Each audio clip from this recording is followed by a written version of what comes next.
pressure's on, what did they expect? I'm coming for everybody until there's no one left. As long as my heart stays beating inside my chest, there ain't no time to rest. I'm a little bit obsessed, and that's why I be coming for your neck. I'm coming for another pound of flesh. Got you running for a place to hide, but it'll be a waste of time. I'm patient, I only bite when the danger's high. I smell blood, that's a good enough reason. Your heart's getting stuck between my front teeth, and just when you thought it was done, and I'm leaving. Nope, the fangs deepen, and I'm screaming. You can't run, you can try to hide. Just know I'm gonna break you. No one's gonna save you. Hear me roar, I want nothing more. Just know I'm gonna have you ready for your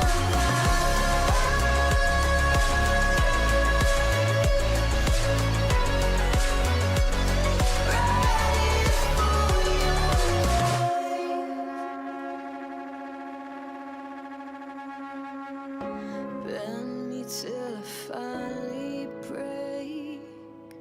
This will be your very last mistake. Now the beast is wide awake, growing stronger with every soul I take.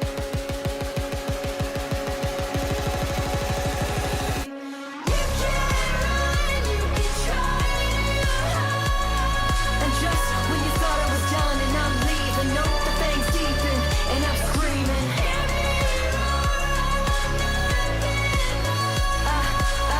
I can't control my own feelings. Give me one reason, give me one reason.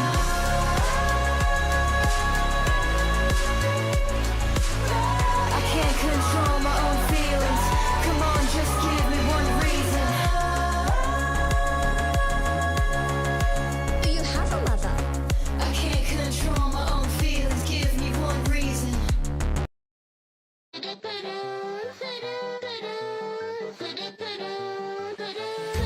Don't hold my hand for this part.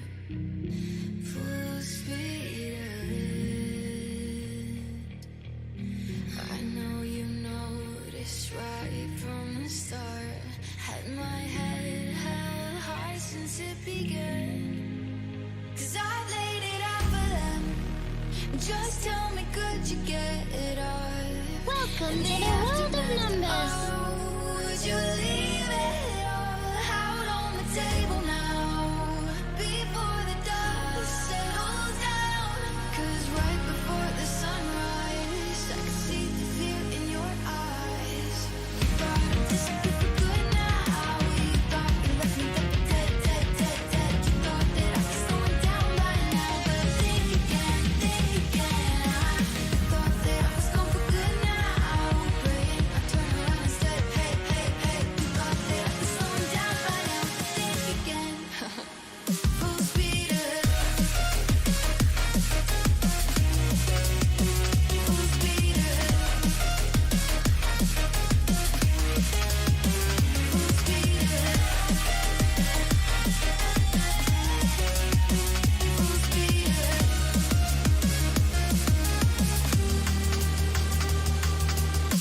You and me, we're going and we're going head to head. I'm coming at you like a bull. All I see is red. Fire in my righteous eyes. You can't hide. 'Cause I'm the light illuminating every shadow. I'm coming for you. I can see it that you're running off. I've been reading the signs. I beat the fear in your mind. You thought I'd disappear for good now. You thought you left me dead, dead, dead, dead. You thought that I'd be slowing down by now. But think again, think again. I thought that I was gone for good now. Praying I turned around and said, hey, hey, hey. You thought that I'd be slowing down by now. But think again. Full speed ahead. Full speed ahead.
didn't see that coming, did you?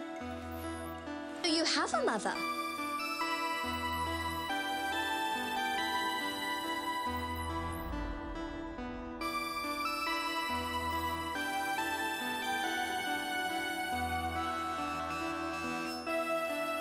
Hello, hello. Can I hear myself on Twitch? Probably not, because the song is really loud. There, that should be better now. There we go. Almost, wait, no. There we go. Can I hear myself on Twitch? I can. Can I hear myself on YouTube? Come on, YouTube, you can do it. I know you're slow, but come on. I can as well. Good, that means that everything is working. That means that I have to get flashbanged by my webcam. Wait, give me a second. This, there, that. Now, for you, nothing is happening, but I promise you I am doing things. Okay, there, and the webcam is slightly under what I wanted it. Okay. And it has focused on me. Good. Good, good, good. There we go. We can transition.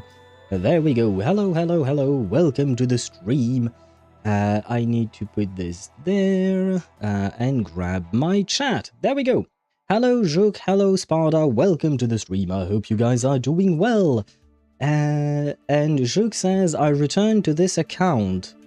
Ah, but you still changed your name because you used to be Jouk Jejit, but now you are Jouk Krovojadny. I am fairly certain I butchered that, but is that a reference to something specific? Because I don't remember what Jouk means. I remember that your old username meant the beetle is buzzing. So I think maybe Jouk means beetle in Russian. But yeah, there is the... Oh, bloodthirsty beetle, goddamn. Okay. What happened to you? Why are you bloodthirsty all of a sudden? Sounds Russian? She's Russian. Jouk is Russian. And so is her name. Yes, her old nickname was, or username was, the beetle is buzzing, and now for some reason the beetle is bloodthirsty. Goddamn. Poor beetle, what happened to her? And flashbang time, yes, it was indeed flashbang time. But for some reason, today the camera is okay. I'm okay with the camera. It didn't flashbang me as hard as it sometimes does. Well, now that I look at it too much, it does. So maybe I should not look at it. On Columbina banner, I got C3 Tignari on 78 pity and got Columbina on 81. God damn, that sucks. That really is. That sucks. I am sorry, though eventually at least you got her, right? But yeah, those Columbina polls did not go well. I don't remember when I got mine. Technically, I think I got that late as well, if I recall correctly. So I can join your club, I suppose, which is not a great club. Yeah, okay, so technically speaking... oh, I won my 50-50 on Columbina and both on Columbina and Inefa, but I won both of them at 80 and 81 pity respectively. Now I'm scared for my next pulls, because these went too well. Well, hard pity is kind of meh, but, you know, at least winning the 50-50 is nice. The other flashbang... Wait, did you send me another thing? Yes, you did. Nice. I actually saw another one of Zani. And by the way, I also saw the image you sent about the ashtray, which I cannot share on, on the stream. Back when I used to smoke, maybe I could have used one of those. But nowadays, no, I no longer need them, thankfully. I have to admit, they don't exactly suit my taste. It doesn't exactly go with the rest of the decorations of owls and stuff like that I have at home. But yesterday in reverse, I got the new limited character on second 10 pull. Congratulations, Jouk! Nice, so you got Beryl, right? Beryl, I was going to start speaking French. Matilda's mother, right? Congratulations to you. I hear she's quite busted. Well, she's hot to start off, but on top of that, she's a really strong character. I haven't pulled for her yet. I do plan on doing it this week. My hope is that today we go through Wuthering Waves story. Tomorrow we go back to Baldur's Gate, because I usually try to have at least one Baldur's Gate 3 stream per week. And then on Friday, so in 2 days, we will start Reverse 1999, which will probably take us a bit of time. And I'm very excited because we are finally going to Paris. So I will judge every single person speaking French in the game.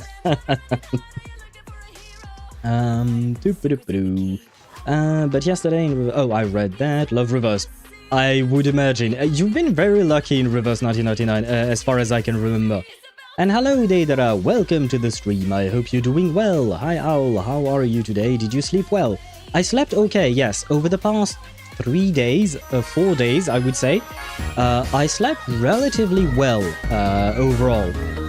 It's not perfect, but it is way better than the previous weeks. Thank you for asking. How about you? Did you sleep better? Because I remember that last week you slept like 4 hours, at least a couple of days, so I hope that went better this week.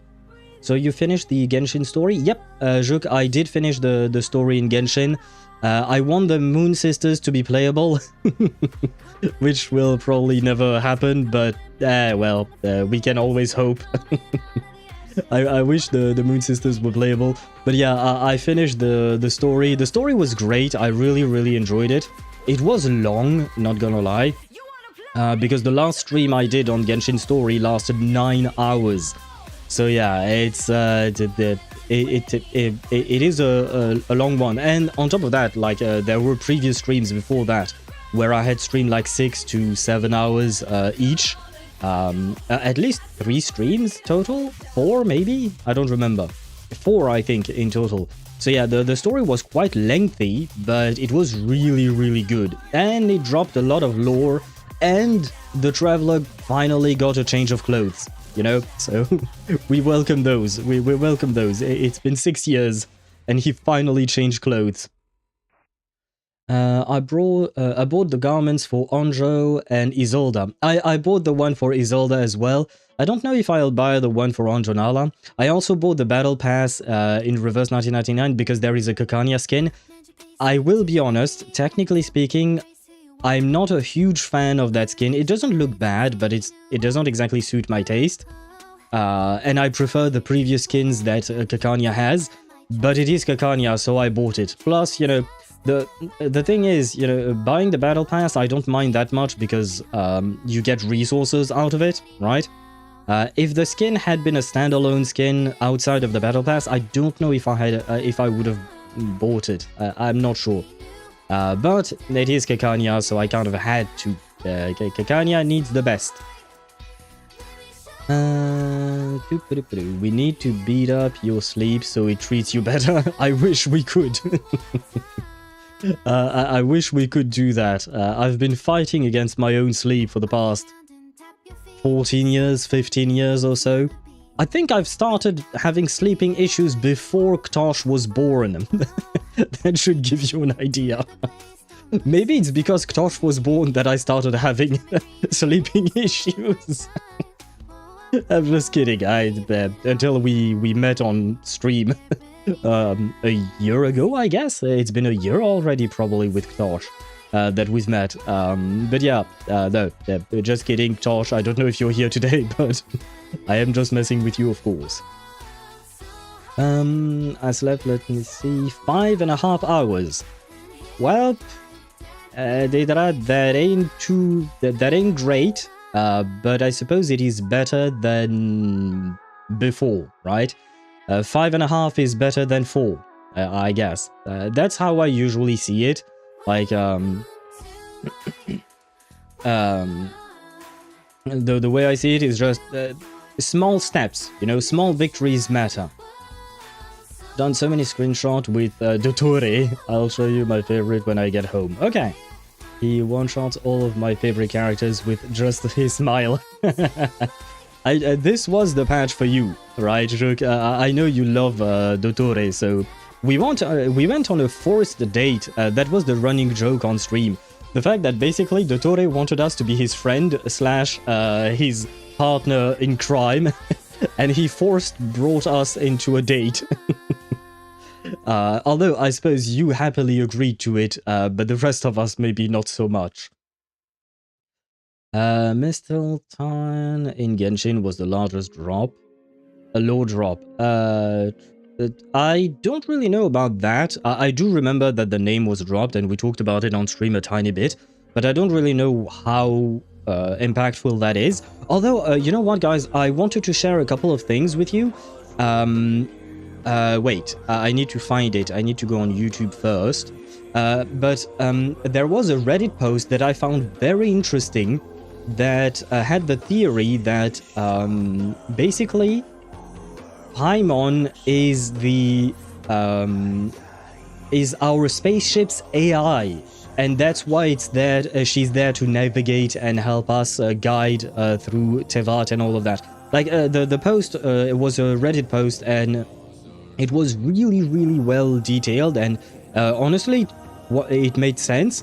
And then I stumbled upon another post, and I unfortunately did not have the time to watch that video, but if you're interested in lore, apparently the only thing I've seen are Reddit posts about it, saying that it is mind-blowing, but Cat with a Blue Hat, yeah, Cat with Blue Hat, made a video saying how the title of the video is How an Outfit Leaked the Complete Story of Genshin Impact. But basically, they probably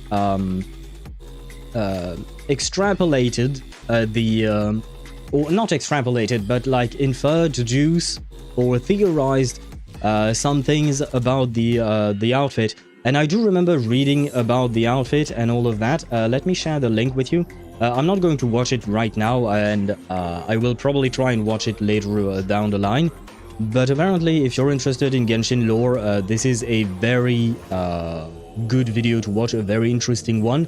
I will definitely look it up later on. And from my understanding, Cat with a Blue Hat, I think. Sorry if I'm butchering their name. But Cat with Blue Hat is quite well known in the community. Oh yeah, almost 400,000 subscribers. Yeah, you guys probably have heard about them. I had heard about them, but I had never watched their content up until now. My lore content usually comes from Ashikai, Minsleaf.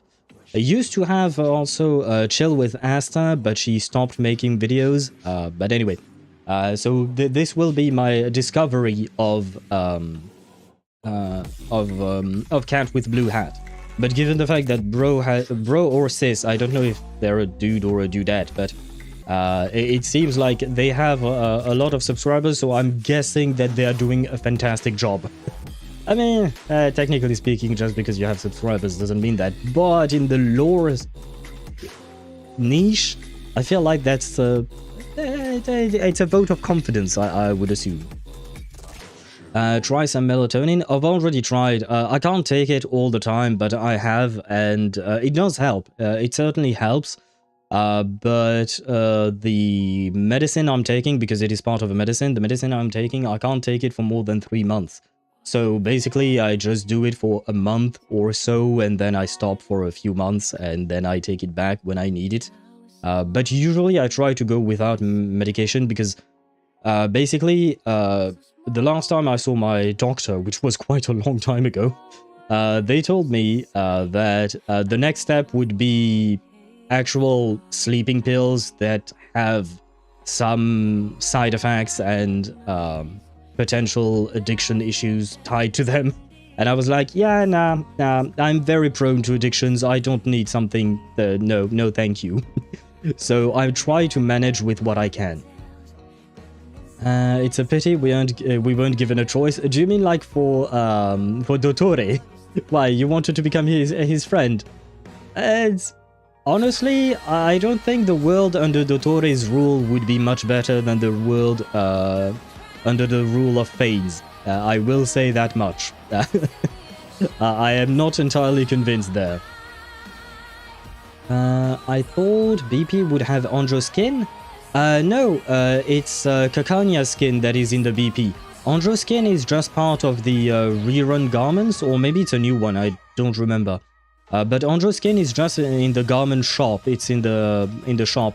Kakania is the skin you get from buying the battle pass. That being said, there is a secondary battle pass that is entirely free, and in that battle pass, you get the garment voucher. So basically a sale, I guess, a reduction in price. Basically, you can use it to either straight up buy a skin, or you can use it to redeem a sale on an existing skin. Mistletoe is mistletoe. Mistletoe killed Baldur, whose death starts the mighty winter. Yeah, but who's Baldur in Genshin? Who are we supposed to kill? Or not we, but who is supposed to die before the Tsaritsa's plans start, basically? Because I don't think Baldur in Norse myth is the son of Odin and Freya. Yeah, no. In Norse mythology, I know who he is. I'm talking specifically who is his counterpart in Genshin. That's what I meant. Because I don't think it would be Fanes, because for me, Fanes is the last step, probably, of the Tsaritsa's plan. I would assume, right? The basic idea, probably, is the spaceship is Fanes. Yeah, I read about that. Yeah, the spaceship is Fanes, and Asmodee/Paimon is the navigation system, which kind of makes sense because, you know, navigation and being the shade of space, they kind of goes hand in hand. So honestly, that theory kind of blew my mind because I never thought about it before. Okay, I'll leave for now. My internet connection is bad. Very well. I hope your internet connection gets better, and I think you're probably on your way home, from my understanding. So I wish you a safe trip home, and I wish you as well a great rest of your day, Zhu. And yes, I do have a mother. I don't know why you bonked me, but I do have a mother. If it is a glorified PC, I'm still fucking unplugging that shit. Right, I wanted to talk to you about that, Sparta, because you weren't there when we finished the story, but more importantly, when we talked to the Moon Sisters, and what you call that? Now I am more convinced that you are indeed right. I mean, I was already somewhat on board with the idea that Fanes was the bad guy, but I wanted more information, and the Moon Sisters, given the fact that they are the ones who, like, they actually have first-hand account of them, of Fanes, that to me is a way more solid proof that Fanes is the bad guy than everything else we've had before. Because everything else, it just came from books and descriptions whose author we don't know of, etc. Whereas here it's a literal first-hand account with the Moon Sisters who actually met the guy, or the girl. I don't remember how they refer to Fanes as. They always just refer to them as the Heavenly Principles. They never even name-drop Fanes, technically speaking, if I recall correctly. But yes, now that is way more convincing than everything else for me. I still think you're a bit too extreme in your views, but I do want to mention that I am changing my stance. I still want to learn more, but my stance is just getting closer and closer to we need to get rid of Fanes in one way or another. Oh, Sparta is here. Yes, Sparta is here indeed. Did I miss a message from Deidara before? No, I didn't. Okay, good. I came across a Genshin sub called the Primordial One. Oh. Oh god. Well, they must be in shambles, or maybe they are in denial. Or maybe they don't trust the Moon Sisters, because there is that. Maybe you shouldn't trust the Moon Sisters. They seem nice enough, so I don't know why we wouldn't, but yeah, I don't know exactly how we can defend Fanes, because they clearly state, like the Moon Sisters, like one of my biggest point of contention about Fanes being bad is that we never knew the reasons why he did what he did. Technically speaking, we still don't know, because maybe the Moon Sisters are wrong about how they perceived his actions, but there was nothing talking about Fane's motives. But here, the Moon Sisters actually do mention that basically he acted paranoid and, like, there was something wrong with Fanes in the first place, more or less, right? So now, that is also why I am way more convinced now than I was before. Yeah, I was drunk as shit while you were talking to Arya, Sonnet, and Canon, yes. Yeah, you were indeed. I don't want to side with Fanes, but there is a theory that Fanes is protecting Tevat because his original planet fell to the abyss and it condemned the cosmos, and Fanes is paranoid and want to erase every trace of the abyss. That could make sense, yes. That could certainly make sense. And this is why I said we don't exactly know everything yet. Like, the Moon Sisters' word is great. Like, not great, but like, it is very helpful to have them actually talk about a guy they met and spend time with, right? But the fact is that we don't know the full context, right? I'm guessing that Fanes probably did not tell them everything and whatnot. So that is why I'm still waiting for more, but the way things are presented, plus the added weight of the Moon Sisters' words, do make it sound like Fanes maybe lost his shit or something like that. The Moon Sisters are dead, they have no reason to lie.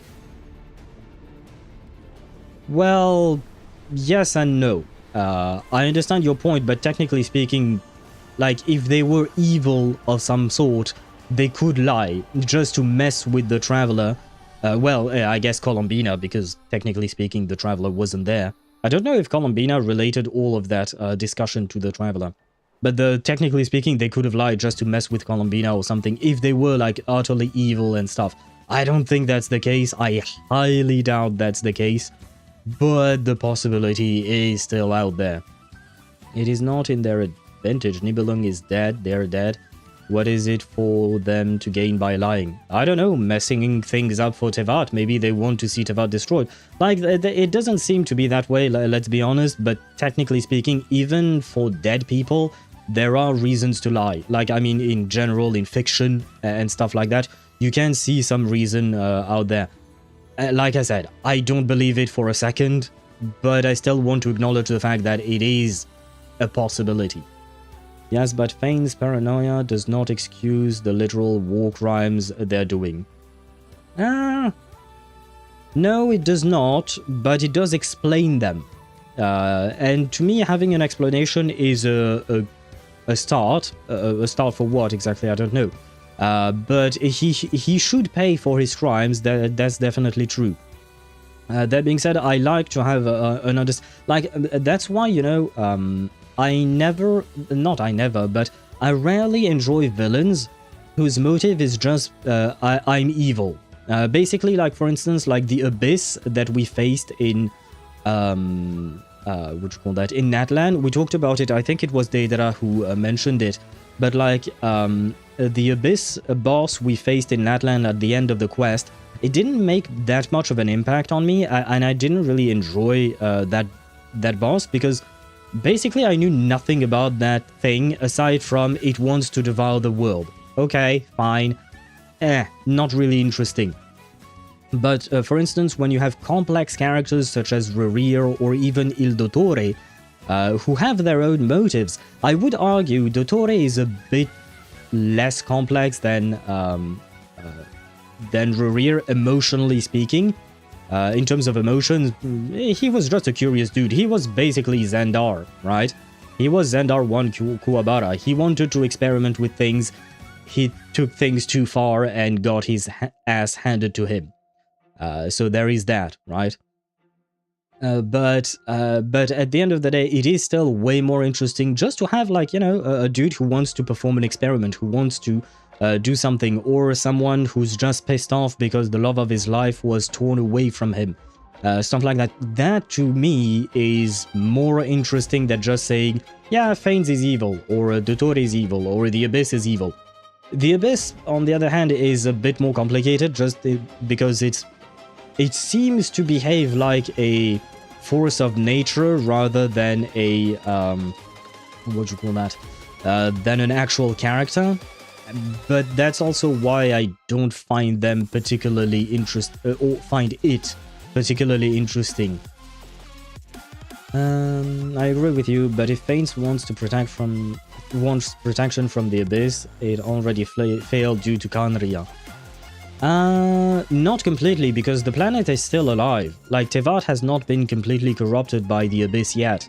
So technically speaking, what they've done in Khaenri'ah probably saved the planet. Was there a different solution? Maybe, I don't know. Because we don't really know how to properly deal with the Abyss. And the fact is that right now we have the Traveler, right? The Traveler can absorb abyssal energies, and oftentimes he manages to find solutions with other people to save places like Natlan from the Abyss's influence. But we didn't have, or Fanes didn't have another Descender. So, and Fanes, it seems like what do you call that? The way they operate is very different. And honestly, if Fanes turns out to be basically a robot, an operating system, it kind of makes sense. It would make sense. Like, the cold hard truth is that it is better to sacrifice a civilization rather than sacrifice the entire world. But, what do you call that? But we humans tend to see that in a very bad light, I guess. But it is, in the words of Spock, you know, we need to think about the good of the... What the fuck is his phrase? Spock, the needs of the many outweigh the needs of the few, or something like that. Yeah, greater good, or lesser of two evil, if you want to phrase it that way. Technically speaking, I get the reasoning. Now, the fact is that the Traveler has shown to find different ways to deal with the Abyss without having to completely nuke a place. Like, for instance, Natlan, I'm guessing here, this is purely speculative of me, but I'm guessing that if the Traveler wasn't there, and, what do you call that, and Fanes was still awake, he probably would have nuked the place, right? And that feels bad, because we know for a fact that there was another solution, because we found that solution, and we actually fought against the Abyss and all that. But for Khaenri'ah specifically, since it is still surrounded in mystery, like as exactly what has happened there, maybe there wasn't any other solution. But it seems like, technically, Spada, you're not going to like this, but I feel like Fanes might be a bit like you, in the sense that the two of you tend to jump to conclusion and use extreme measures too quickly. But yeah, the fact is that he kind of jumps the gun, which would be explained by his paranoia. Meanwhile, Rorier's, my king wants to kill my fiancée, fuck that, I'ma burn the world. Yeah, it is not good, don't get me wrong. Rorier's motive is interesting because it is not good, but we want to root for it because we want that love story to have a happy ending. Which is why, for me, Rorier is by far the best villain we've had in Genshin Impact. To me, he is Lygus of Genshin Impact. Dottore is good, is interesting, but Rorier was, I don't know, he felt more real or something like that. Dottore felt a bit more disconnected just because he's not exactly insane, but, you know, he's kind of like an extreme that is not something that you tend to see oftentimes in real life, whereas a person as conflicted as Rorier about what they're doing and about what they want and stuff like that, that is something that you you can experience yourself in real life, right? So for me, Rover was a better villain than Dottore. The planet is alive for sure, but its shades literally has Sinner who basically infiltrated. You honestly think Granddaughter isn't going to cause chaos when she has the opportunity? Yeah, no, I don't like Granddaughter so far. I mean, the game seems to portray her as kind of okay, I would say, kind of. When I say it tends to portray her like that, I mean in main quest or voiced quest. I'm not talking about artifacts details or books or stuff like that. But that's the thing, it seems like there is a disconnect between the way the game presents Granddaughter when she's in a quest, like, you know, when we see her within the Hexen Circle and stuff, she seems relatively normal as a person. That being said, the Hexen Circle itself is not exactly... it doesn't have the best track record either, to be fair. My son, when you're born, the forests of Tevat whispered the name Thrain. I don't know what that is supposed to be from. I've jumped the gun after Farina. It took 4 years. Oh, you're talking about the Fanes thing specifically. I just see a general a general trend with you. Oftentimes asking for extreme measures when there is a big chunk of the story that we don't know yet. Hence my comparison earlier. She's basically not insane, Dr. May. Which is not a high fucking bar. I like the fact that you phrased it as she's basically not insane Dr. May, but you're not saying that she's sane. You know? You probably know exactly what I mean since you're the one who wrote it, but it is a very interesting way of phrasing it. And I agree. I agree with you there. Also, maybe Renova agreed with Shibelonke because she maybe destroyed the ley lines of Natlan and wanted to redeem herself due to guilt. I don't know. It is an interesting theory, but the very little snippet we've seen of the Shades, for me, it seems like the Shades don't really... they don't really seem to have emotions. A Shade having remorse? Yeah, I agree with you there, Sparta. It doesn't feel like the Shades have any kind of emotion or whatnot. And, once again, if the Shades come from Fanes, and Fanes is actually the computer of our spaceship, basically that means that, let's say that Fanes is an operating system and the Shades are various softwares, they are still softwares, right? So it would make sense that they would just think about things logically and not emotionally. So yeah. Renova seems to have emotions? I did not see it. Honestly, the few times we've interacted with her, either directly in the game or during that trailer, you know, with all the Shades, I didn't really feel like any of them had any kind of emotion.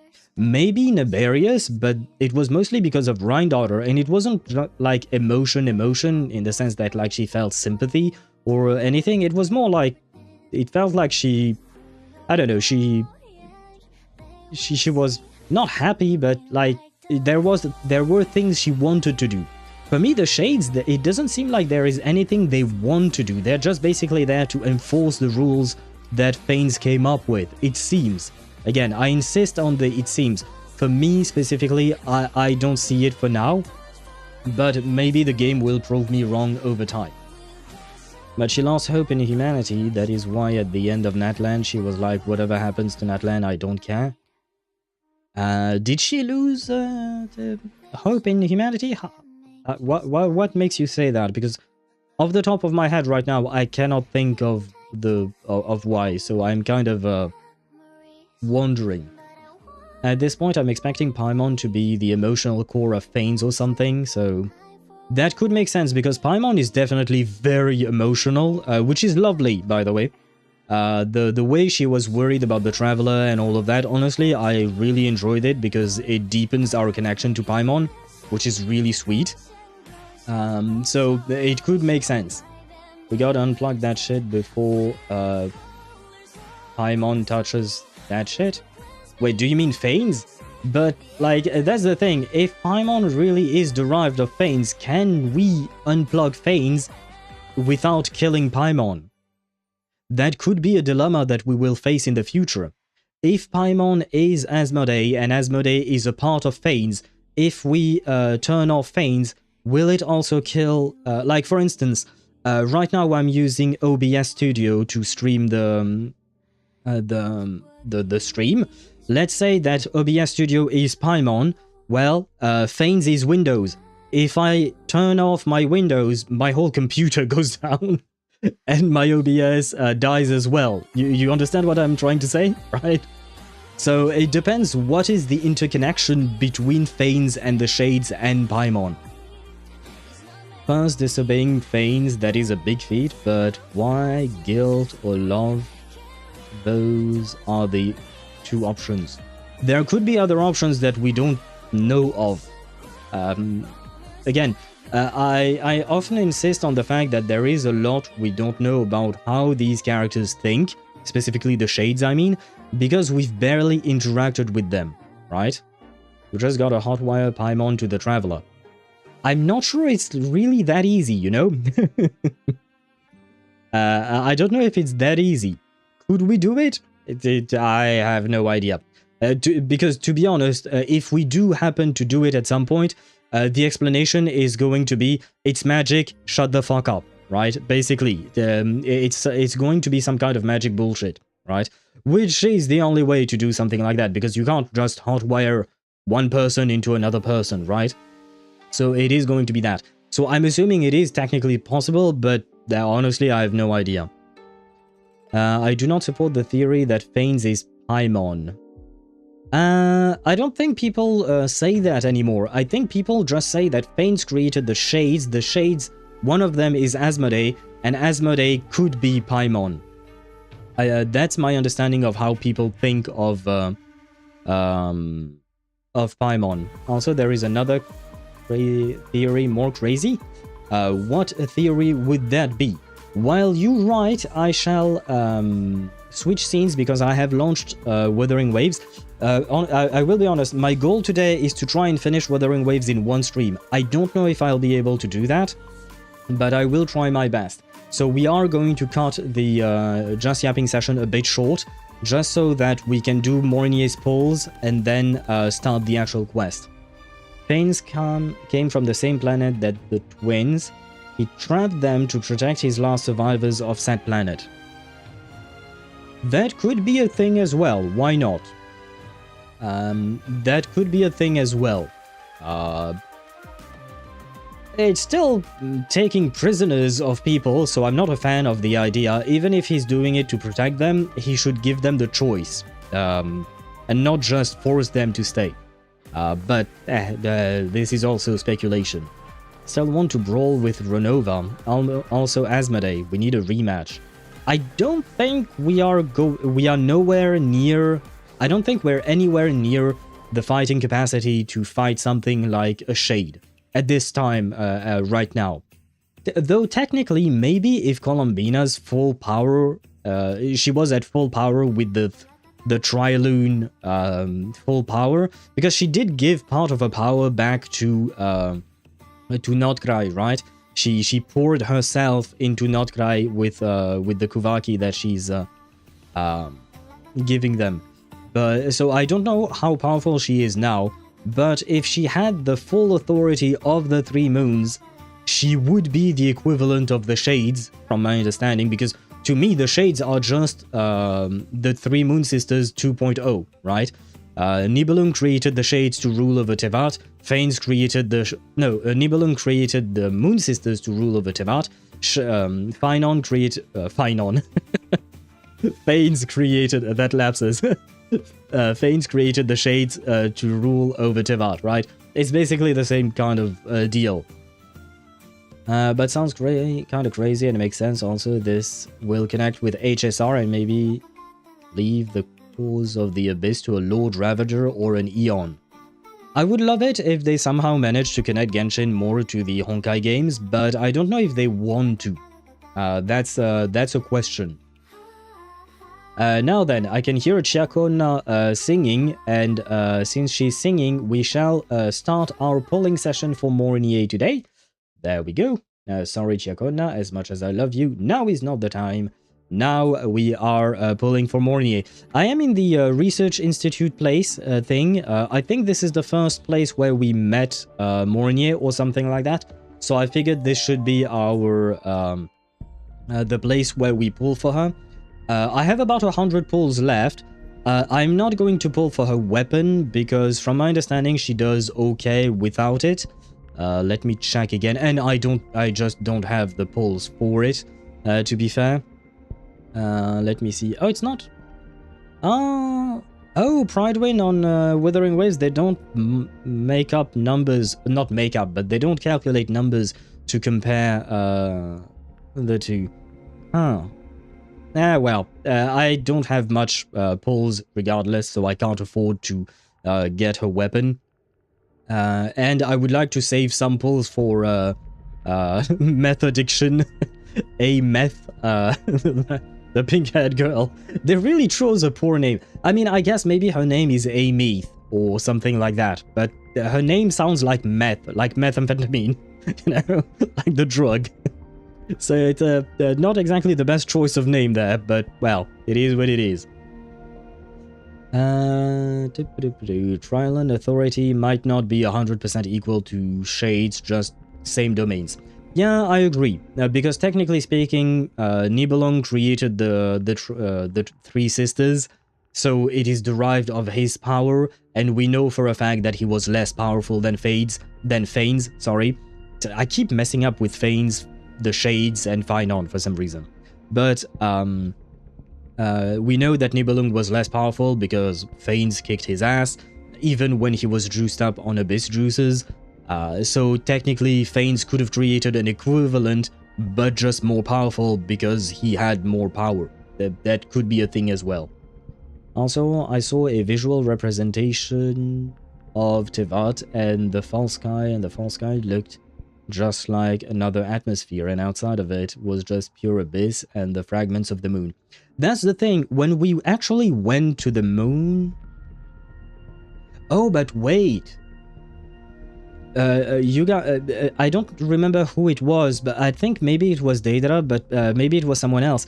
But someone on stream asked, when we went to the moon with Colombina, someone asked, where is the remnant, where are the remnants of the other two moons? And at first I was also perplexed by it, but then now I just thought of that, but at the end of the quest, before we go to the moon, we pull the moon into the firmament, right? So now the moon is inside the firmament, and the debris of the moons, the destroyed moons, are outside of it. So it made sense that we didn't actually see those debris, I suppose. Now that firmament is fucking huge. If it has the space to have a moon inside of it, plus the planet itself, the firmament is fucking huge. Let's be real about that. Did Colombina now that powerful because she gave the Crimson Marrow to Arlecchino? True, she gave the Crimson Marrow to Arlecchino, but also she poured part of herself into the land of Nordkrai, etc. So yeah, the fact is that I don't think right now Colombina is as strong as the Shades themselves. But if she somehow got those powers back, maybe she could be an equivalent, maybe. And hello Mihai, welcome to the stream, I hope you're doing well, and I see that you are because you got Astra, but when I open the Wenjin recommendation, Sokaku's Wenjin is nowhere. The Wenjin that are shown there are Nicole's, Lucy's, Rena's Wenjin. What I'm telling you is what I've seen online, like from Reddit posts and people discussing theory crafting, and Pridewin. Like I said about recommendations within the games, the problem is that these recommendations come from the active player base, but a majority of the active player base don't look at guides, at actual guides and actual people. Like, they don't look up I Win to Lose Gaming or Kanna. Kanna, he is on ZZZ, or stuff like that. so they might not know better. And I would trust the words of these guide makers over the recommendations of that you can see in game. We were outside on the moon itself. There was no abyss juice. Yeah, but we were inside the firmament, I think. I believe that Columbina says that the firmament had a hole blown in it, like for good. I will find that thing later. I don't know if it has a hole blown in it for good, but I do know that the moon was pulled inside. That I know for a fact. That is what was stated. The moon, Columbina's moon, where we had our spaceship, that was pulled inside of the firmament. So it also makes sense why there is no abyss juices anywhere, because it's still inside and not outside. And it's supposedly outside the firmament that there is abyss juices. And also I think there is a need to more than layer of false sky. Because if it's only a layer, it will be over with a Mawika punch. I'm not entirely sure what you mean by that.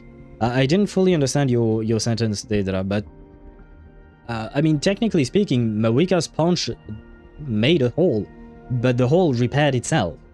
So I don't know if there are multiple layers of firmaments or not, like that.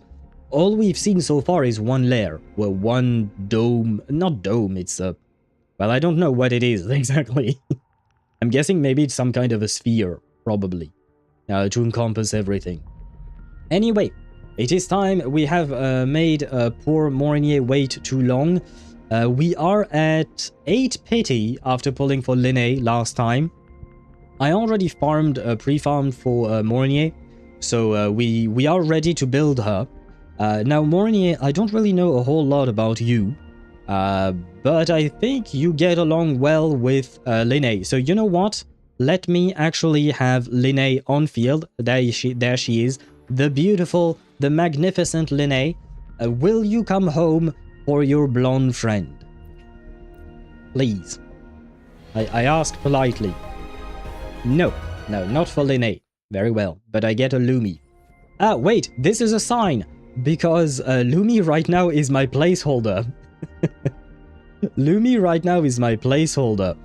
She has everything that I farmed for Mornye. So we were at 8, we went to 18, we are going to 28 pity. Will you come home because of Lumi then? No, still no. And a Chixia, I don't really know.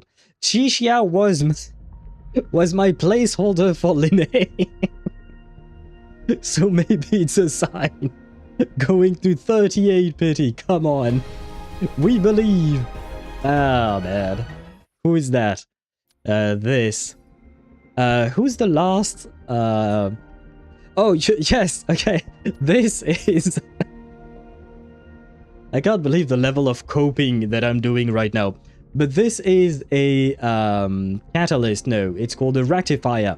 And technically speaking, Mornye is kind of like the second coming of Shorekeeper, Shorekeeper being a rectifier user.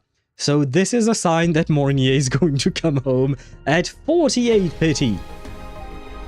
No, fucking hell. Sanhua. They both have silver hair, if I'm not mistaken, I think. Sanhua and Mornye both have silver hair. Well, this is silver-ish. This is more silver blue, but, well. Don't worry about the details. We are at 38 pity, going to 48, if I didn't miscount. And for Sanhua, for the connection of the silver hair, come on. Please? No, fucking hell. I'm running out of ideas, man. I've already used the Chixia idea, man. What else is there to convince her to come home to us? Like, I shall gaze upon the stars with you. The stars that apparently you made, because I watched her trailer.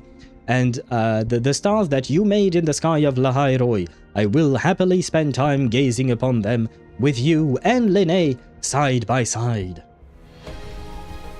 That convinced? No. Fucking hell. Okay. Who's this again? Gotcha, Yohu, Lynae. yes. So Yohu is a healer. Yohu is a healer, if I'm not mistaken. So it is a sign because Mornye is also a shielder healer. I don't remember if she provides shields, but she at least heals, if I'm not mistaken. But yeah, she has to. She's a general support, so yeah. But yeah, so this is all a sign that she will come home. We will win our 50-50. I believe we are at 58 pity, going to 68, if I'm not mistaken. _Mihai, says Mornye. Come home and let me see them titties. It had to be right as you said that. Fucking hell, Mihai. Let's see if we win the 50-50 or if you scared her away. Please tell me Mihai is not scaring her away. Come on, let us win. Opening greeting. Foul spirits be gone. All safe and sound. See, Mihai, you were too aggressive with your request. You were too aggressive and now I have this little shit instead. God damn it. Well, let us not look at this thing anymore. Moving on. Let's pretend he did not exist. Maybe it could be a double. Who knows? I'm just coping at this point. Yes, I was coping indeed. Well, fuck me, I guess. Sag. I think that means we're at 4 pity. I am going to use whatever pulls I have left. And we'll try and do what we can with what we have. We have like, what? 40 pulls, I think? So that will get us to halfway around there. It is what it is. How much attack should I have for Astra? Technically speaking, if you want to max out her buff, you want to reach 3,400. On free-to-play Wenjin, it is kind of difficult to reach. I don't even know if mathematically it's possible, but maybe it is. But you don't need to actually go up to that point. It is best if you manage to, but yeah, 3,400 is what she actually wants to max her out. Reach 3,100. Honestly, that's already pretty good. If you can try and get to 3,200, for instance, that would be great. I think, mathematically speaking, it might be really, really difficult for free-to-play players to achieve that without her Wenjin. But it is not, like, necessary. Like, you're not missing out on a humongous buff if you don't have the 3,400 mark. Is that a threat or a promise, Mornye? Probably. What do you mean, like, about the let me see them titties? I don't want to see Mornye's titties. I don't know how old she is. And she looks relatively young, so I'm... Like I said, every time I see a medium character or a, worse, even a short character, I immediately categorize them in the pile of I don't want to see them titties or see anything else. They're just, yeah, relegated to a different category. But let's see. Mornye, you did not wish to come home to me, which was kind of disappointing and sad. But there is still hope. We still have 40 pulls to go. Maybe you could come home early. No, you can't. Very well. That's okay. Ah, shit, and now we have ads. Ah, great. Well, I am going to wait until the ads are gone before I continue pulling, just to make sure no one misses anything. But yes, Sag time indeed. And I've missed a few messages because I was busy pulling. Where was I? I believe that Columina says that the firmament... I read that. Mawika Punch, I read it. Mawika's Punch broke Tavat's illusionary lair. The firmament and the false sky are not the same. Ah, that is a good point. Okay, I see what you mean there. Okay. Yeah, it just broke the illusion, but not the actual barrier that protects the world, I suppose. Also, if Fanes is the one creating that, Fanes is Emanator level? Probably. I mean, that's kind of hard to compare just because, you know, different games and all of that. And that I read. That is the worst kind of loss, 50-50 loss. Yep. I would have taken anyone else, you know, while the ads are running, you know, we can yap a bit. Got a long bucket list. But like, where is this little shit? Shut the fuck up. Shut the fuck up, man. Don't ow me. Like, I would have taken an Encore sequence, why not? Who else? Jianshin, why not? I don't have that many sequences on her. Kalkara, where is my Kalkaro? I would have taken sequences on Kalkara, or better yet, I would have loved to have S6 Verena, you know? But that little shit, where is he? No, that's Alto. Alto is okay. But this little shit, he comes in and ruins everything, you know? Always, which is painful. No, about the fuck me line you dropped. Oh, is that... Okay, I see what you meant. Fuck me, is that a threat or a promise? It could be both, Mornye. It could be both. Old enough to be a professor and a mother, maybe, is what you were going to say. Yeah, but the thing is, we have geniuses. For instance, I know in Genshin Impact, she could be a professor given how smart she is when it comes to robotics, right? She could give lessons at the academia, probably.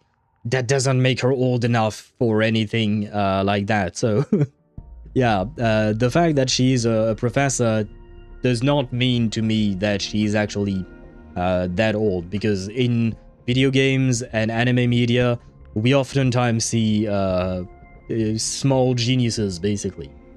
Mornye, come home and let me hold them titties. Oh god.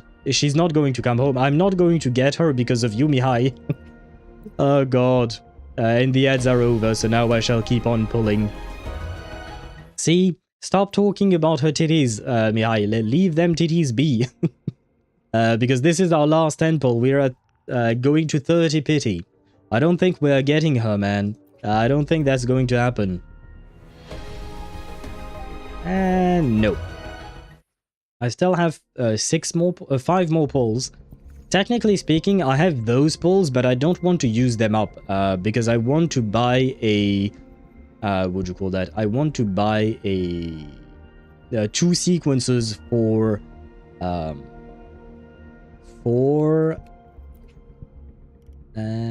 what's her name? Peebs. I want to buy the 2 sequences for Peebs whenever she gets a rerun. So I'm just going to use 4 of these just to have one last 10 pull. But I'm not sacrificing more than that. Well, this is my last 10 pull, Mornye. If you would kindly come home to me, that would be nice. I would be very happy about that. But do you want coffee? I have coffee. Does that convince you? No. No coffee to be had. Sad news indeed. Welp, no Mornye for me and just one little shit. I don't know if I'll keep pulling throughout the rest of the patch. Maybe. Because there is Ameth coming later down the line, right? Next patch. Plus Luke. And I don't know. I don't know if it's worth it to... if it's better to pull for Mornye or for... or keep my guaranteed for Ameth. Ameth has some sick animations from what little I've seen. I haven't seen the entire thing. But, yeah. I don't know. I don't know. Let me see how much. I have 45 here. Technically speaking, I would have enough. That would be enough to pull for her. But I don't like it. Oh, wait. Do I have standard banner pulls? I guess I do, but I don't want to sacrifice those. I need those. I don't know, but good luck, Al. Thank you. Fine, we'll sacrifice 10 more pulls and hopefully she will come home here. Because I don't expect a Phoebe rerun anytime soon. She got a rerun like 2 patches ago, I think. So, yeah. I don't really expect her to come home again. Or to come again soon. So let's do another 10 pull. I believe this will be 50 pulls, right? This will be we will be crossing over the halfway point. Mornye, you're starting to become quite expensive. Would you mind coming home right now, please? Please? Yes! Ooh! That one last pull was enough. Ooh, okay. It was kind of expensive, but you know, we take what we can. There we go. the Mornye is here. I need not wait for a starry night, nor tilt my gaze to seek the sky, for I have placed it at my back, in my hands, and upon my eyelids. She is quite cute. Is it me or she has the same mushroom head haircut as Farina? Her haircut reminds me of one of the two variants of Farina, you know? I don't remember if it is black Farina or white Farina, you know, when you switch from Usia to Numa mode, but she has the same mushroom head haircut, I think. Anyway, Mornye, welcome home. It took you a while, but at least you're here. And now I'm broke, which is not great, but, you know, we do what we can with what we have. Mornye is first-generation Lahai-Roi student, according to Rover's memories, so low-end 30s. Okay, so she's way older than I thought she was. Interesting. Well, I like her more now. I pulled some reverse flash right now. It was me, Barry. You lost your 50-50 because of me. Yeah, but why would you do that to me, Mihai? What did I ever do to you? And Amath is like the sentinel of Lahai-Roi. True. But I don't mind not pulling for the center. I mean, I guess technically speaking, meta-wise, she would be quite strong. But I wanted to learn more about Amath before pulling for her, because she looks cute, but her design overall is not like... Like, for instance, Lynae, I pulled for her because I loved her story, but even before that, I really wanted to pull for her just based off design alone. I don't have the same feeling for Amath. Her design looks nice, but it doesn't, like, make me want to pull for her just for that. And wait, I need, do I have, yeah, and yeah, I need something to, sneeze, not, I don't need something to sneeze, I need, something to quell the sneezing, but, do I have, do I have nothing here? Very well, give me a second, guys. There we go. I am back. Yes, because there is something that is tickling in my nose, and I don't like it. Where was I at? There are the ethereal thighs, except they are prosthetic. She can't feel the touch, maybe. I don't know if she can feel touch with her legs, but her legs are beautiful. I mean, they may be prosthetic, but they are really beautiful.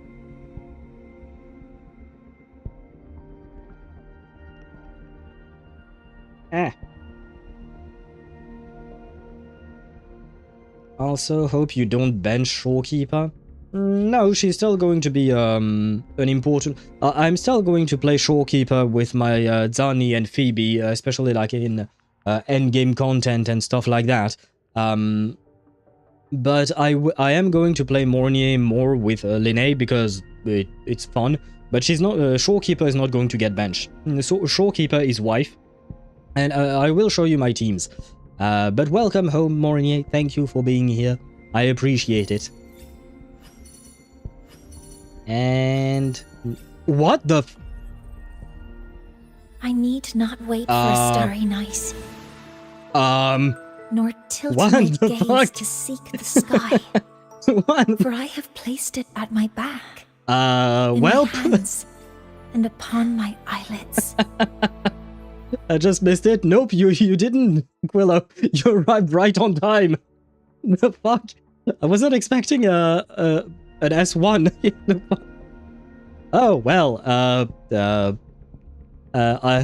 I hope you don't bench Shorekeeper. Not benched. Yep. I think Mornye is trying to convince me to bench Shorekeeper. Oh wow. Well, I appreciate the double. Man, this is so rare, but quite nice.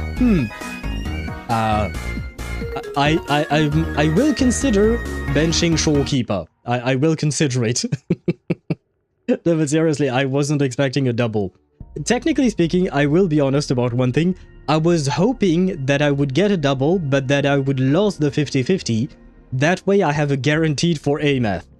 Now, I don't have a guaranteed for A-Math, but, you know, at least I have S1 Mornye. And I think that's actually great, because if I'm not mistaken, her S1 is what allows her to be on par with Shorekeeper outside of Toon Break teams. So this makes her a more generalist support, because you don't need to have Lynae in your team in order to proc her full buffs, if I recall correctly. So this is kind of huge. I did not ask for it, but you know, I'm not going to complain. Oh man. Well, thank you for coming home twice. You know what? I lost the 50-50, but at the end of the day, I think I won, right? By the way, Quillo, hello to you and welcome to the stream. I hope you're doing well. And I saw the triple, but no. Let's not be greedy, right? Let's not be greedy. A double is already quite nice. And now I'm broke as fuck. But, you know, I am ready to build her. Just let me get rid of these little mark thingies. This. Where is she? There. I just wanted to remove that. The noises she makes. The noises she makes. Listen to those noises, man. Where is it?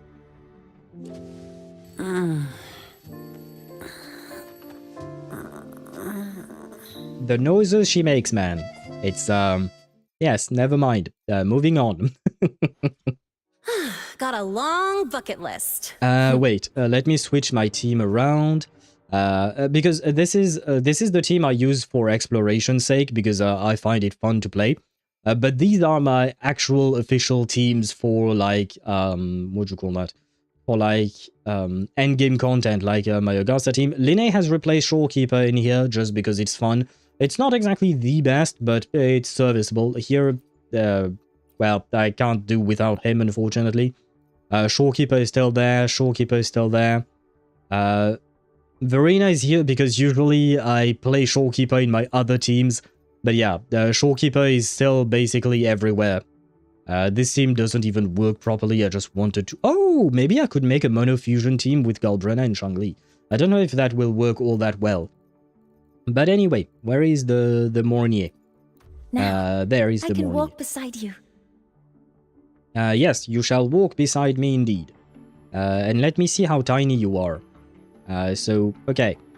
The HP bar... Wait, no, if I switch character, it's going to... Yeah. Wait, if I don't move the camera... Okay. I'm looking at this thing, right?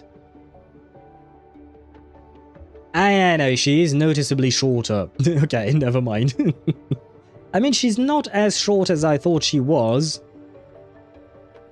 Oh, okay. I think Zani is the tallest, Lynae is second tallest, and Mornye is the shortest out of the bunch here. Power levels. Precision calibration. Combat efficiency. All cream. All cream? What did she say? All cream? Cream? Why Did I mishear her? I feel like I misheard what she said. I feel like I misheard what she said, probably, right? I have to have misheard. Oh, man. Yes, this artifact is garbage. I'm still trying to farm for that shit. But I do have some relatively decent artifacts for her. Yeah. Steal them from Lumi. That's okay. There. And, hello, Swevy. Welcome to the stream. I hope you're doing well. We happy. We lost our 50-50, but then we got a double, so we have S1 Lumi. Lumi. Sorry, I was reading what was on what was on the screen, but no, we have S1 Mornye. The Mornye has been good. The morning has been quite good. 255 energy. I think that's the target, if I'm not mistaken, for her. Let me check Proud Win real quick. 240. Oh, okay, so I have too much energy, technically speaking. Huh. Slightly too much. I have 15% too much energy. But, what is this? 32. So if I manage to get some energy regen onto this one, for instance, I could replace one of my energy regen 3 cost for a defense percent one or a fusion damage bonus. I will see about that later on. Right now I still need to farm more, but that could be a thing. Okay, so we do gain resistance to interruption, which is kind of really nice. Was the double early? Not really. We lost at around like maybe 70 pity, I think, the first time around. And then the double was at 50 or 60 pity. Okay, kind of early, right? Yeah, I think we were at 50 or 60. No, no, yeah, 50 pity, around that mark. So early-ish, I would say. Halfway there, basically. Interfered marker now grants damage even when the target is not affected by Tune Break. Yep, that's the big thing, because that's like a 40% damage bonus, if I'm not mistaken. This thing, yep, up to 40% damage bonus. But when you have her at S0, it's only when you have Tune Rupture, Interfered, or Tune Strain, which is basically only if you have Lynae at the moment. But this makes her way more generalistic, and this is really, really huge. Thank you very much for coming home to us twice like that. And I should have enough to level her up all the way. Wait before you make her S1, test her with... well. Sorry, Quilla. I saw your message too late, man. Sorry. But the damage difference is basically just that 40%. That's mainly the thing. And the interruption. There. Interfered marker. Yeah. But yeah, the main difference is basically just the immunity to interruption, which is a good thing, and the 40%. Those 40%, since I am playing with Lynae in the team, I would get that 40% damage just because we have a character that is able to deal with Tune Break mechanics. But if I remove Lynae, then I wouldn't get that 40%. Period. The bonus would just not exist. It is the way it works.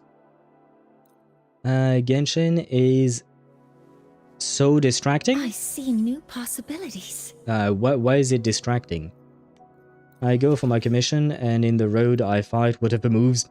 I used to do the same. Mapping for accumulated theories. Rest assured, I'm quite proficient at this. No, I used to do the same as well. And then I had too much things to do. Empirical data. Potential probabilities. I'll take all of these into consideration to improve our efficiency. I will say I really like the gradient on her hair.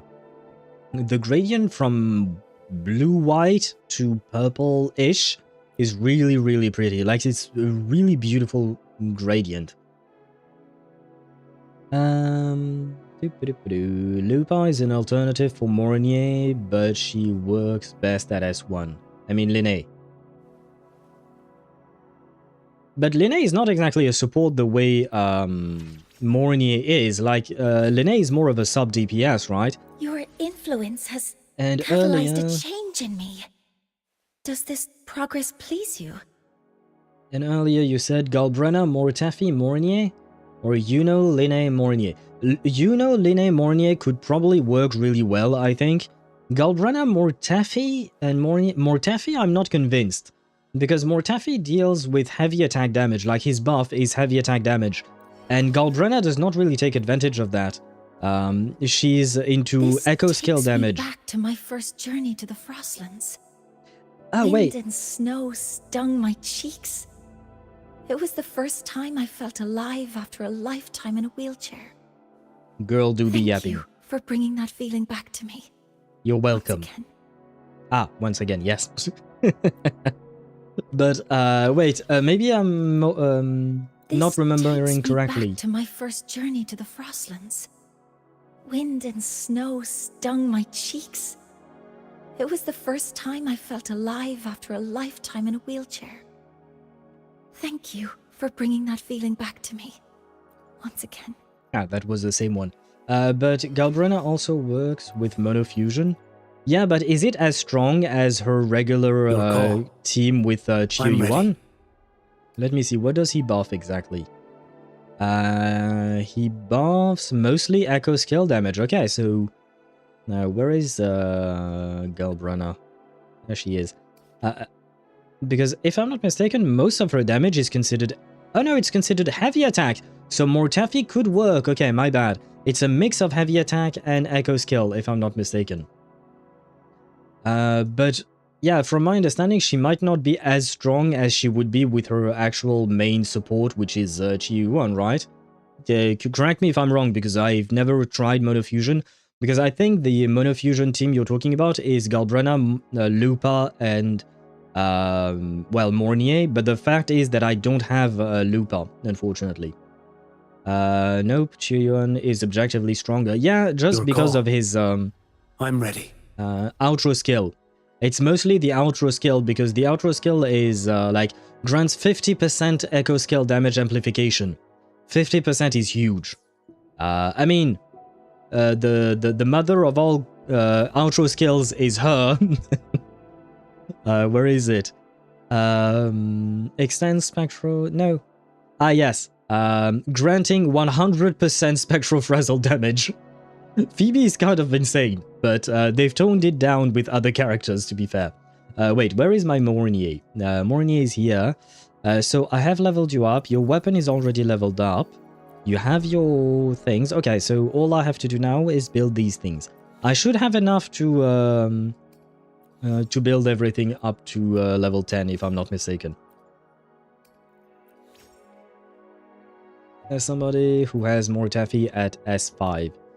I mean, my Mortafi is S6, and he is built. I used to use him with my Jian, but I'm gonna be honest, I don't really play Jian anymore, so there is that.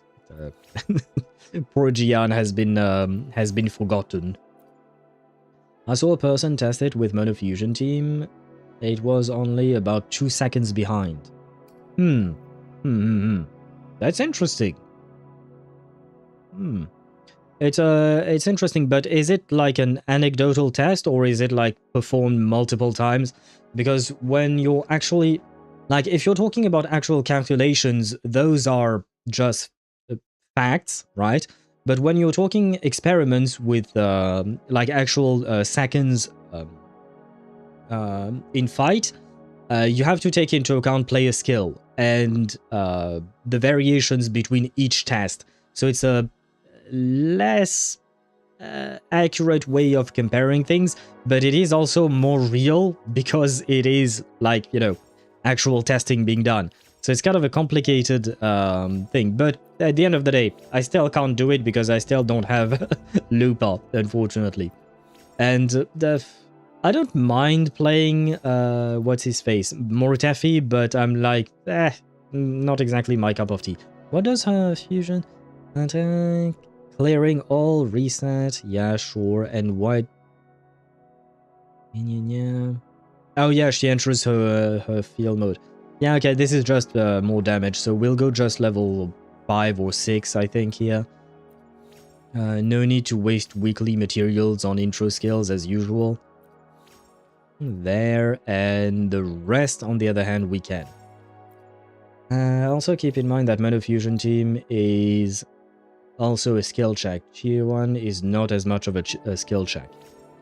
True. Chiyu-Yuan is really easy to play. I mean, the one thing that I don't like about Chiyu-Yuan is the fact that he can be knocked out of his combo, you know, when you're using his triple heavy attack, you know? When you heavy attack and then he goes into his bamboo mode and jumps around, you can get knocked out of it, and then you kind of lose the, what do you call that? The major boost to his concerto gauge, which would speed up his ability to switch out. S1, but you will lose HP, so you can die. I mean, unless the enemy is able to one-shot you, you should be fine, probably, unless you're doing holograms, for instance. But yeah, S1 immunity to interruption seems to be the trend that Kuro has been going with for many of their characters up until now.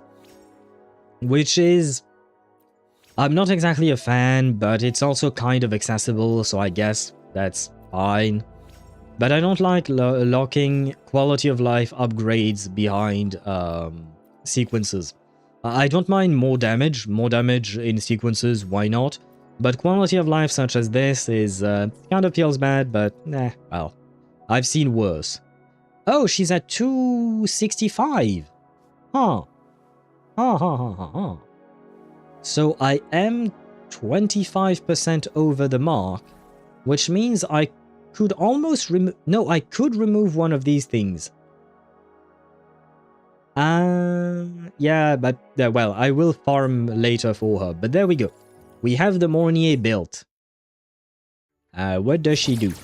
Right, if I recall correctly, she can float, right? Oh, she's very slow when she floats or flies. She's very, very slow. Okay, that's she's less slow when you're sprinting, I guess. But the fact is that she can fly. And it is relatively easy to get her mode. Modules ready. Okay. Funking hell, every time Cantarella just moves, she jiggles.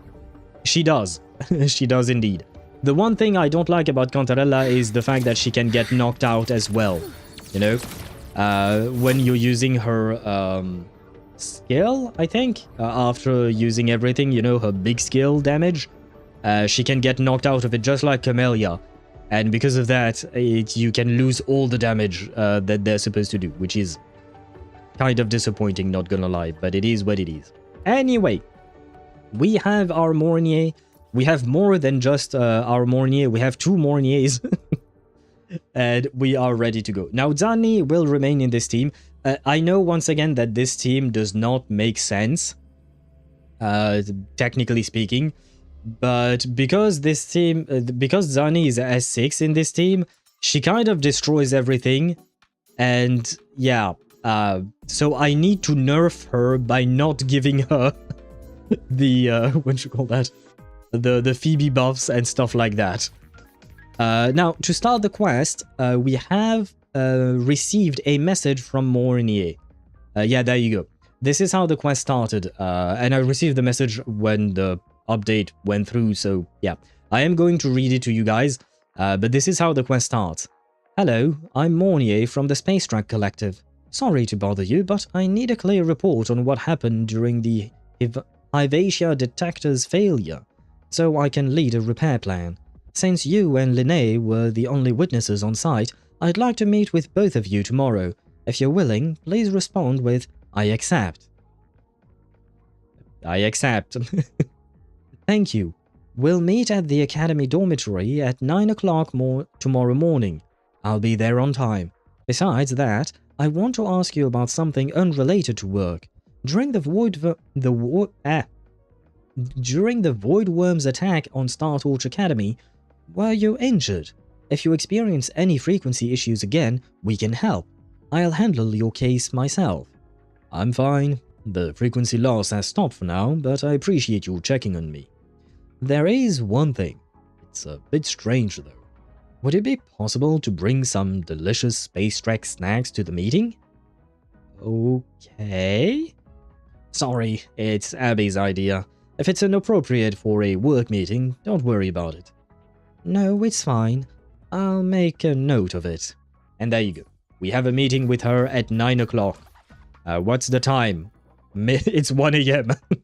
Okay, let's move on to 9 just to pretend. Though technically speaking, I am a week late for this meeting. A skill in resonance can tank through it. I'm not sure what you mean by that. Because I know that my Cantarella has been knocked out of her animation when she was supposed to do damage many times over. You can look from down to above. Meanwhile, she's flying. Don't know what that means. Zani doesn't concern herself with anything. She destroys everything. Yes. Yes, my Zani destroys everything. And to be fair, my Zani is really well built. Like, basically, I am at, like, wait, how much is it? This is, it should be 20%, right? Yep, 20%. So basically, I'm standing on 91% crit rate over 330 crit damage. She massacres everyone and anyone that stands in her way. Or stands in my way, I suppose. Cantarella, when her skill becomes purple, can tank through if it's a medium knockback attack. I say can, not will. Ah, yeah, well, most of the time it doesn't. At least in my experience. Which is a shame, but it is what it is. I'm guessing maybe she might have some immunity of some kind when you have her at S1. I've never read Cantarella's sequences. Oh, Lynae's with a cat. I saw that. Was it Lynae who made the noise, or was it the cat? Rover, over here. Let me know if sound is good. It should be. I haven't changed anything, but it should be good. Let me check while she licks her lips. It's been a while, Lynae.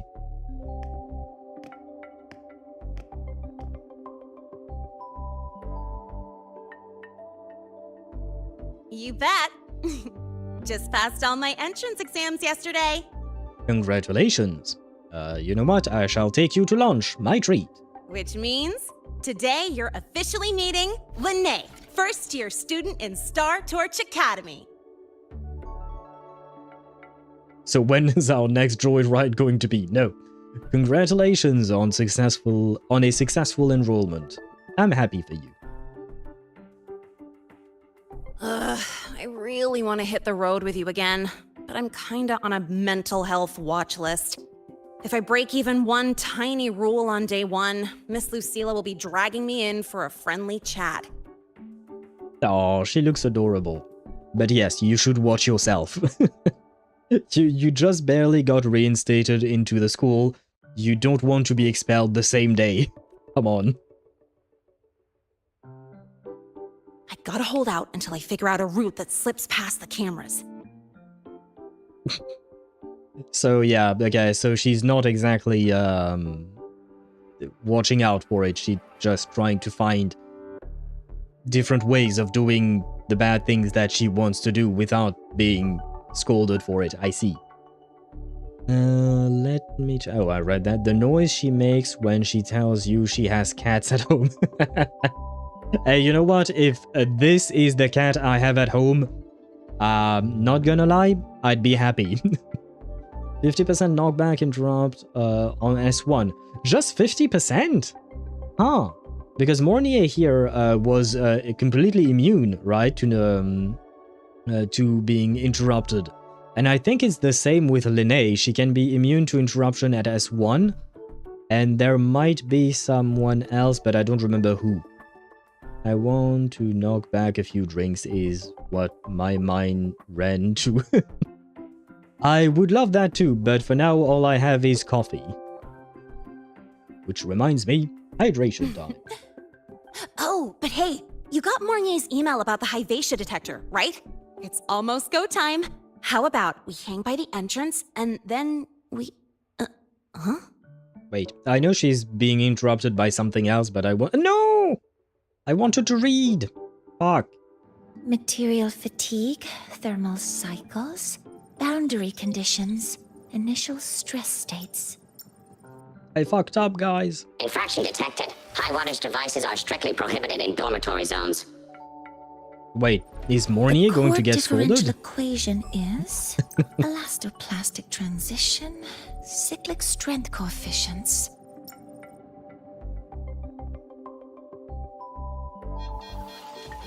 Please comply with the Star Torch Academy Dormitory Code of Conduct. Issuing first warning. Issuing second warning. Coefficient correct. Units mismatch. Recalculating.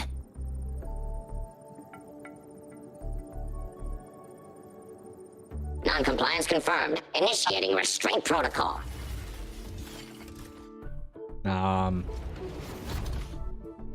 Conclusion. Material upgrade required. He doesn't have time for him. Tomorrow's meeting. Oh no, she broke the poor robot. Oh man, he was just doing his job, you know. He was just doing his job. Now, I wanted to read this, but we know what the High-Vatia detector is, but I don't remember if we read this thing specifically. Probably did, but just in case, it will give us a reminder. A monitoring instrument installed on the surface of Sundermere by the Space Track Collective to oversee and maintain the reactor drive. At its core is a replica of Exostrider's calibration module, enabling a dedicated data link with the drive to transmit real-time correction parameters. High-Vatia plays a vital role in ensuring the reactor drive's continuous and stable operation. And it was kind of broken, kind of like this thing. She innately has 50% in 40. Oh, does she? Oh, okay. So 50 plus 50 equals 100, I suppose. Okay, so that makes more sense. Mornye just casually floating by. Yeah, she's kind of ghostly a bit, because she does appear like a ghost, not gonna lie. Plus, her legs are kind of transparent as well. So it doesn't help. Right. Now, time for the scheduled meeting with Rover and Lynae. Maybe Mornye is a ghost. Who knows? Hello? Oh, I'm sorry. Did I keep you waiting? No, we were just yapping about Lynae potentially doing some illegal things that we should not mention to you.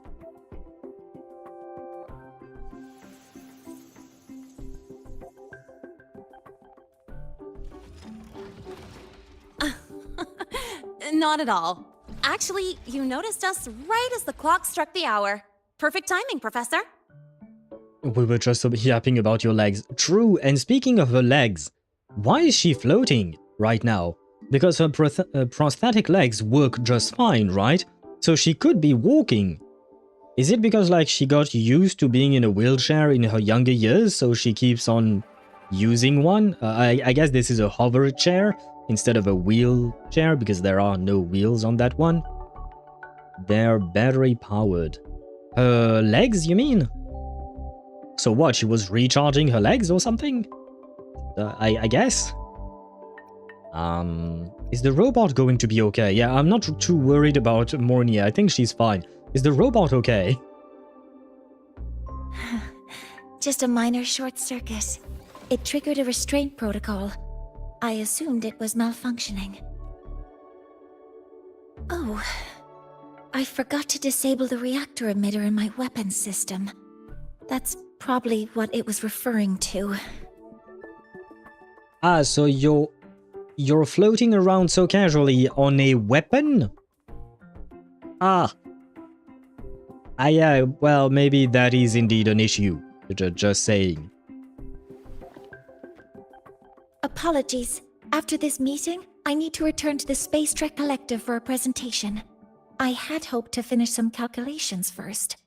I am okay with that. And what is wrong with your boobs? No, like seriously. Why are they moving up and down like this? What's going on? Why are they on a spring or something? This is not how boobs work. They don't move casually on their own. I mean, I guess her hair is also floaty, as if there was wind in here. Except we're indoors, not outdoors, and there is not a giant fan pointed at her. The physics is kind of weird here. I don't know what's going on with Mornye. I wanna see. You wanna see what exactly, Deidara? She has augmented boobs. Does she? Because she doesn't look Fiorina levels of flat, but she's certainly no Lynae, is what I'll say. They're floating around casually, armed and dangerous. Yep. In a school. let it be a reminder. She's floating around on a weapon inside. Oh no, never mind. This is not a school. This is a research institute, but still. I do have other appointments today, but I believe there is time for some light conversation. I wasn't sure what you meant by delicious, so I brought samples from my latest food research. Yes! I knew it! Professor Mornye's a real gem! And just like Paimon would, as soon as we talk food, Abby comes out. Flat is justice? Depends how flat we're talking about. Fiorina flat is quite flat, not gonna lie.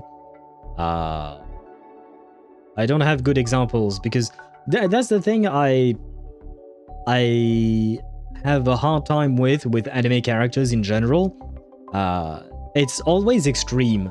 So either the character is flat as a board, or the character has ginormous boobs.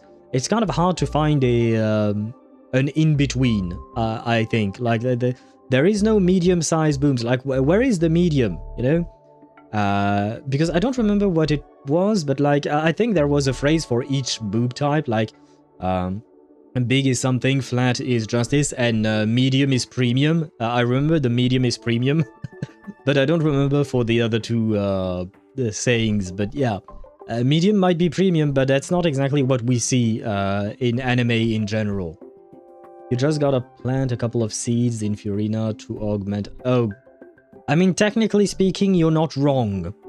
Technically speaking, you're not wrong. When women get pregnant, they will oftentimes see their bra size grow a bit, so... Yeah, but I don't particularly want to picture or imagine Fiorina being pregnant. I don't think she should be a mother. Let's be honest. I don't think, given how chaotic she is, she should not be a mother. And hello Zenny, welcome to the stream. I hope you're doing well and thank you for the hydrate. I shall do just that. Let's get started. We can eat while we talk. I'm not joking, when a character is flat, you put more attention in another asset? I will take your life, sorry. I was reading Sparta's comment at the same time. What asset? Are you talking about her thighs or her ass, maybe? I haven't looked at Mornye's ass, to be honest. Like I said, she's medium-sized, so I place her in a different category, so yeah. But if you absolutely want to, since we know she's around her 30s, I suppose we can take a look. It is okay. Flat is justice, medium is premium, oppai is life, oppai is truth. But isn't that... because oppai just means boobs, right? It doesn't have to mean big boobs, does it? I'm not sure. Because I do know the Japanese word, but as far as I can remember, oppai just means boobs, right? So boobs in general are a life or a truth. That is true. Of course. Come on in. I already tidied up my dorm, so sit wherever you like. For example, Noelle is caked? How do you even know that Noelle is caked? She wears a giant dress. A very long dress. How much did you have to bend the camera to look at Noelle's ass? God damn. No, like seriously, she wears a really long and poofy dress. So yeah, her ass is not out there to be seen. Like for instance, you can very easily see Lynae's ass because she wears a very short skirt and you're constantly jumping around with her. So her I understand, but how do you see Noelle's? Yeah, there isn't one for big boobs if I recall correctly. Really? I thought there was, but I don't remember what it... I will take your word for it. I was jumping like an idiot and I saw something. Something that pleased your eyes, I suppose.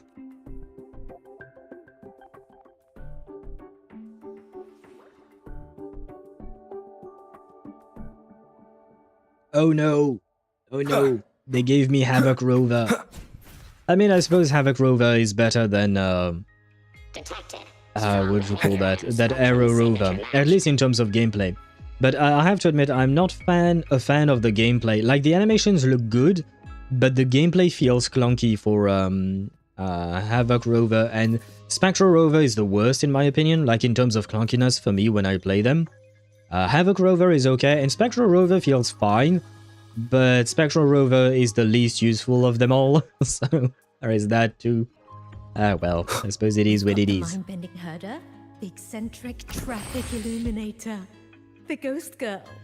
Why am I in a room alone with Lynae and Mornye together? Why are we here for the meeting? I thought this was more of an official meeting than anything else, but okay. Ooh, those strawberries look good. The smells are all mixed together. It's kind of fishy. And the texture is wet and gooey. What do you mean kind of fishy? How can strawberry taste fishy? What? Strawberries are fishy? I'm so highly confused. And why dressed up? This is not that kind of game. This is not a hentai game. Noelle has a metal skirt, basically.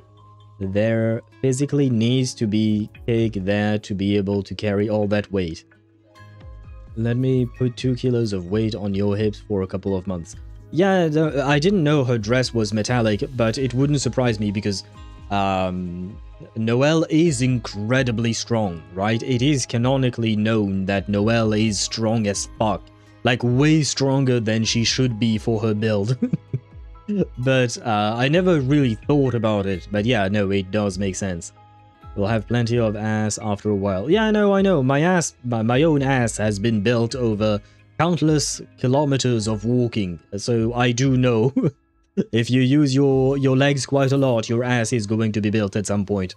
And I'm assuming that for Noelle is the case. It's just that I never really looked up Noelle's skirt, or no, I never thought of Noelle's ass. You know, I never really thought about her ass in general. When I think of Noelle, I just think of a cute maid who tries to become a Knight of Favonius.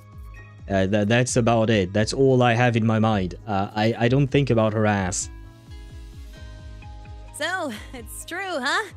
You guys actually made food that tastes awful, but it keeps you running for 3 days straight. I thought that was just a joke. I know, I think she's sad. I know. I think she genuinely just tried. It's a scientific breakthrough using energy compression tech. It's one of the collective's most iconic achievements. I know, she's sad. I mean, yeah, it may be... no, I mean, look at medicines, right? When you take drugs, like actual medicine, I'm not talking about recreational drugs or stuff like that. But oftentimes, the drug itself, the medicine, is a major breakthrough, right? That we've achieved, and because of that, it can keep you alive and all of that. But oftentimes, medicine tastes like shit, let's be honest.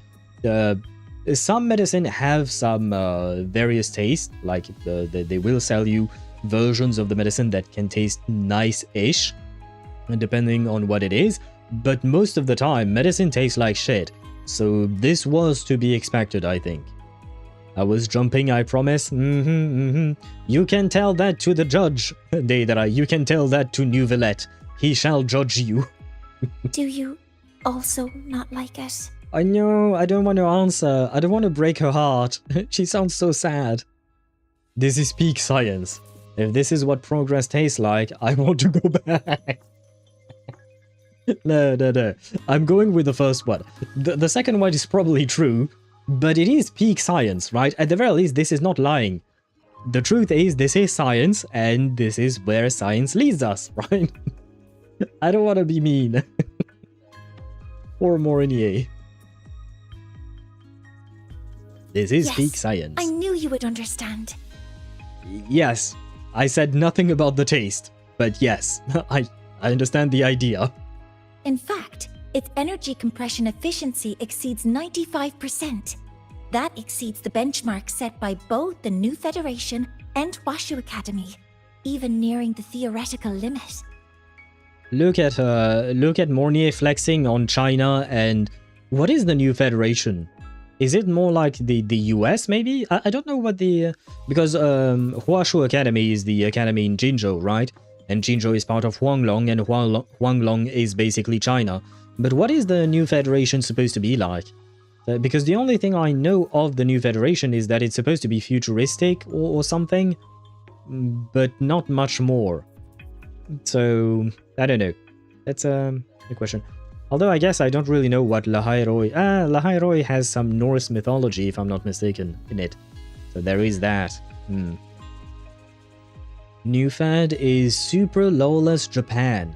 Oh right, I forgot about the lawlessness, because I do remember some bits and pieces when talked about the new federation.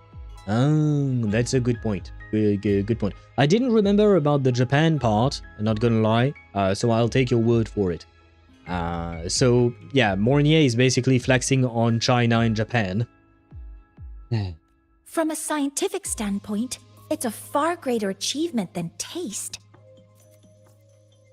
Well, I mean, technically speaking, she's not wrong. Like, yes, scientifically speaking, this achievement is great, but taste is also nice. Just saying, you know, eating tasteful things is nice. And see, here her boobs are not moving up and down like crazy for no reason. So I think there is something wrong with her model sometimes. I don't know what, because I think I noticed it during the last quest as well. But I think there is something wrong with the physics of her chest. They have to patch this shit. Also, Amber is caked too, but everyone knows that. I have a vague recollection about it, but yeah, Amber is also another character I don't really think of, or rather I don't think about her as specifically. Question mark, honestly. So you're not sure about the Japan part. Okay. Well, I guess we'll see when we get there, which is probably going to be next year.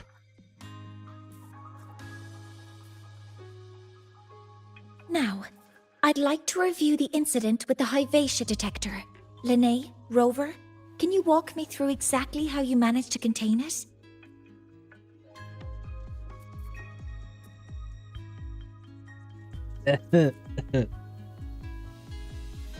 Described how you contained the Hyvatia incident. Purely basing it off calculator. Why not? Yeah, I could see the Japanese, like very futuristic Japanese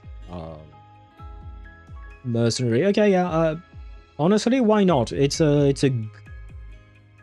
good theory, I guess. Good speculation. Like I said, we'll see in about a year, I guess. But to summarize, your method of stopping the Hyvatia included blade slashes, repeated shots with coated rounds, and physical force.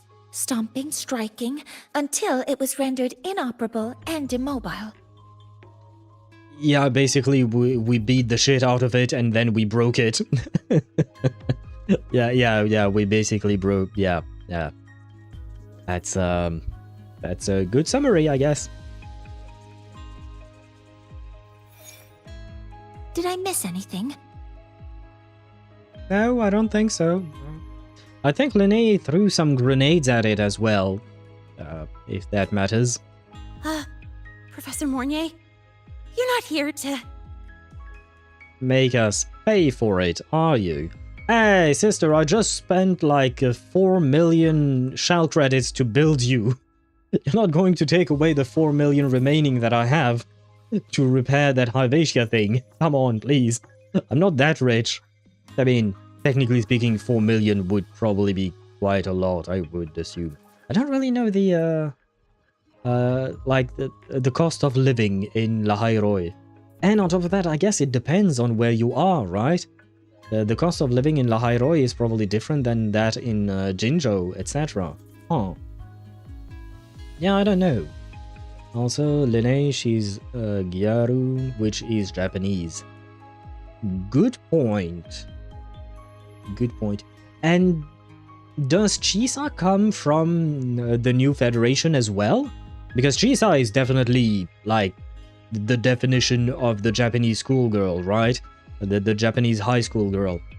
And her name, Chisa.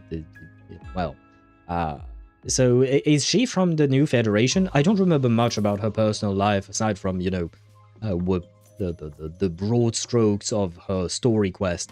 But I don't remember if she was from the New Federation, because I know that she was from some place and then she had to move. Her parents and her had to move. And I think they were supposed to move to Lahai-Roi, hence why we found her parents here. Or rather, she found them and then we never saw her again, kind of. But I think maybe she could be from the New Federation, so that gives even more credence to your theory that the New Federation might be lawless Japan. Please don't take away my pocket money. It all happened really fast. We didn't have any other way to stop it. Yeah, to be fair, it was either the machine or us. Besides, we're just students. We couldn't afford that even if we wanted to. I mean, I don't know. That depends how much it costs. No, you're misunderstanding. Different damage mechanisms cause distinct failures and require specific repair methods. Okay, so she wants to know how we broke it in order to know how to repair it. Okay, makes sense. Why not? Damage from certain special resonance abilities is hard to detect through standard diagnostics without prior data. So you two did well to suppress it physically. During the new solar ceremony, the Hyvatia detector is essential in monitoring environmental parameters. I've already passed your report to Professor Anselm. He should complete repairs soon. She's Huang Long Yin. Is that how we say it? She's from Huang Long? Okay. Huh. Calculator is new fed. Yeah, calculator I know, I remember that for a fact. Because people speculated that we would go to the new federation in 3.0, and that meant that we would see calculator more. Unfortunately, we were wrong. So we had not seen calculator at all. But that's it. Mortefe is also new fed. Yeah, if I recall correctly, yeah, he studied there first and then came to Huashu Academy. If I recall the story correctly about him. But I didn't remember for Chisa. So wait, why does she look like a Japanese schoolgirl when she's from China? Kind of doesn't exactly make all the sense in the world.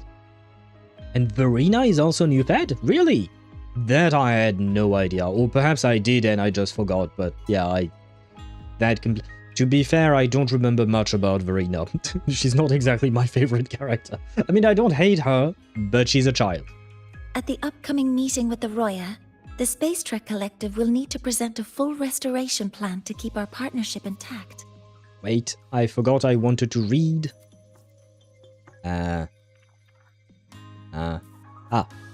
During the new solar No, stop yapping. My bad. I just wanted to read this. New Solar Ceremony. A Space Trek Collective project decades in the making to replace the reactor drive in the sky with Helios, an artificial sun engineered by the Research Institute.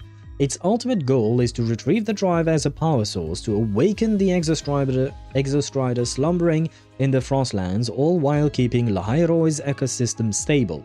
And Hyvatia we've already read, and Roya tribe, the indigenous inhabitants of Lahai-Roi. They have lived in the underground cavern long before the Space Trek Collective's arrival.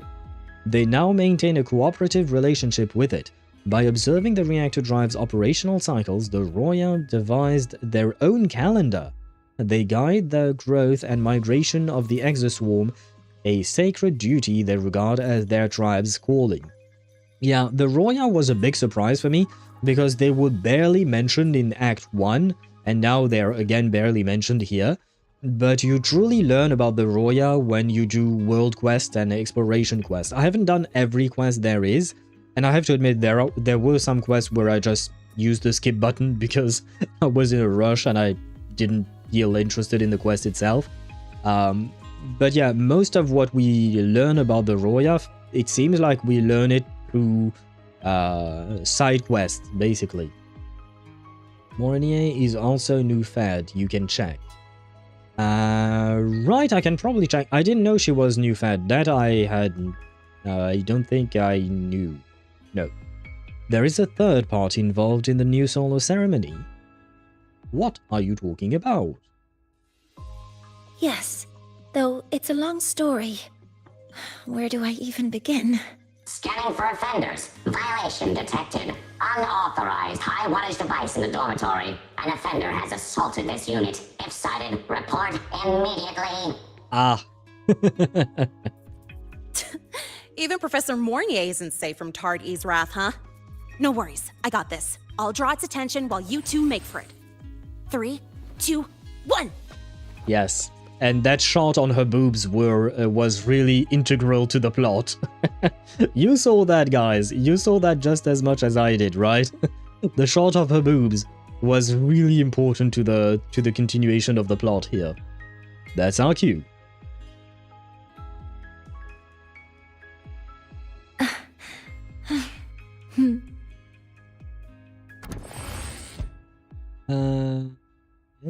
Most of Lahai-Roi seems to be new fed. I will be there for yeah. everyone. Power levels. Precision calibration. Where do you see that? Experience? Combat efficiency. Female birthplace, new federation. All yes, indeed. green. Oh, and let me check for Verena, because I genuinely did not remember. Oh yeah, she is from there. As you can see, I read 2 of these things, and then I forgot. To be honest, I haven't read character things like that in a long time. The only one I truly have read is... where is my Zani? Yeah, as you can see here, there are no red dots, because I've read everything, I've seen everything there is, but that's because of Zani. But yeah, for the other characters, I haven't done it yet. And, I hope to do it at some point, but I keep forgetting. How much power do you run on? Traffic I illuminator. forgo? What did you forgo? Compliant with dormitory safety protocols. Good luck, Lynae. Love you. Thank you. Ask her for help. Seen everything? Yes, I have seen everything about Zani. And truly, I have seen everything. The internet is a wonderful place. And Deidara, you said you lost it? What did you lose?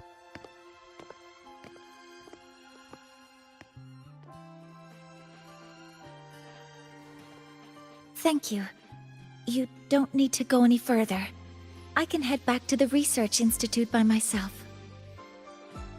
No more rule breaking, alright? That was an accident. I'm just messing with you. Huh?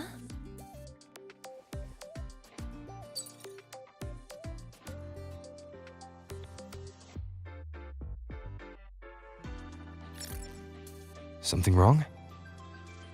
The song that is playing right now, for some reason, it kind of reminds me of the song you hear in the dorms in, or even on the deck of the Hyperion. I think it was named the Hyperion, you know, in the Honkai Impact 3rd. This song reminds me of that for some reason. The necessary plot angle. We love messing with the girls' eyes. Yeah, come on, it's all in good fun. And yes, that camera angle was very much necessary. Still enjoy Galdrana's cake while she fights. Damn girl, could break my neck with those legs. She probably could break your whole body with her whole body, to be honest. Yeah, it's very similar to the Hyperion Bridge theme. Yeah. Maybe not the dorm, maybe I was confusing it, but yeah, the Hyperion Bridge, definitely. It's I don't know why, I don't know if it's a reference, I don't know if Kuro did it on purpose or if it's just, like, coincidence. It's a notice from the collective. The Royan delegation cancelled a meeting. The ceremony is now on hold. That's odd. Well, then that means we can get up to no good. Ha ha ha. Ah no, that means we have a problem. Warren handles Royan communications. I'll ask him what's going on when I'm back at the Institute. Could be purely accidental, yeah, most likely. Honestly, this one I don't think is an actual reference. Because Kuro does like to put in references to other games and stuff like that, but this one, I think... Since that slot is free now, I can use the time to recalibrate. I think especially when it comes to music, you can find similar sounding music that have nothing to do with each other. It's quite easy. Why don't you give yourself a little break? That isn't on the list. well, I'm making up a new list for you.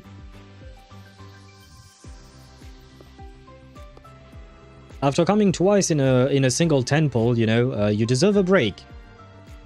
Ah, I'm being attacked by a fly of some sort, I think. The new solar ceremony is nearly upon us. It's the culmination of decades of work. Everyone at the collective is giving their all to realize it. By the way, do we know what her halo is? Like, is it just an accessory, or like, is she a Halovian from HSR? Is she like a... is she Sunday and Robin's little sister or something? I mean, I guess she doesn't have the wings on the back of her neck, right? But like, why does she have a halo floating over her head?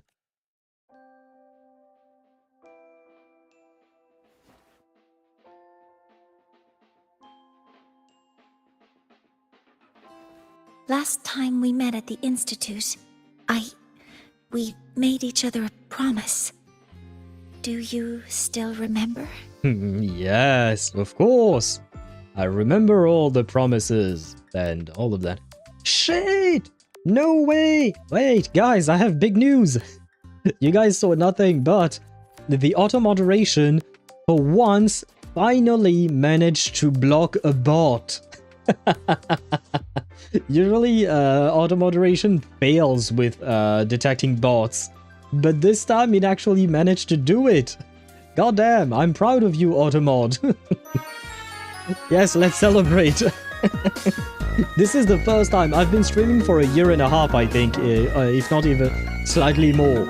And in a year and a half, Automod has never managed to block a bot before. I've always had to ban them myself manually. The bot is working better now. Oh man, Didn't see sorry. that coming, did Nope, you? I did not see that coming. This is so stupid, but it makes me happy. Good for you, Autobot. Wait. No, not Autobot, Automod. Autobots are what is in Transformers. My bad. There is only so many sounds you can combine after there being some similarity. Yeah, definitely. Especially because, I mean, technically speaking, you can combine sounds however you want, but to make it pleasant sounding and to make it, like, thematically coherent with the scene that you're trying to set, at some point, yeah, you're bound to repeat something that someone else has already made. So all you can do is try to make it somewhat different from what is already existing. I can see her being Robin's daughter. Huh. I've never seen Robin as a mother figure. Yeah, I guess she's mature enough. Why not? Why not? I can't see somebody this sweet being Sunday's daughter. Yeah, no, Sunday has too many issues. But this is why I said they're a little sister, you know? She could be their little sister. Especially, wait, if I recall correctly, Sunday is older than Robin, right? If I'm not mistaken. You can check Genshin if you want. What did you send in Genshin? Oh, you saw the... you sent a video of the cake. She does have cake. Yes, Noelle does have cake. To be fair to myself, I have not played Noelle in many, many years. And congratulations, Deidara, for your ultra rare Guam? Is that her name? The blonde girl that you sent earlier on the general channel? I don't know who she is, but I think congratulations, right? Let me rephrase that. There is so many combinations of the sounds that are in the hearable range. True. Yes, older brother, there is like a year difference between the two of them. Ah, okay. I will take your word for it because I genuinely don't remember. I found it jumping like an idiot. I mean, I understand. I do jump like an idiot. I mean, you've seen me play the game. You see me jumping like a dumbass all the time. So I understand. Thank you. You're welcome. I hope you have fun with the blonde character. Is her name actually Guam or is it something else? Like, because there is Guam written under it. Ship type large cruiser. Morning, everybody. This is Eagle Union CB2 Guam. Okay, so her name is actually Guam. Okay. Well, congratulations on your Guam then. Sunday is probably tied to his lover's bed. I sting you. Well, I'm gonna wait until that is canon to say anything. I remember. I feel like I just lied because I genuinely don't know. Would you like to attend the new solar ceremony? Thank you, game, for that.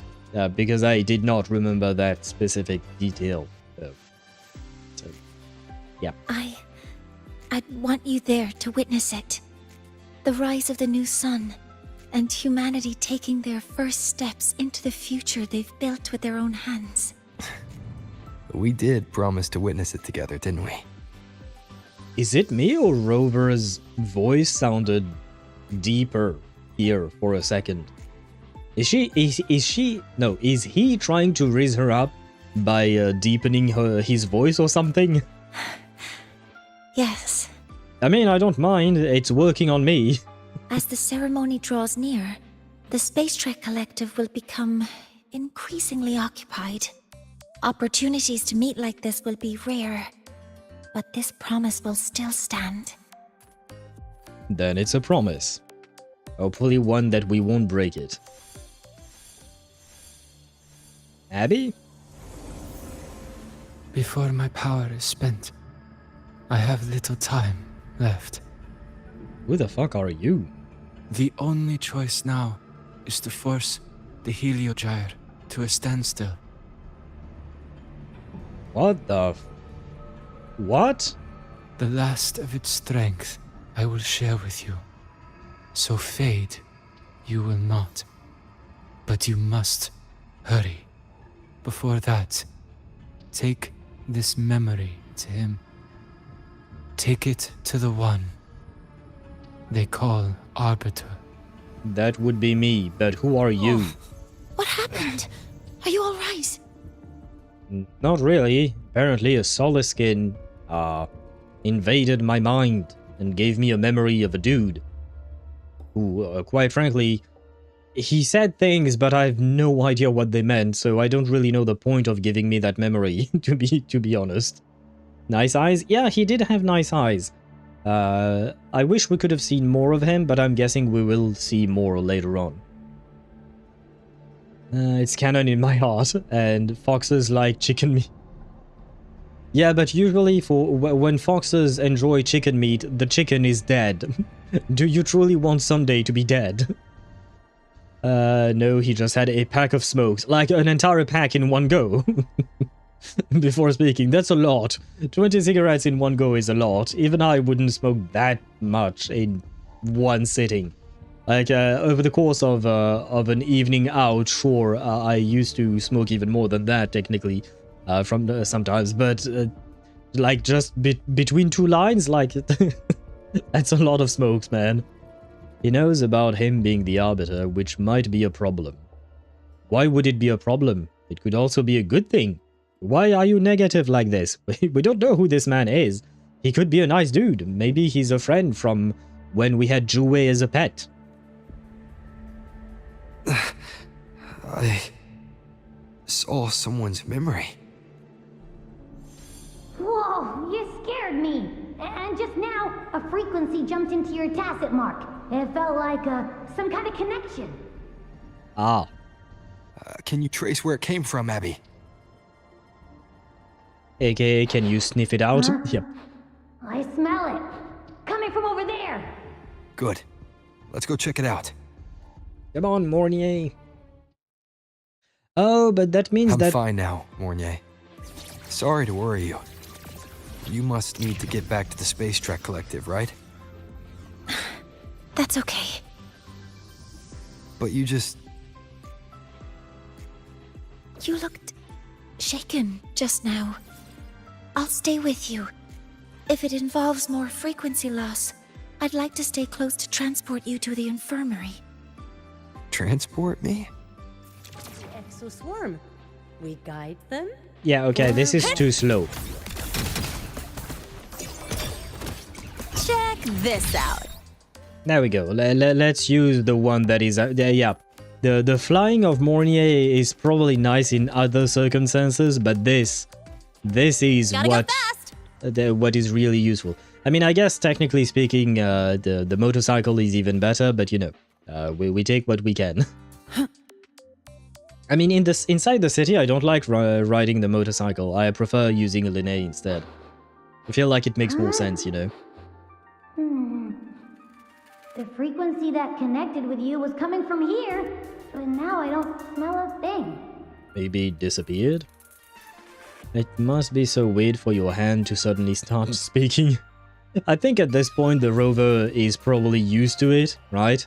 At first it probably was weird indeed, but I think at this point he just got used to it. The voice from earlier said it would share the last of the Heliogyre's strength so it wouldn't fade. It must be that Solaskin. Did it eventually vanish here?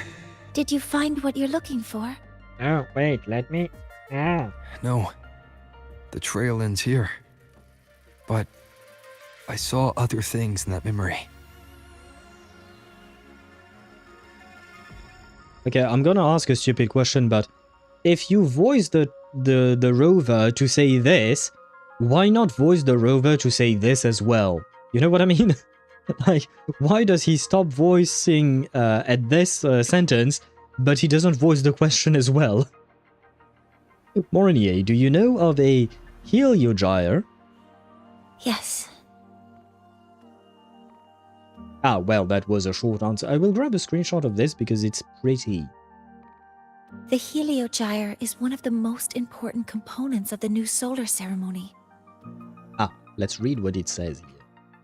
An artifact used exclusively by the Heliodic 6 to observe the reactor drive.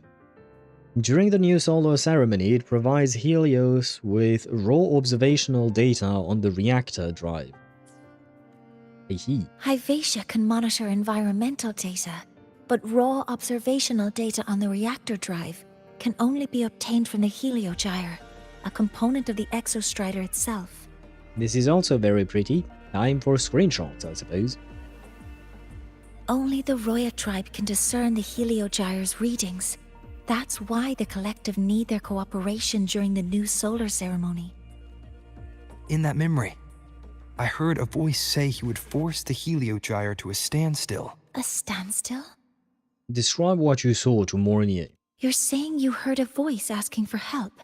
Saying he would stop the Heliogyre's workings? Could that be why the meeting was cancelled? When I handled the Void Worm, a voice told me to protect the sun. Whoever she is, I don't think she intends harm. She offered to help. For now, I'll do what she suggested. Oh, is he talking about Amy? Or however you say her name. Is there anywhere where we hear her name, like, actually being pronounced? Because I'm genuinely curious as to how the fuck you are supposed to say her name. They chose the weirdest name for pink-haired girl. And one thing is certain. The one who knows me by my Arbiter title needs my help. Yet another problem tied to the Research Institute. We shouldn't reveal our plans to them just yet. Black robes with golden embroidery, a headpiece shaped like two horns, and those unusual eyes. I need to find out who he is, Mornye. Do you know any Roya who are familiar with the tribe's inner workings? I do have some Royan students. They might know who he is. What about Dalifa? Dalifa? The other pink-haired girl. Because I've met her in a couple of side quests. She appears at least in 3 side quests, I think. If I recall correctly, she had a connection to the Roya as well. So maybe she could help, I think. Probably, maybe. Yeah, because she was part of the tribe. There was one quest where a girl was sabotaging the whole project that Dalifa was working on because she was scared and she wanted Dalifa to come back to the tribe. So yeah, she should be part of the Roya, so she should be like maybe she could help. I am unaware of it. I'm guessing. Oh, right. We're talking about the Amyth's name, the way it's supposed to be pronounced. It's class hours at the academy. Should we head back? Help! Help! Maya! Maya! She... So Someone, please help! What's wrong with him? Otherwise our thesis data will disappear entirely! Don't Hold worry. it. If you see a student shouting help and thesis in the same breath, no matter how loudly they scream, it's never really an emergency. But Maya is one of the Royan students I mentioned. Since you're looking for her, we might as well see what it's about. I think I've met Maya before. Once again, in a side quest. I think, yeah, I think I have met her before. But I think I only met her as a hologram of some kind, maybe. Not sure. And she didn't have a voice, so it's not like I would recognize it. Calm down. Good. They've stopped for now. Maybe I should just shut them down? Yep, I think that's definitely the girl I've met. And the girl you see behind her, I think I've seen her as well. I don't remember her name, but I've definitely seen her in a quest. So I don't know if it's just because they reused the same skin for an NPC, but the girl that's like between her arm and her between Maya's arm and head, I've seen her as well. No! If I force the shutdown, I'll lose the data. Our thesis. Oh, somebody help. Is she in a bad situation? No. It's just a routine malfunction. But... Professor Mornye? Oh no, I've been caught out of class. Wait, let me explain. I wasn't skipping class. I'm here for a very good reason. It's not that I don't respect the class or my teachers. The more you say shit like that, like I wasn't skipping class, I don't, it's not that I don't respect the class, the more guilty you sound. So, can you just... Even if you beg me, credits will still be deducted. Why don't you start by explaining yourself? Well, these are probe robots from a few days ago. We sent them out to measure void matter concentrations in the tundra. We thought we'd finish collecting the data before class, but when we tried to approach them, they started attacking us. I chased them all the way here. That's why I missed the class today. The internal exoswarm material was eroded by void matter. That's what caused the malfunction. You can affirm that without even examining them? Oh, it's impressive. Exoswarm material. Materials harvested from exoswarm. Though still essentially part of the exostrider, they are widely utilized in engineering Lahai-Roi's various constructs. This should have been covered in your material science coursework. Such material is inherently unstable and can only be used in controlled environments. I'm so sorry. For safety reasons, you'll need to shut down the units first, then clean the contaminated parts with void matter. But approaching them right now may lead to further damage. We need a pulse generator to stun them from a distance. I'll submit a request. There is a simpler solution. Unsheath your sword. See? This is why I say, the Rover's solution to everything is beat the shit out of the thing. Whatever problem it is, Rover will punch it out of the way. Unsheath your sword. No, wait. That's against protocol. Scanning. Target. Eradication. Well, I think now we don't really have a choice, do we? Never mind. I'll think about how to write the review report later. Oh, so I am playing as her. Nice. Attack formation. All targets in sight.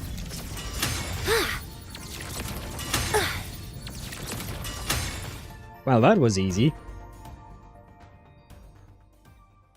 Now, they're back to normal. Ah, so smashing them with lasers was the solution. They're very understandable. Great. Do you think the data... It's still there.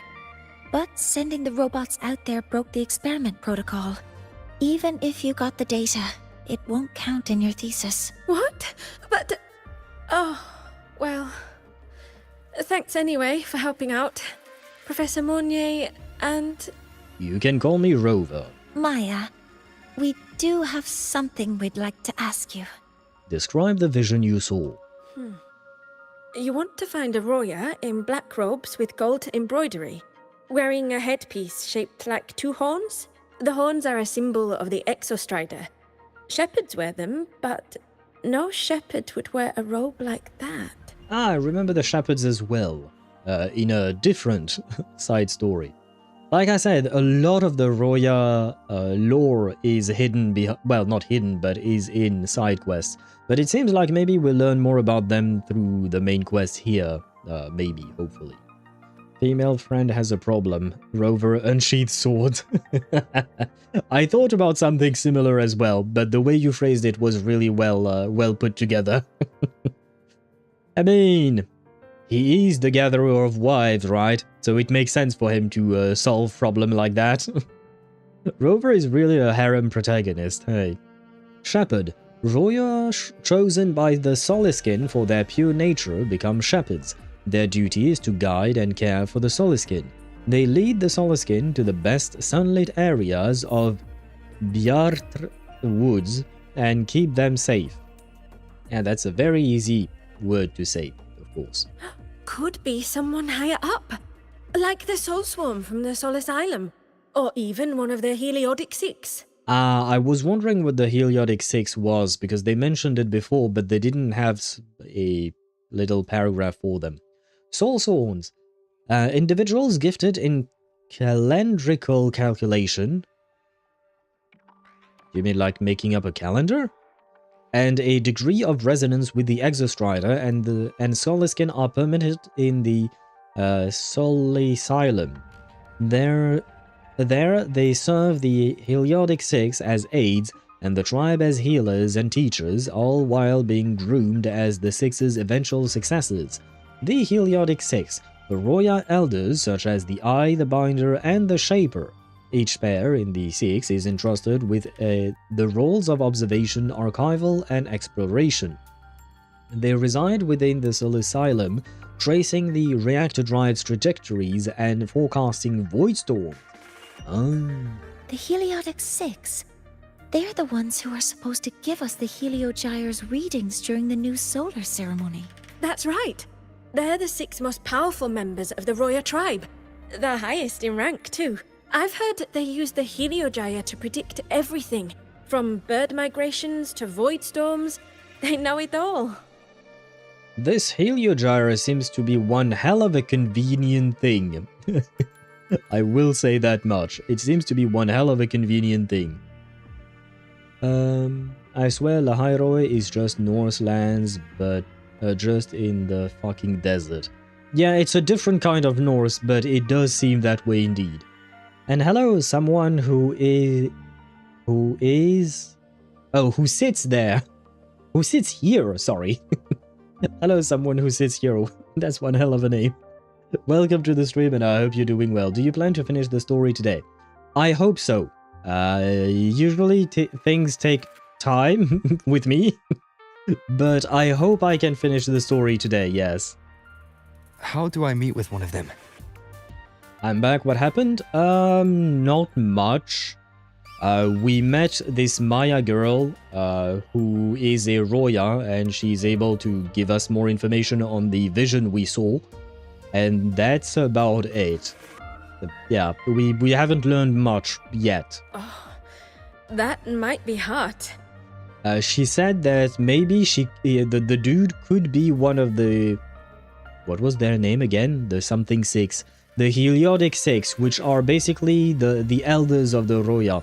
So maybe that guy is among them, but he shouldn't be wearing the robe that we saw him wearing, so we're not really sure yet. Me running my mouth probably doesn't help. I mean, that's the point of the stream. I've said it before. I enjoy yapping with you guys and even myself yapping about what's happening on screen, so it takes time and I'm perfectly okay with that. They never leave the Sol Asylum. It's surrounded by light all year round. Very few Roya are even allowed to enter. Sol Asylum, the sacred ground of the Roya and the dwelling of the Heliodic 6. It safeguards Exostrider parts and serves as the central archive for all Royan records. With each operational cycle of the reactor drive, the Sol Asylum calculates its stability, tracks the birth and growth of the exoswarm, and monitors their eventual return to the exostrider.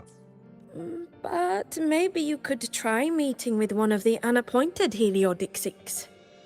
What do you mean, unappointed? Like an unofficial one? Sigrika is currently out researching in the Frostlands. Oh, I know The her. only other one around is Fossir Ingvar, but he doesn't show himself much. I've heard of Sigrika. I think she's a future playable character. I don't remember if I met her in a side quest. Like Dalifa, I'm 100% positive we meet her in side quests. But Sigrika, I know I've heard of her within the game. But and I'm fairly certain she's one of the playable characters that will come later down the line. I don't remember who she is exactly, but I don't think I've seen her in a quest. If you want to find him, my mum might be able to help. She's a Royan shepherdess over at Artuya camp. Name's Astrid. Now then, I'd better get back to my class before I lose all my credits. Who knew I'd run into trouble today? I even asked my mum to help me with the robot. Very good. Good luck with your thesis paper. Good luck indeed. I'm better at talking with students in class. Did you learn what you needed? Kind of. I guess I'll see that one guy she mentioned. Ingvar, I think was his name. Ingvar? Let me check. Where is he? Ingvar, yes, with a G. The last person that those robots likely saw before they lost control was Maya's mother. I think we can talk to her under the guise of a friendly house visit. In that case, I can accompany you as a professor from the academy. As for your identity, it's okay. It will simply be a convenient title. Mornye? Would it be okay for you to act as my mentor? But why? You mean act as a professor too? Sure. But aren't you going to tell me that I should report this to the academy to handle? I was just thinking of ways to help you find who you're looking for. No, I appreciate, but like, why would you want me to be your mentor? I'm guessing it's because when we met before erasing our memories, maybe we were kind of a mentor to her, right? So maybe that's why she's asking that. Because otherwise I don't really see the point, like, in solving our problem or something. Because we were her mentor, yeah. But like, she's just trying to find an excuse to go back to the dynamic we used to have, I'm guessing? Or something like that. Sigrika, female Sigurd. Fucking hell. Astrid, another Norse myth. Astrid I never heard about in terms of Norse mythology, but Sigrika and Sigurd, I've definitely heard those names before. Rover was a professor. What is most likely the truth is that Rover is the one who founded the Star Torch Academy. Because everywhere we've gone so far, whether it was in Huanglong or Rinasita, bro has been the founder of something. Like, he has founded Jinzhou in Huanglong. He literally founded the city. And in Rinasita, I don't remember what he made or did not. But he's always at the center of everything. So it wouldn't surprise me if he built Star Torch Academy in the very beginning. She just wants to relive the good old days. I mean, I suppose there is no harm in that. Your reasons are your own. I trust your judgment. And you can tell me later? I hope I act the part of Professor well. Feel free to give me pointer, Junior Professor.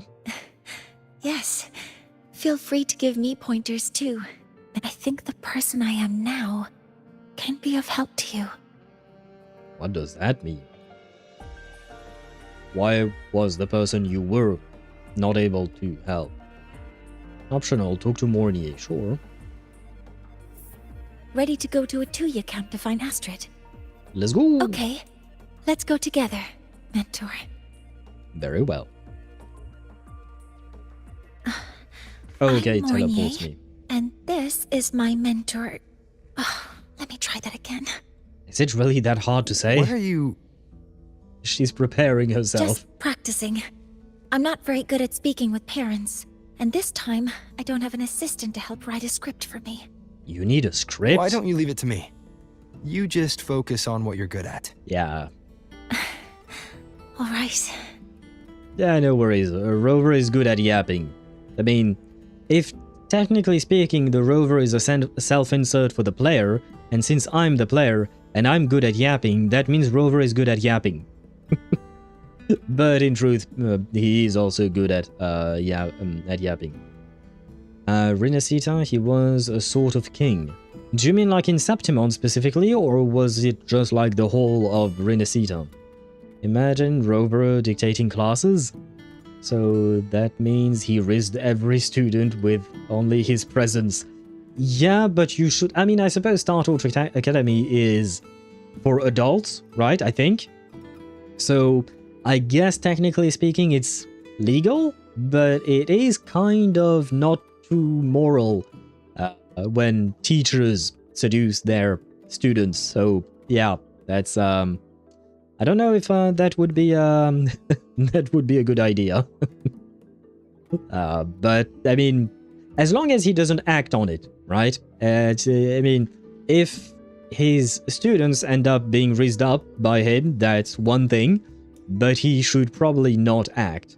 Legal but frowned upon. Yeah, basically it's considered unethical, right? But not illegal, because they are at the end of the day, university students are adults. But the power dynamic between a teacher and their student is very different. A bit off topic, but will you be playing Enfield? I don't know. I don't even know when it comes out. I know it's supposed to come out sooner rather than later, if it hasn't already. I don't know. Maybe we'll do 1 or 2 streams whenever we have time. Maybe next week, if the game is already out or not. But like one of my major issues is just that I do not have the time to fully play the game, like especially if I were to stream it. I mean, even if I weren't streaming it, I wouldn't have the time to add yet another gacha on my plate.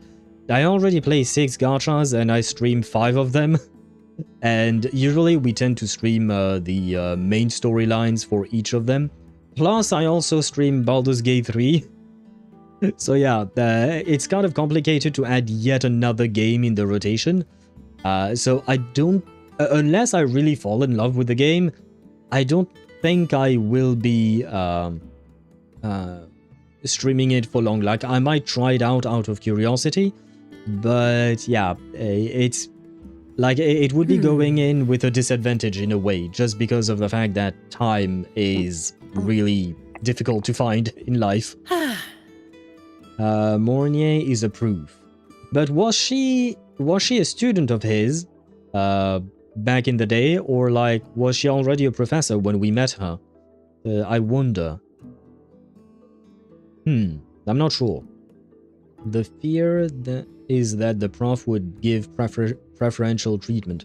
It's not just about giving preferential treatment, it's also about coercing your students. Because in a way, as a teacher, you have your students' future in your hand. You could say, for instance, basically come to my room or come to the classes alone at night, or I will fail your grade, or something like that, right? You could use the authority you have to pressure your student like that, and that is really, really bad. So yeah, overall, just don't do. If you're a teacher, don't do it. Wait, I did not mean to. Well, I was still yapping. Let me yap, game.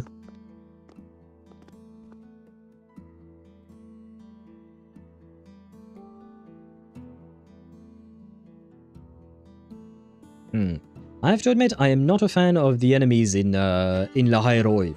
In terms of gameplay, they are a pain in the ass.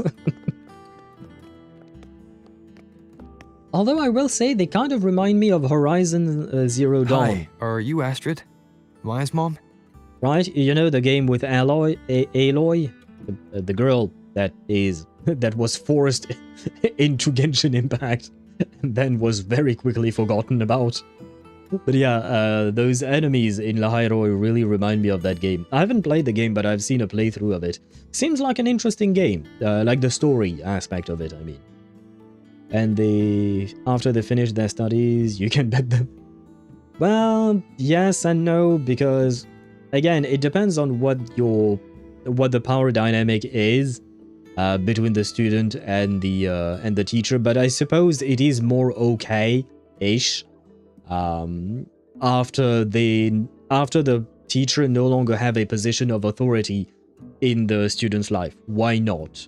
Still not a fan of the idea, but I would say it's less unethical than doing it while they are your student.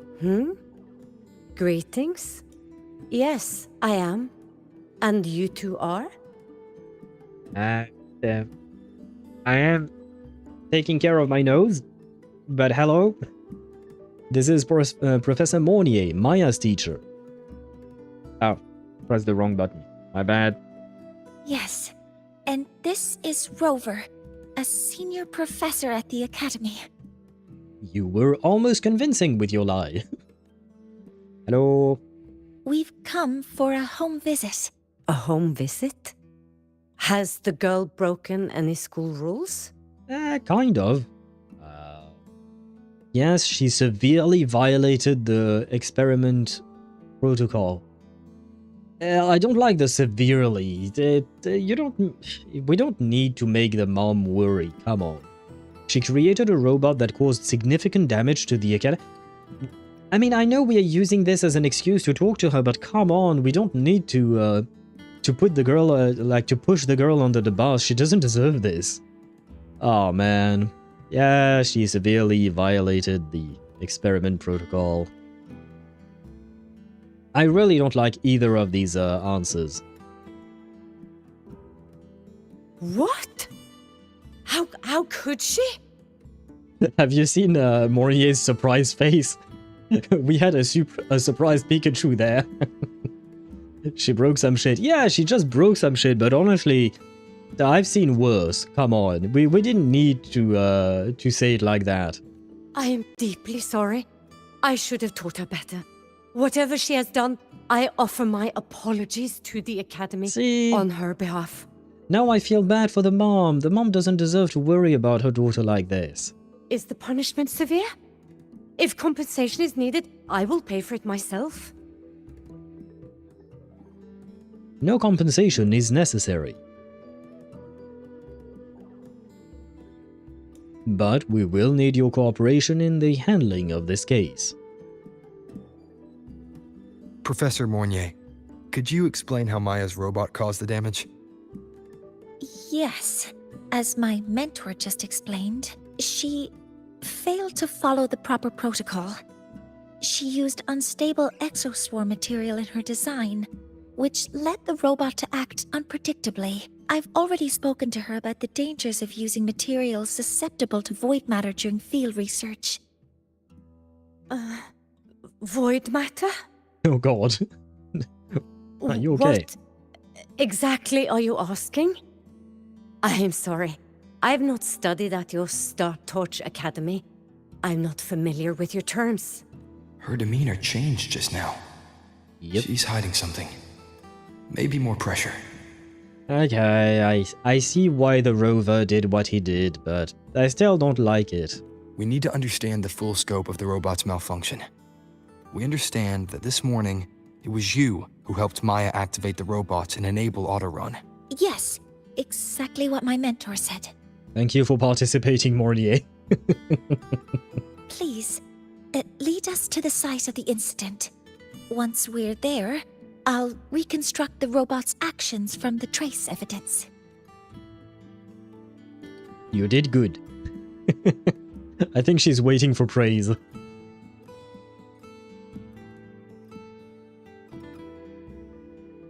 No, we can't.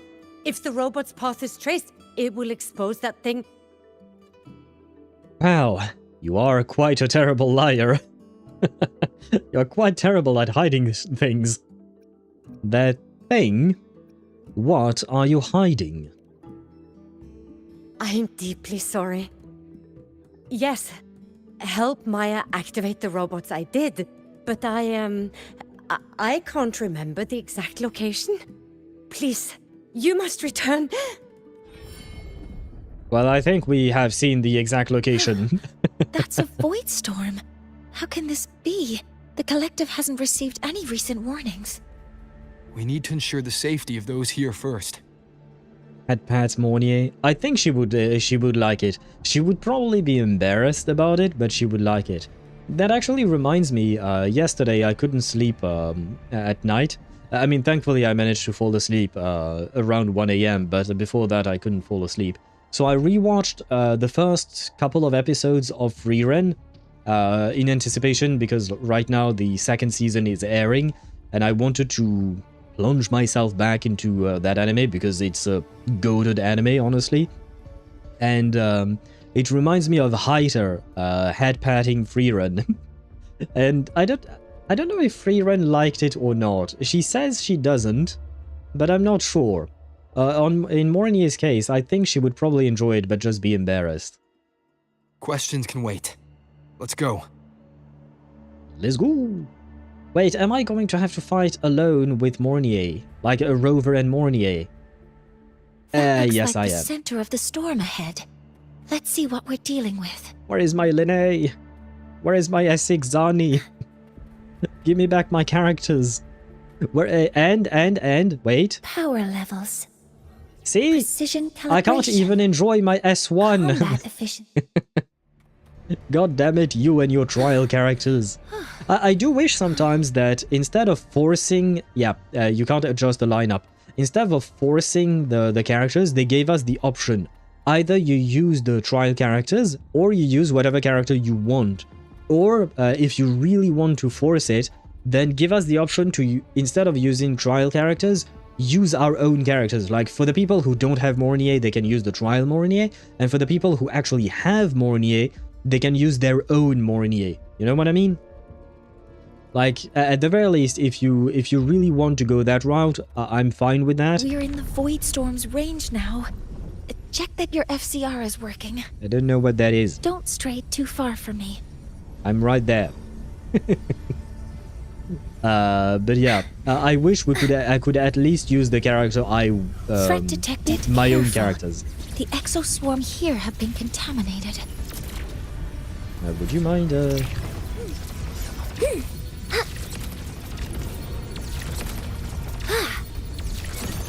Order executed. Authorizing maximum output. 16,000 damage. Well. Oh wow, that was a hell of a lot more. Over there. I didn't even have time to switch to Rover. Down here. Some kind of weird device. Looks like a A can. device. Leave the mechanical work to me. Steady now. Yeah, I'm more of the punchy type of guy, I suppose.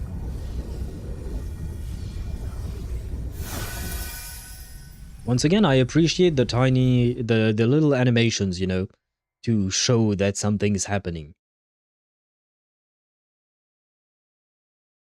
And immediately the game black screens on me. Looks like it was this. Just thought of something really messed up regarding Mornye. Go ahead, say your piece, Sparta. For some reason, immediately I thought of something as well, but you first. You brought up the subject first, you go ahead. Immersion reigns? Yeah, why not? I mean, the thing is, that's immersion to you, specifically Deidara, because you enjoy playing it like that. But not everyone would enjoy it, which is why I often feel that games should not force you to do something unless it's absolutely necessary for whatever to work it out. But it should give us the option. If the game doesn't want to give us the option to use whatever character we have, like I could use my Asikzani or whatnot, fine. Then if that's the case, at the very least, allow me the option to use the characters that you want me to use, but not as trial characters, but as my own. Because my Havoc Rover is actually decently built. My Mornye also seems to have a pretty decent build, I think, given the amount of energy regen I have on her. So yeah, and my own happens to be S1 because I got really lucky. So, you know, I want to enjoy that luck instead of not being able to enjoy it, you know? So there is that. So if you want to keep immersion, it's fine. But at least let me play my own characters, which are way better built than trial characters usually. You know what? We can check the trial characters' stats later on. And I'm fairly certain my own characters will be better built. A device found in the eye of a void storm emitting an unsettling aura. It seems linked to the probe robot's malfunction. With this shutdown, the void storm is gone. Was that one of your resonance abilities? No, I've just read a lot about this. From its structure, it looks like a canister that can both store and emit energy. You will out of the main story? Yeah, but that's not the point. Outside of the main story, thank God I can use the characters I pull for, because otherwise what would be the point? No, the point is, inside of the main story, allow me to use my own characters. I have them. I mean, the Rover... like I said, give the possibility. If you don't have the character, use trial characters. If you have the characters, use your own character, right? It is still immersive, because it still makes sense in regard to the story. Right now, we only have Rover and Mornye in the story. But at the very least, it would be more satisfying to play, probably. She's a paraplegic, right? Poor girl is basically a limp fish in bed when she has her legs turned off. I don't know exactly what her issue is, Mornye's issue. Because I've seen the trailer and the little animation for her, and from my understanding, she had legs issues before. Then, on top of the original leg issues she had, she got crushed by a building kind of thing. And the damage to her legs was so severe that they had to amputate them. But I don't know what the issue was beforehand with, like, her regular legs. Was it that she really could not walk at all? Or was it just a weakness in the legs, like maybe she could walk, but only for a very brief periods of time, and most of the time she had to spend it in wheelchairs? Like, what exactly was her condition? I don't know. As for your limp fish in bed theory, not sure.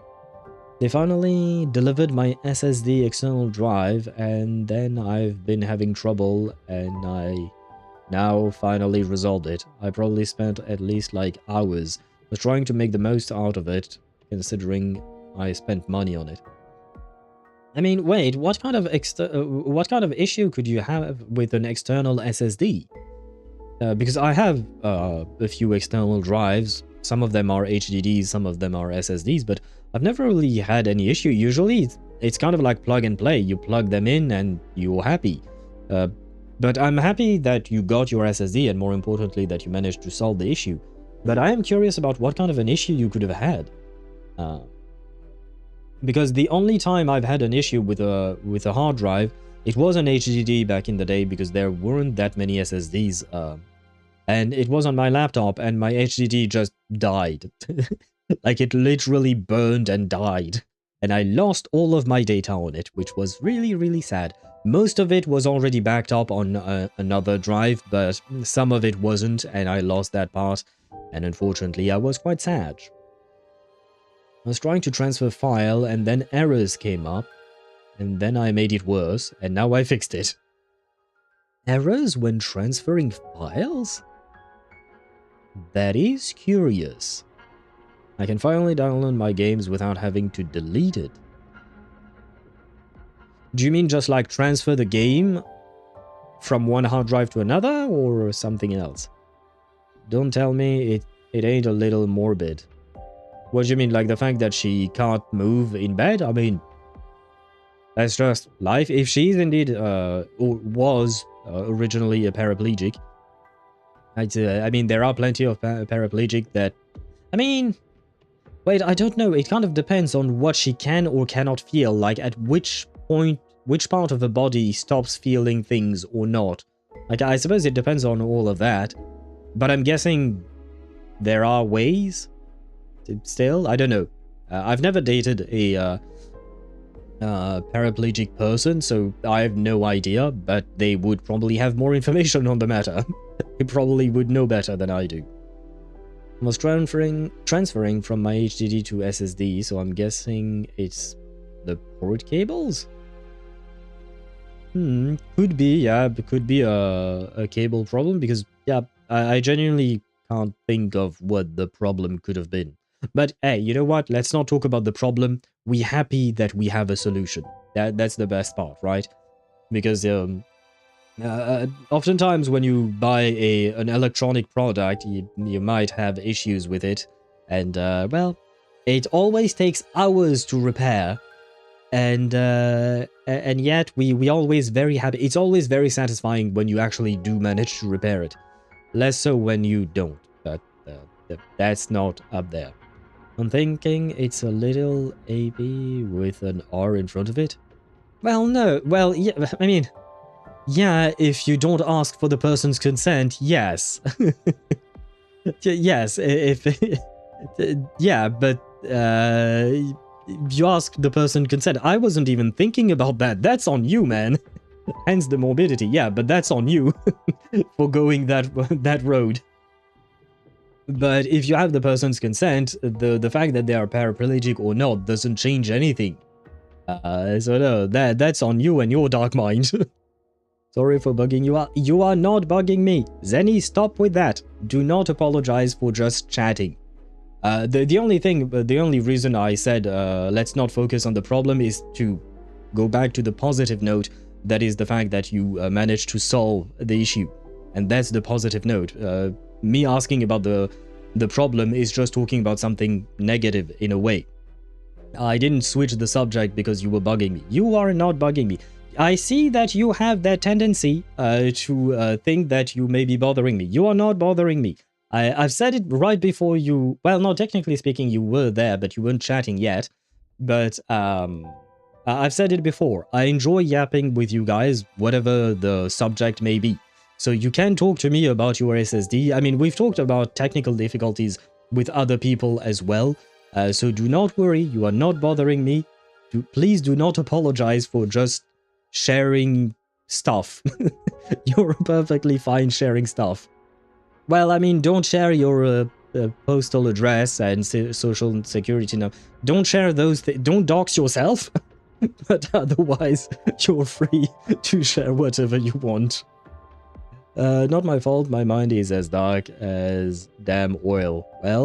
Well, time for you to get your mind out of the gutter, but not the gutter that we usually talk about. The other one. Ugh, this is so stinky. Ugh. I took a shower before the stream, right before the stream. 10 minutes before the stream, I jumped out of the shower. How dare you, Abby? I am clean. I don't stink, thank you. It smells just like that giant worm you fought. Didn't we deal with it already? Giant worm? You mean the void worm? Void worm, an amalgamated horror that often emerges alongside void storms. During lulls between storms, it primarily inhabits the highly concentrated void matter environment of the Marlborough Desert. The void matter regulators on its head serve as both its power source and its weakness. Huh, I see. It's capturing frequencies with high precision, storing energy data. No idea what that means, but okay. It's based on ecological models, tracking activity in natural environments, and reconstructing that data mathematically. A field modulator. Parametric projection. Yes, I suppose that answer really embodies what I'm thinking right now. What the fuck are you talking about, lady? Oh, sorry. Explain it so Abby understands. Let's go with the more jokey answer. I wonder how Abby will react. Right. Oh, she doesn't care. Okay. Simply put, This device extracted the void worm's frequency and used itself as the epicenter to spread void matter. That storm just now was artificially created. I'm gonna be real with you, I kind of already figured that one out without all the fancy words. But I kind of gathered, you know, void storm happens, we arrive, we deactivate the device, or void storm goes away. I mean, it could be a coincidence, but it would be a big coincidence, let's be honest. So, yeah.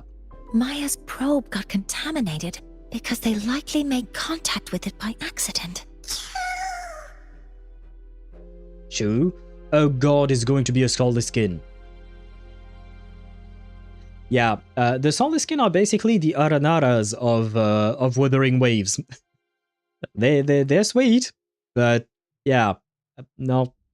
I mean, at the very least, since this is a main quest, I guess they will be voiced like this. They will say Chu on their own, so there is that. Huh? Did you guys just hear something?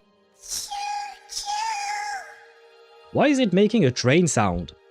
Because Chu to me is the sound a train makes. Well, they don't really make that sound anymore, but, you know, they used to.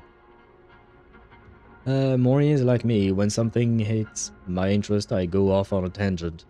I mean, technically speaking, this was not a tangent. She was, I guess, speaking about how the device operates and all of that, but she could make it easier to understand for people like Abby, of course. It's coming from under that heap of exoswarm material. Let's go take a look.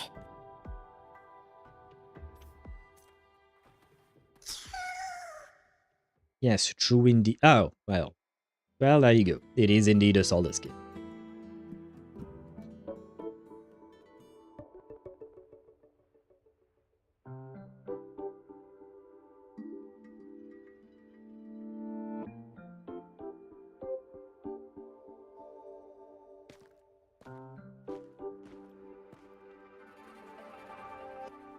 Hello.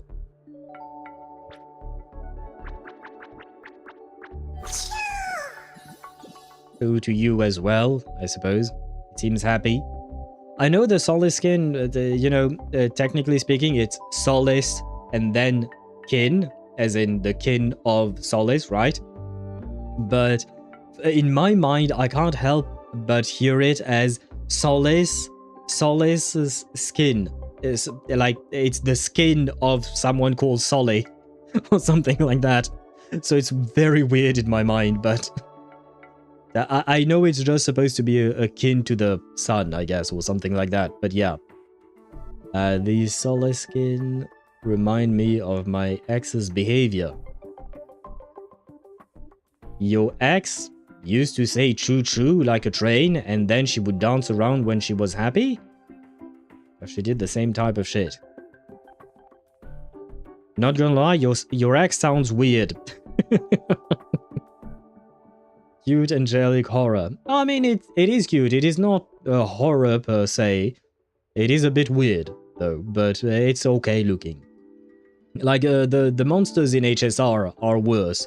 Like, you know, the monsters that were summoned by March, or Evernight, I suppose.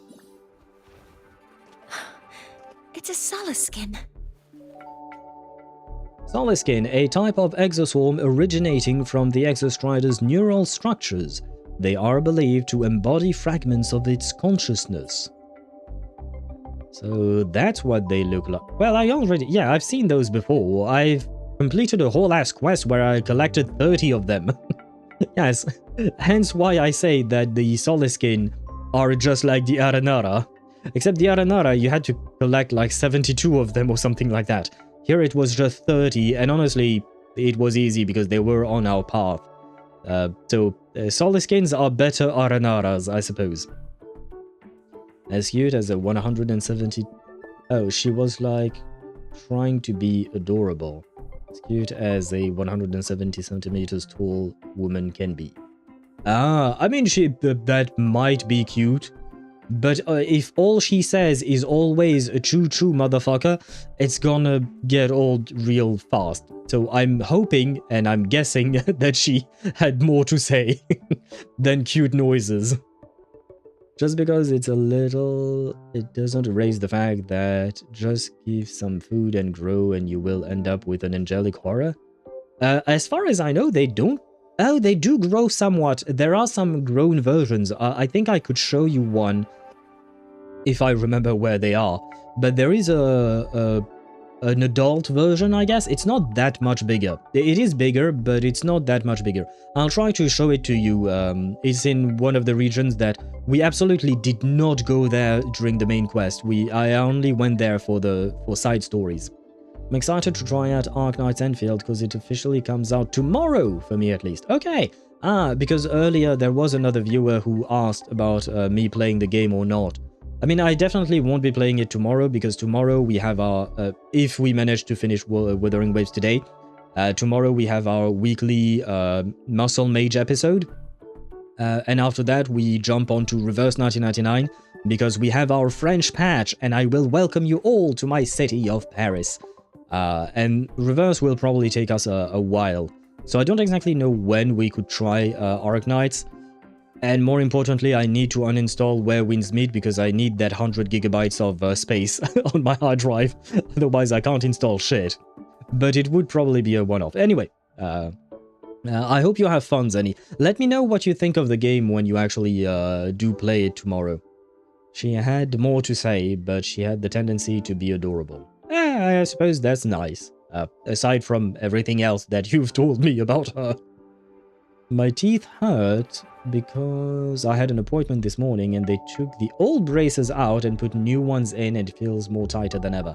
I've never had braces, so I've never known that kind of pain or discomfort. But I have had friends, a lot of friends who've had braces and they did not like them. I wish you good luck. I hope you don't have to keep them for too long. Although usually you have to keep them for a year or 2 years, if not more, so, well, I hope it will be less. I hope you won't have to feel uncomfortable or feel the pain for too long. Look at them, found a new pet. I suppose, yeah, and I suppose we are going to adopt them, and...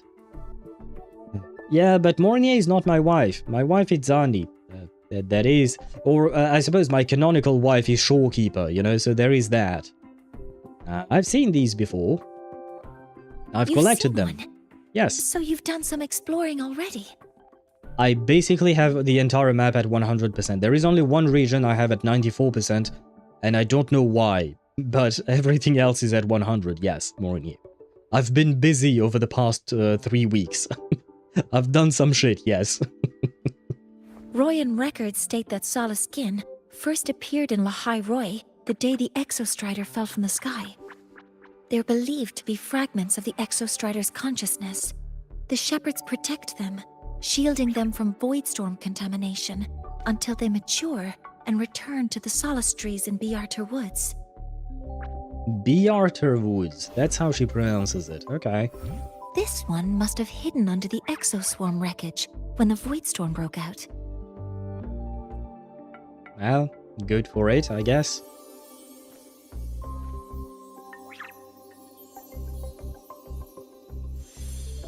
Just looks like a slime, but with extra stats. True to you as well. Abby, can you translate? Oh. Oh ho ho ho.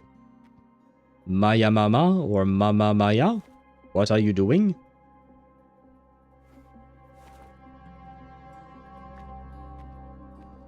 No! Mama Maya, how could you? This feels like what happened back at the academy. Yep, and we're gonna need to talk to Mama Maya again. I just saw the Solaskin's memories. That Royan woman planted the device here and triggered the void storm. This Solaskin is the only survivor. Does that mean that the others died? Ah! So Mama Maya is a murderer. Well, that is a bit of a problem. Now I feel less bad. Well, I mean, I still feel bad for the daughter. I don't think the daughter did anything wrong much. I think it might be a conspiracy involving the mother, though. So our suspicions about Astrid are confirmed. Should we go back to the camp and talk to her? Ah shit, her name was Astrid. I forgot about her name, hence why I kept calling her Mama Maya. Plus, it sounded funny to me. My neighbor's father's reaction to that would be your teeth hurt, we'll knock it out and stop it. I don't think we should knock all of his teeth, because from my understanding, Zenny has braces. And braces typically go over several of your teeth. So I don't think that's a good idea to knock them out. Because then, I mean, I suppose if you don't have teeth, you don't need braces, but that's not exactly the best of solutions. Your neighbors and your father might not have the best of ideas. We can be selective with our force.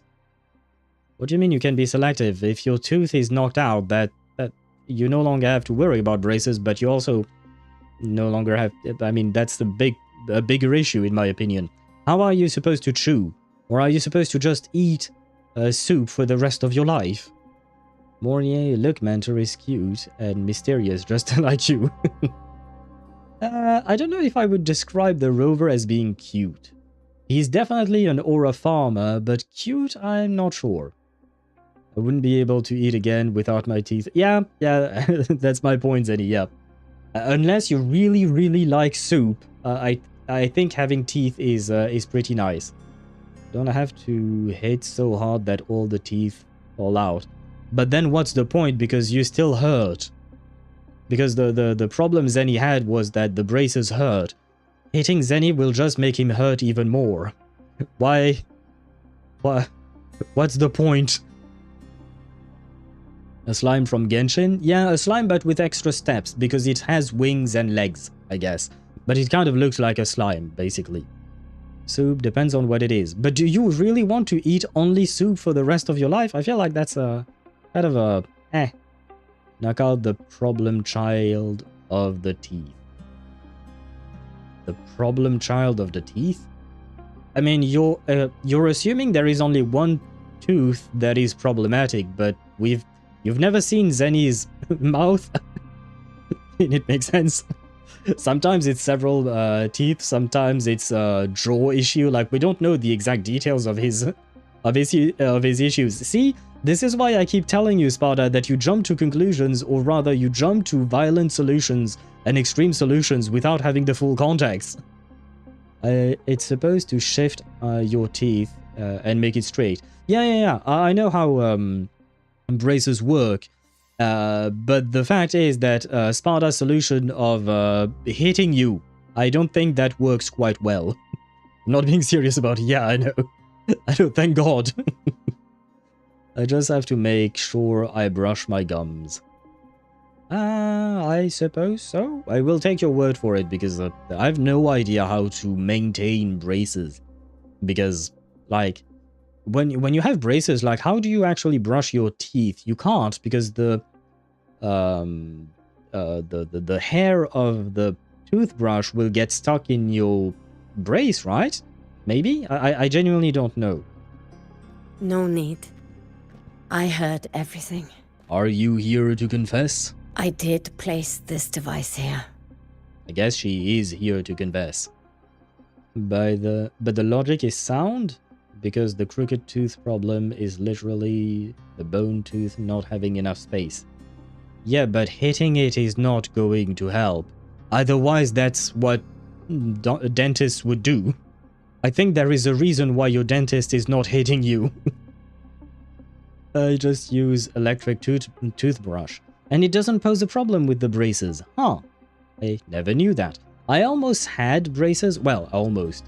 Once I went to the dentist and he told me we might need to give you braces because I had one tooth that was out of sync with the rest. And he said, let's wait to see if it solves itself. And thankfully it did, so I never needed braces. But yeah, I know that a lot of people have to have braces, even like as adults. Like what surprised me was Linus from the Linus Tech Tips channel. You probably know of him. Recently, he has had braces. I don't know why he has them. I don't know if he ever mentioned why or whatnot. I mean, I'm assuming he has some kind of issue with his teeth, right? But you know, he's a full-grown adult. Usually when I think of braces, I often think of teenagers, but technically speaking, there is no age to wear braces. 5% battery out. No, we are about to lose data. Quick, where is the charger device? The problem is that you can't exactly file down all of the teeth, so they have space in the drawer. My own lower teeth are crooked, but I don't exactly give a shit about fixing it. I mean, it depends on how much of an issue it is for you or not, and like sometimes it can be an actual problem for the person, sometimes it's mostly just aesthetic, right? But yeah, having tooth issues can be difficult, depending on what exactly the issue is. No, I think we lost Deidara. Goodbye, Deidara. It was nice knowing you. And meanwhile, in honor of Deidara, we shall get the full confession of Astrid, aka Mama Maya. I almost call her Mamma Mia. But that would be Rocha, not the same person. Tell us what happened. A few days ago, I was shepherding mature Soliskin to Bjartur Woods when I met Fossier Ingvar. Ah, Ingvar. Bjartur Wood. The forest where the Soliskin dwell, bathed in the light of the reactor drive, the woods remained untouched by the ravages of void storms. He looked tired, like he had just finished speaking to someone. When he saw me, he looked shocked and left quickly. I saw the device fall from his sleeve. And your first thought was to plug it somewhere? Why'd you take it? I mean, taking it kind of makes sense, you know, especially if it's from someone you know, you might want to return it to the person at the very least. But like, why plant it somewhere? Or maybe she was afraid of it, so she tried to ditch it, but it caused a void storm. Huh. Why'd you take it? I did not think much of it. I plan to return it to him the next time we meet. Yeah, okay, that makes sense. Honestly, that does make sense. That's why I didn't think that question was really relevant. The real question would be, why did she plant it somewhere and cause the void storm? Or did she not know about that? Makes my smile ugly as shit, but it's a tool for me, not an aesthetic thing. The smile is a tool? But if it is, then you would want it to be pretty, wouldn't you? But if it is not the smile that is the tool, then I guess you're just talking about teeth being a tool. So you don't mind it, I guess. My teeth are a tool. Okay, yeah, I mean, yeah, it does make sense. Though, technically speaking, I will say that smiles can be a tool as well. Having a friendly person that is smiling a lot can help in some situations, in some conversations. Makes my... Oh, I read that. Oh, I only had one tooth that was sticking out, but also had a crooked tooth at my bottom, on my bottom teeth, so I didn't really need it. My mom kind of convinced me, and my dad sided with my mom, even though he said I didn't need it. My brother had it worse, so I was lucky. Ah, but did you want the brace, or were you okay with the way it was before?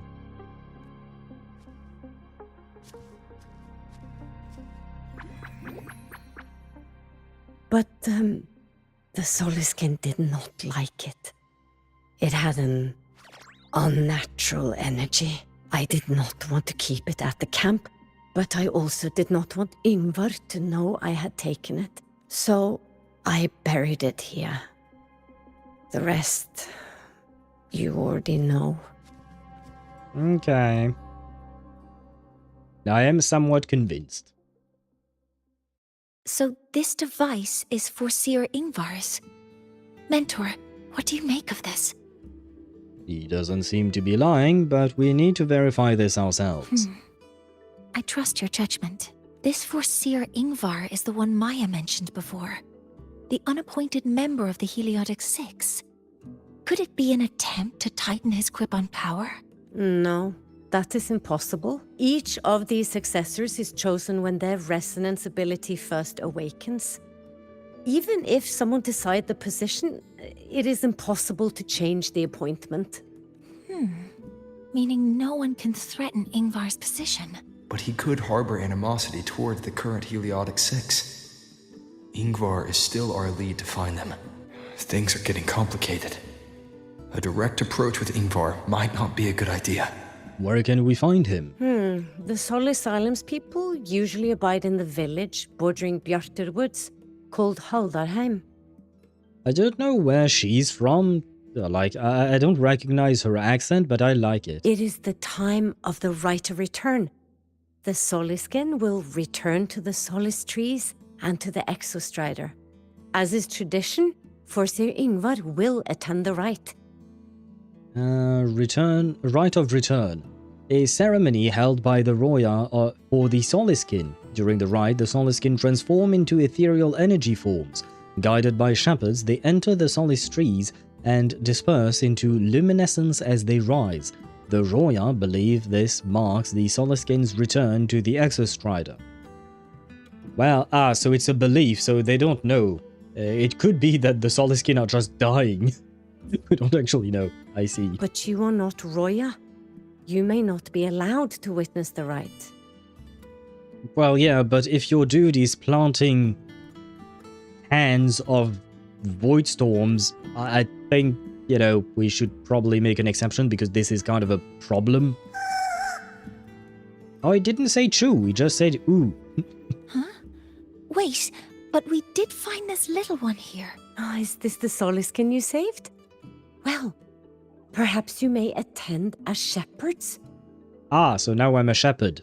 I've been a shepherd 3 times in Mass Effect. Soliskin have been companions to the Roya for hundreds of years. If they hear that you saved one, they will be grateful. Woman, I have saved like 30 of them.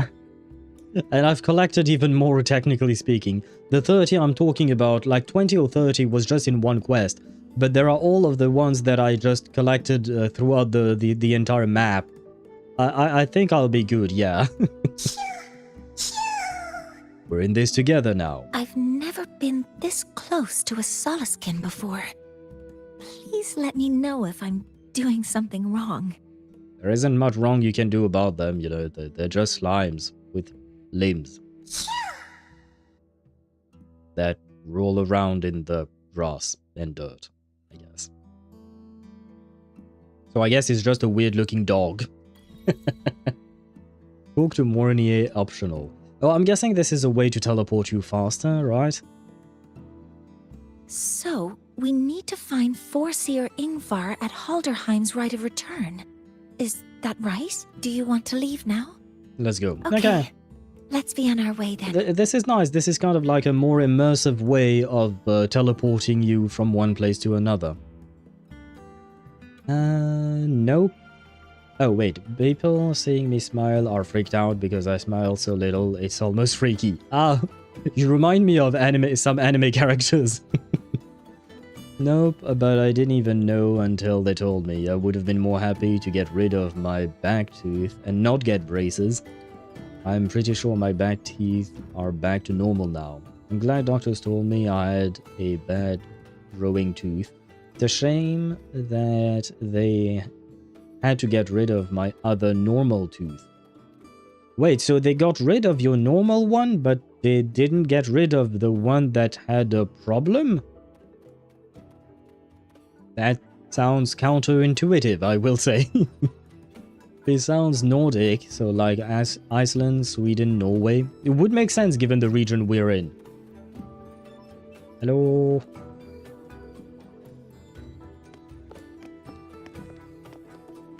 How are we doing?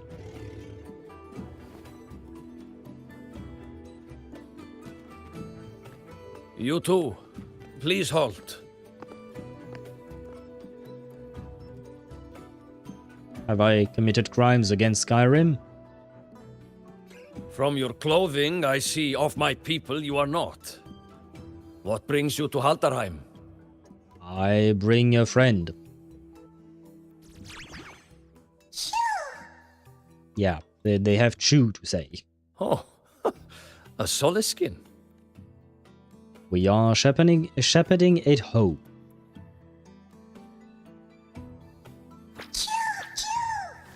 See how happy it is? How interesting. Soliskin trust only those they feel safe with. It's trust you have earned. My thanks for guiding it back. Why are you halfway into speaking like Yoda? But, I mean, you do you, I guess, friend. You do you. But I must ask, I sense one of you carries the aura of the Space Trek Collective. The other from the vast world beyond the Frostlands. Why come under the guise of shepherds? Why do you say... What is wrong with this man? One of you carries the aura of the Space Trek Collective. You literally just had to look at Mornye's name tag or ID badge on her vest. And I look like an outlander because I'm dressed like you've never seen anyone dressed like me before. Like, why do you have to speak in such convoluted ways? Bruh, you could just say you two don't look like people from my tribe, period. Why are you here? Why do you complicate... Are you kind of like Fischl? Is that it? Are you a Chunibyo? God damn, you're old to be a Chunibyo, man. Not sure who here knows what Ingvar did. Best not to mention his name. Don't want to stir things up. We rescued this Soliskin from a void storm. We were told it needed to return here for the rite of return. Void storm? You mean the one just before?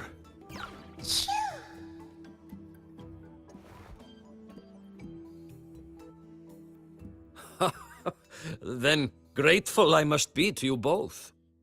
But why does he talk like that? Like, why? Never mind, I give up. But ask I must. The Void Storm.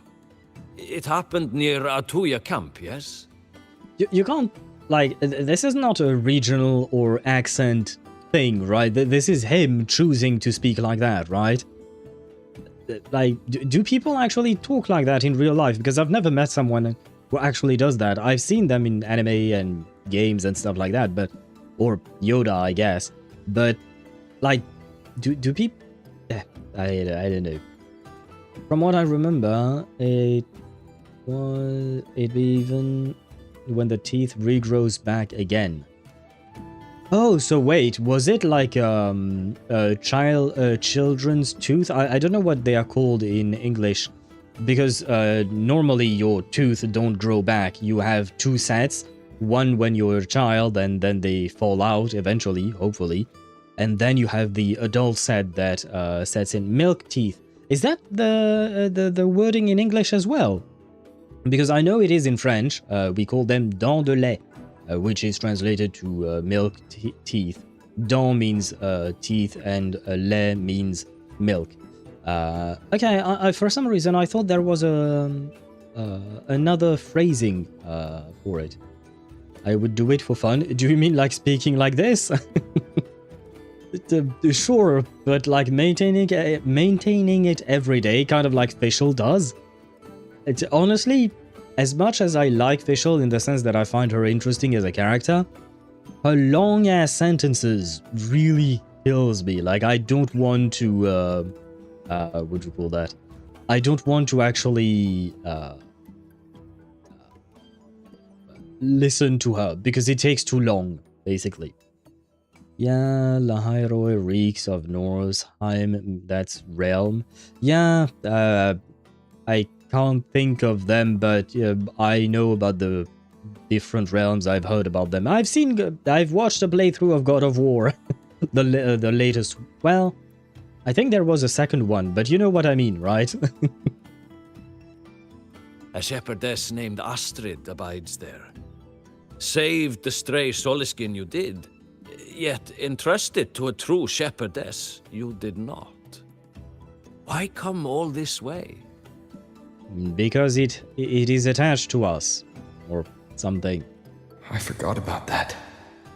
Without a solid reason, he might start to suspect something.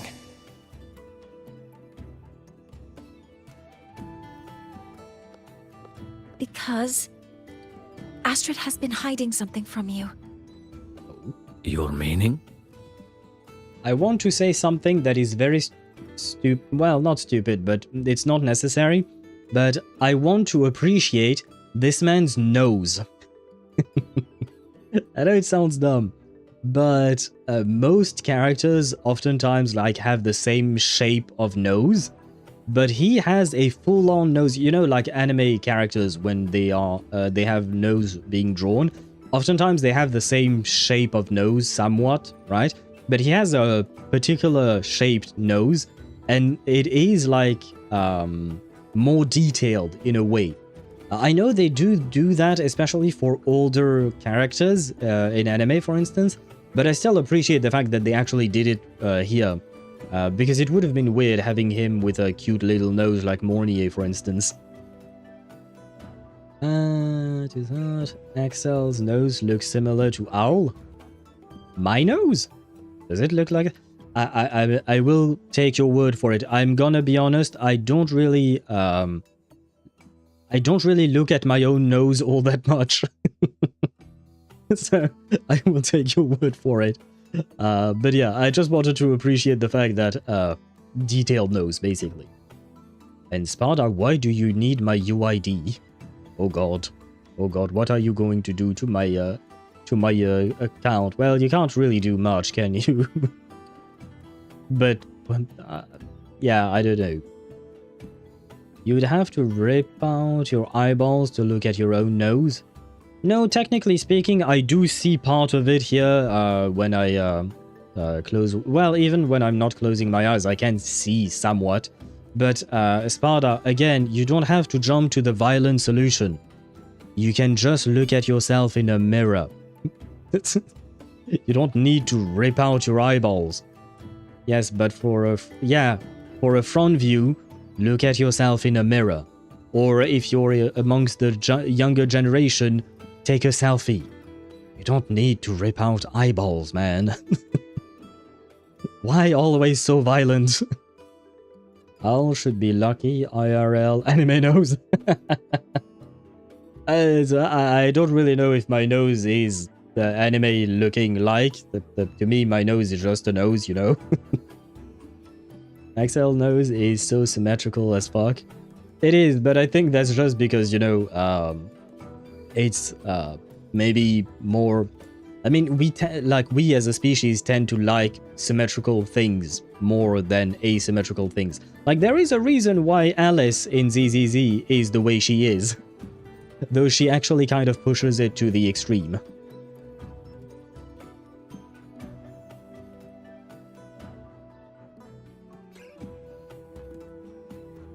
Astrid's daughter Maya is a student at Star Torch Academy. She conducted experiments that broke protocol and caused damage to school property. Maya is now facing harsh punishment. Astrid is busy handling the consequences and cannot fulfill her duties as a shepherdess.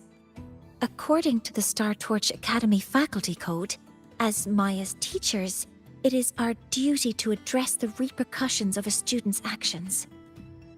Is that really how it works? I mean, it's really nice, but at the same time, shouldn't the students' actions or the repercussions of the students' actions, shouldn't it be theirs to solve? They are being punished because they did a bad thing, so they should follow through with the repercussions for them. Like, as nice as this sounds, this does not really make sense to me. Like, it does sound nice because it is helpful, but like, yeah, it's I'm confused. Especially because imagine how many, like, I don't know how many students there are in Star Torch Academy, but I'm assuming there are a lot, right? And Can you imagine if every time a student was punished, their teacher went out of their way like this to... Like, we don't have enough teachers to do that individually. Because, yeah, Zenny says, if only schools were like that IRL. Yes, I agree it would be nice, but we simply don't have the manpower to do something like that. At least I don't think so. And technically speaking, I don't even know how Mornye is able to be... Oh, I guess she's able to be here because the meeting she had with the Roya was cancelled. So I suppose she does have a good reason. Or rather, she has nothing else to do, technically speaking. The time slot that she had was cancelled, so now she can use it to do something else. Fine. But yeah, usually teachers do have a lot of shit to do, so... As much as it is indeed nice, I don't think there is the manpower to do that, and more importantly, technically speaking, you know, the student is suffering the consequences of their own actions, and they should not expect someone to swoop in to save the day for them, because most of the time in life it is just not going to happen. Teachers don't give a fuck and don't have the time for it, they only want money. Depends on the teacher. I've seen some really good teachers who actually took time, whether it was for me or even for some other teachers. Like, for instance, at some point I became really bad at math for various reasons, and most of my teachers didn't give a shit. And one of them was actually hindering my progress. Like, he was a piece of shit, that teacher. But there was it's not like he didn't give a fuck. Like, he was kind of mean in the way he taught children, and he would make fun of the people who did not succeed and stuff like that. He was a bad teacher. He was really smart, but he was an asshole. Anyway, not the point. The point was, I had one math teacher who was actually great because he took the time to, like, he saw that my grades were not great, and he took the time to have an appointment with my mother, and we talked to him, and like, he tried to help us out finding a solution to in order for me to get better at math. And we found a solution thanks to him, and my grades did indeed get better. I wasn't top student or anything like that, let's be honest, in math, but at the very least I progressed a lot thanks to him and his advice, and the fact that he took time to just talk with me. And he didn't have to, because I wasn't like a problem child or anything like that, so like, I wasn't disturbing the class or anything like that. No, he specifically took the time to, you know, help me out. So there are good teachers out there. And Zeddy, I will contradict you on one thing. Teachers want money, yes, but that's because they are paid like shit. I am myself working on an exam to become a teacher, so I have looked up the pay of teachers. Teachers are paid like shit. It's really not about the money. Some teachers have the OCD to pull this off for some students. Some. I mean, it's not about OCD, it's just being like... Because for me, a teacher is not supposed to just be about teaching, it's also supposed to be about accompanying a child and helping them grow, right? The teacher is not there to educate the child in, like, the way their parents should do, because that's another problem entirely. Parents, what do you call that? Parents delegating that role to teacher is a huge issue, hence why we see more and more violent acts in schools. It's because the children are not taught properly by their parents, and it is their parents' job to actually do that, but they wait for the school to do it for them, which is completely stupid. But the fact is that there are some teachers who will help. Now, for me, this is a different situation, because Maya is being punished because she did something bad. Like, if Maya was just failing her grades or needed help with something, then I would understand that the teacher would actually go out of their way to try and help her. It would be really sweet. But here it's slightly different. This is because of Maya's own fault that she is in this situation. I'm getting paid shit for real, especially in this economy. I'm barely managing. Yep. The economy makes it even worse. But like, technically speaking, we can see it for many different kinds of jobs. Good morning, good afternoon, and good evening. And good morning, good afternoon, and good evening to you, Chip. Welcome to the stream. I hope you're doing well.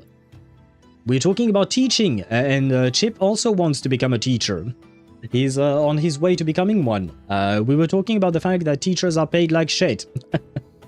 Are you about to be paid like shit? Because I don't know how much teachers are being paid in your country, but I would assume it's like in any other country, and they're paid like shit. Let's be honest. Since Astrid can't shepherd this Solaskin, we must step in to do so ourselves. Chip wants to become like a teacher. Yeah, he is actively studying to become a teacher. He's had internships and stuff like that, and I believe he is in his last year. I believe in March or April he will graduate and should become a teacher by then. Please, Chip, correct me if I'm wrong about that. Teachers are being underpaid as per usual. Yep. Okay, so no changes in your country either. And the worst part is, like, I feel like teaching is a very important, what do you call that, job. Like, it's truly building the foundation for the future of a country, right? And the future of our society and civilization. So, like, the fact that teachers are paid like shit, they're treated like shit, I'm like, what is wrong with the world, you know? It's kind of like when I first heard, many years ago, when I first heard that people, like, would assault nurses or doctors and stuff like that. I'm like, what is wrong with the world? Like, seriously. Exactly what Professor Mornye said. Probably. I have to admit, I did not listen to what she said. I was busy yapping with you guys. I should have known Astrid's daughter would stir such trouble. A tangled weave this time. But she will go to great lengths for her girl. Tangled weave? I don't know what that means. Are you talking about the weaves from Baldur's Gate 3? The thing that you use for magic? I'm fairly certain that's not it at all. That's by design. Smart people are difficult to control. Yeah, it is also what I understand from what is happening in the United States. I don't want to get back to debating over politics because it takes too much time. But, like, from what I've seen, and some people seem to agree on that, but basically the Republican Party has been chipping away at the education in the country. Hence why you now have dumb people voting for dumb presidents, basically. If you want like a summarized version of it. So yeah, it does make sense, which is sad. I will say it is extremely sad that because of a few corrupt people who just want to cling to power, the education suffers and everyone else suffers for it. We also need to take board exams so that you get a professional license and actually teach. Yeah, we have the same thing in France. Technically, well, you can teach without the license, but it's temporary jobs, whereas if you actually get the license, it's not exactly a license, it's kind of a different thing. It's a certificate, I suppose. You do need to pass it. This is what I'm working towards as well. Because they can see through the bullshit and teachers actively help in people seeing through bullshit. Yeah, I agree. Ark Knight releases today for me. Ah, are you going to play it, Quillo? I shall not disrespect you, Owl. What do you mean? You have not disrespected me, that's okay. I don't think you said anything disrespectful so far. Oh yeah, the Ark Knight Enfield. Too bad I won't be... day 1 admin now. Ah, because you're in your dorm. Ah, well. Yeah, I mean, it is what it is, I suppose, but it's okay. You can still be a week 1 one, right? I think. Holy shit, Chip! Well, I guess you're about to spend some money. It's a natural 20, so you absolutely have to buy his old skin. And this is a joke. Please take it as a joke. You don't have to spend money. But the bot has spoken. It releases like 2 hours before the 22nd. 2 hours before the 22nd will be in 2 hours for me, basically. So I guess it releases in 10 minutes? Maybe? I'm not sure. Because I don't remember where you're from, Quillo, so I don't know if we are in the same time zone or not. As a teacher? Ah, thank you. I mean, I've had some experiences as a teacher. I did an internship for that, and I was lucky. The kids were nice to me, but it was mostly because I was new. So, you know, it was kind of like a special thing. But I have seen how kids behave, and they are much worse than when I used to be. Man, I mean, I guess it kind of depends on the class. Never mind. I retract my statement. I was too rash to judge. The dye is absolute. Well, then Isolde's skin. And to be fair, honestly, Isolde's skin, it looks really, really good. It is my favorite skin of Isolde, I think. It looks really, really good. I really enjoy it. Well, enjoy. I really like it. The Academy's willingness to come this far is unexpected. Forgive my earlier words. You saved the Soliskin and helped our people. The title of Shepherd you have earned. I have a feeling, guys, we're not finishing this story today, are we? Just given the amount of yapping we've done. Tonight we hold a feast for tomorrow's rite of return. Join us, as a gesture to make amends for my earlier rudeness. Oh, you weren't that rude. Honestly, I've seen worse. I've seen much worse. I've seen Sondrone. Come, from this day forth, the Roya call you friends. Okay, so I'm guessing this is happening... Rest at the camp if you wish. The feast will begin at the 8th hour of the night. Boredom that I decided to follow a guide and find my Aranara in the big 2026. Oh god. You know what? It's kind of funny that you speak of Aranaras when we are dealing with the Soliskin, because I've been comparing them to the Aranara. Well, good luck to you, Mihai. I hope you have fun. Apparently, wait, Mihai, I believe you mentioned you wanted to play Arknight Enfield, and apparently it's about to get, what do you call that? It's about to get released officially, like in a few hours or something like that. So maybe you could play that instead of having to deal with the Aranara. Not that I'm trying to dissuade you of doing it, but, you know, if you're just doing it out of boredom, maybe trying out Arknight Enfield might be better. I know that. In 2 hours, maybe.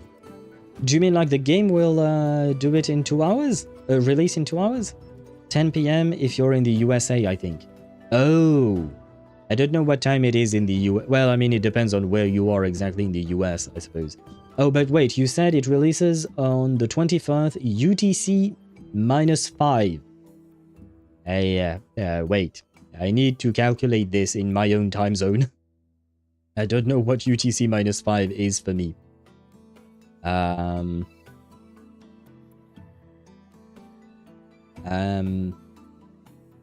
Okay, so it releases at 10 PM UTC -5. Currently, UTC -5 is around 4 PM. So it will release in 6 hours, apparently. So, by my calculation. Can I count? Yes, I can. Yep, it releases in 6 hours, from my understanding. Although maybe it depends on the server you're in. If you're in the US, maybe it releases in 6 hours, but if you're in EU or Asia, maybe it will release earlier. That I have no idea. Distant, annoyed scream from a small woman. Hey. Sparta, I have bad news. That small woman can't scream anymore. Right now she's torn into pieces. Sorry. Too soon, maybe. 10 PM if Arknight Enfield PS5 pre-orders charges you like $9.99. Or what? Isn't Arknight Enfield free like it's a gacha game?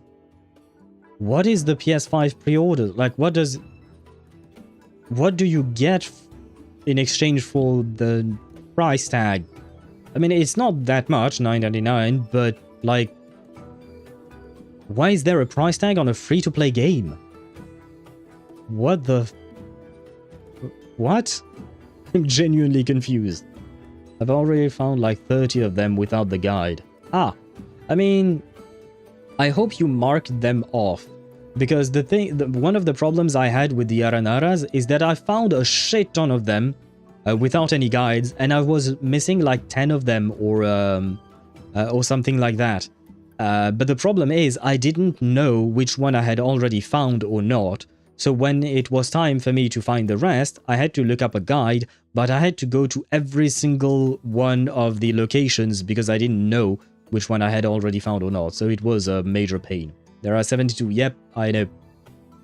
Yeah, I don't know what they thought when they decided to make that quest, honestly. 6 hours is 3 AM for me. Ah, Quillo. not going to play that game, I guess. Yeah, and it would probably be the... Oh, wait. 6 hours? It would be 4 AM for me, I guess. So, I'm in the same boat.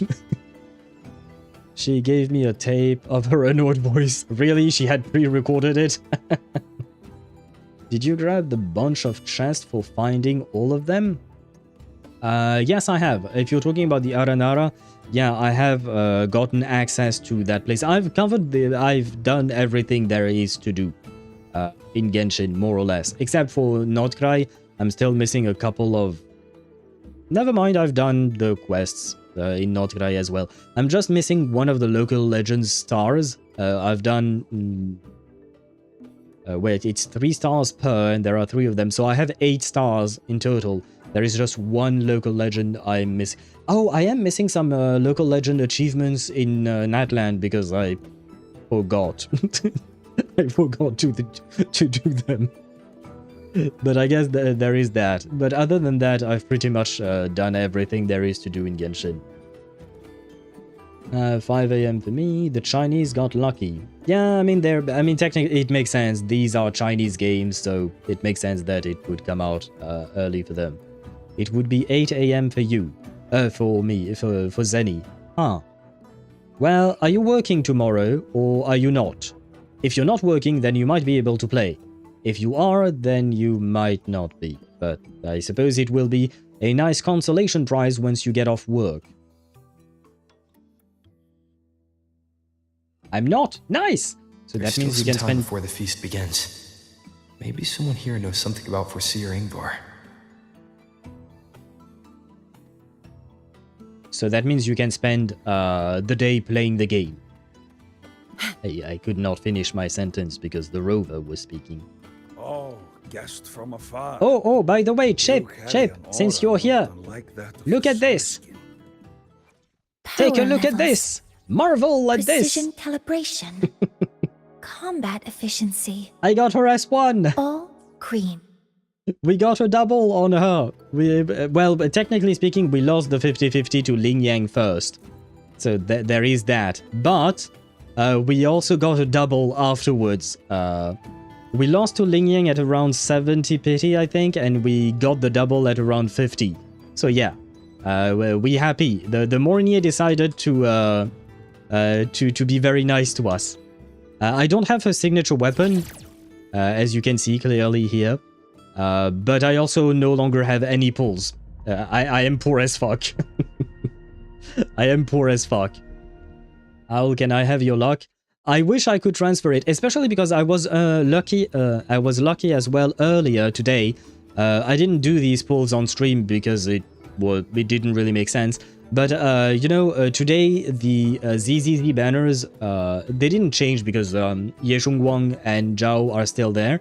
But the new banner with Astra Yao, Soldier Zero, and Alice is there. And I decided to pull for Astra Yao's Wenjin because I didn't have it.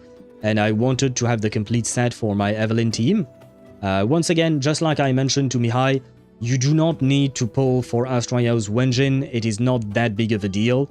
I just wanted it for collection's sake because Astra is my wife's wife, so I wanted her to have her Wenjin. But the fact is that I got it in 2 10 pulls. It was a guaranteed, to be fair, but still, it only cost me like 2 10 pulls to get it. So yeah, today I do be lucky. And since we are also pulling Beryl next, probably Friday, maybe? That means that, I hope that means I will get lucky as well. And Chip asked me to pull for him, so hopefully that luck will transfer and we will all be lucky with all of these things. That's my hope. Inquire about Forseer Ingvar. Who am I supposed to ask that? I'm supposed to ask you? Oh yeah, hello. Ah, the feast tonight brings new faces. Seems we'll need to prepare enough for 2 more.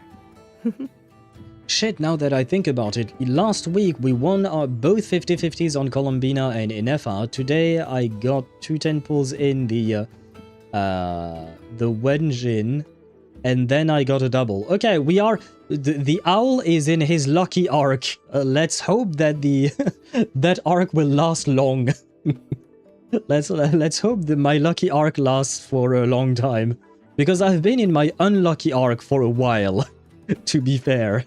Depending on the game, I suppose. But yeah, I hope that that means I will keep being lucky, hopefully. I have 40 pulls for Ameth. Hey, you know what? That's better than me. As you saw earlier, I have 70 ice strikes for Ameth. Technically speaking, I have, you know, the cashback system thing. I forgot the name of it. So I have like 30 pulls on that. But I'm trying to save these things for Phoebe rerun. I want to buy 2 of her sequences. So yeah, I don't know how I'm going to pull for Amy or for her, the pink-haired girl. Speaking of, I finally found a way to update the game and I can now play using the school Wi-Fi. Yeah, if I recall correctly, you mentioned you had to download a VPN? I don't really know how that works. How come the VPN bypasses the issues you have with the Wi-Fi itself? But hey, a solution is a solution. I already pulled, and the first free 10 pull, my barrel went black. What do you mean she went black? Does that mean you got her, or did you not get her? I'm confused. Am I... basically... this or this? Which one should I be? Ah, so the dead one. Okay, I just read gacha main. I see. Well, the good news is he has a skin where he's basically topless. So yay for the fan service, right? Yeah, I'm sorry for your loss, man. But I mean, I suppose at least you lost the 50-50 really early, so now you have a guaranteed, right? So hopefully you'll be able to get that guaranteed early as well. Worst case scenario, you should have enough pulls throughout this patch to get her, I think, right? Give me Augusta Owl. I wish I could, but at the same time, I kind of want her on my own account. I really enjoy playing Augusta. So I don't want exactly to give her to you, but I hope that she does come to your account on her own. Downloaded Arknight's Enfield on my crappy tablet and it can't get past the loading screen. It's stuck at 57%.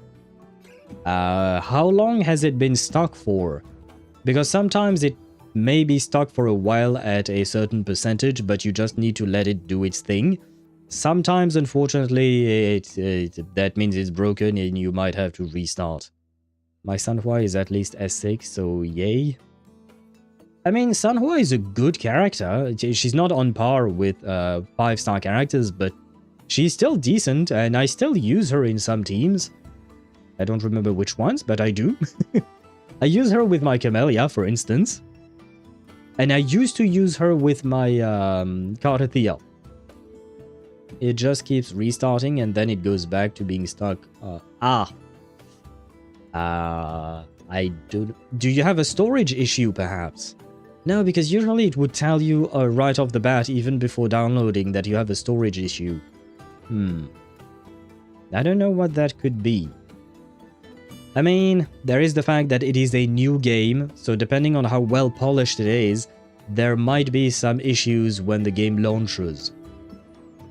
Excuse me, have you seen Foreseer Ingvar around? Ingvar?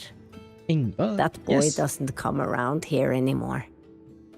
You may sound like an old lady, but you look hot. I will speak the truth. After his parents were caught in a void storm when he was a boy, 'twas Axel and I who raised him. A quiet child was he. Few were his friends. When his resonance ability was discovered and the Heliodic Six chose him as a successor, he was overjoyed. No longer will the other children pick on me, he said. Ah, so he was a bullied kid? Ah. Wait. But somewhere along the way, he changed. No longer did he wish to take the mantle of the Six. He grew distant, with nary a visit home.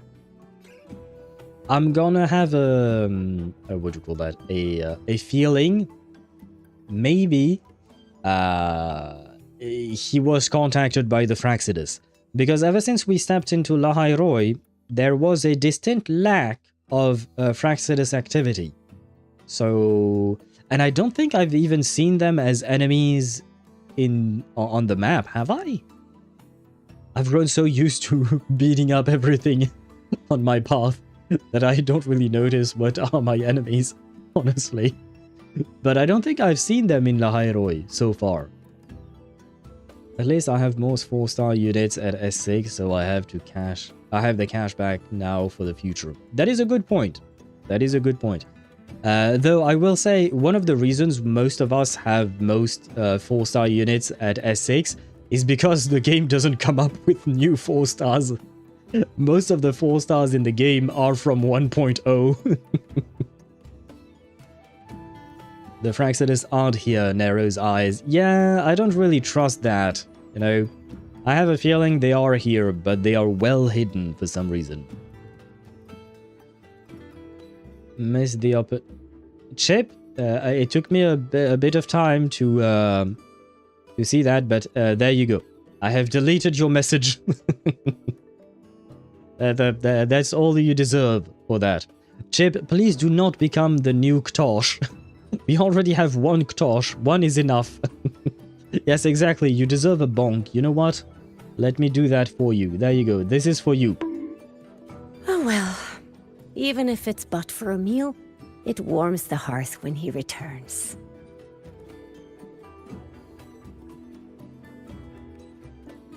Ah, I'm trying to zoom in on Grandma. Hey, Grandma do be looking good. Well, kind of pixelated because of the transparency thing. But Grandma do be looking good. Anyway. What am I supposed to do? Oh. Can I ask other people, perhaps? Hello? Sorry for your table. Nah, go away. No, not now. Yeah, I'm not interested in your rug selling. God damn it. Oh god, sorry. I cut that man in half. I was just clicking to skip that dialogue. Who else can I ask? Maybe those guys? Inquire about Ingvar, okay. Hello? It is time to part, Marigold. Aw, Marigold reminds me of Triss Marigold. She was my waifu in The Witcher. I know, plenty of people went with Yennefer and all that, but since I didn't know anything about the game when I played the first Witcher, and then the second one, and then the third one, Triss was my choice, I will say. And then I suppose, yeah, Yennefer is hot, but she's kind of rude. Whereas Triss, yeah, I genuinely liked Triss. That's not the point, I suppose. Damn, we're getting jilfs now. We straight up skip the MILF phase of the game. True. But I mean, they are nice looking characters. We should give them props for that. Even as grandmas. Gonna prep now for real. Good luck with that, Chip. I hope you have a on prep time. I don't really know how to reply to that, honestly. But I hope it will be nice. And hello, Kumo. Welcome to the stream. I hope you're doing well. So I think the rerun banner in ZZZ is goated. Yep it is. The guaranteed is really nice, and I managed to get my Astra Yao's Wenjin in 2 temples, so I'm really happy about that. But what about you? Did you pull on that banner, and who did you pull for, Kumo? By the way, I don't know if I said it, but hello to you and welcome to the stream. I hope you're doing well. I don't know if it's guaranteed to be the character or Wenjin in the first temple, but I got them in my first temple each. Damn, that is lucky. It is not guaranteed to be the in the first temple. That was just really lucky.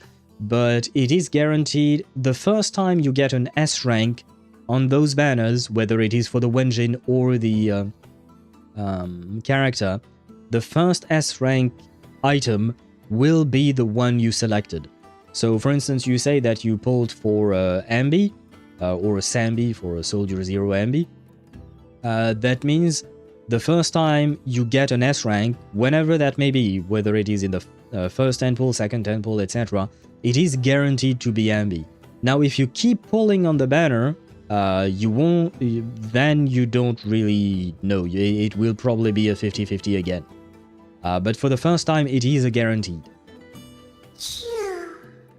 Excuse me, have you seen Foreseer Ingvar around? Foreseer Ingvar? Yes. With the right of return on the morrow, we will likely meet him. Truth be told, the Soliskin do not favor him much. We shepherds have little contact with him. Though as one of the successors to the Heliodic Six, his standing is not for us to question. Still, I would hope that the future Heliodic Six is one favored by the Soliskin. Someone like Sigrika, perhaps. That is something I don't really understand, like... Okay, he was selected after his awakening, which kind of makes sense, why not? But given the fact that the entire Roya culture revolves around Soliskin, if the dude is disliked by Soliskin, why would you choose him as an elder? I know he awakened, but like... I feel like the being liked by Soliskin should be a priority? Because powers?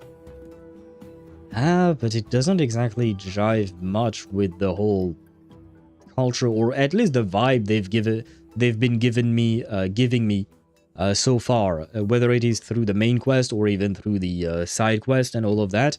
To me, it feels like their focus is not so much on resonance abilities and more so on being nice to Soliskin, basically. Trying to get my M2 Sambi. Well, I wish you good luck, because now you're no longer on a guaranteed, but hopefully you will manage to get her M2. True! I think Marigold is wishing you good luck as well. Is there anyone else?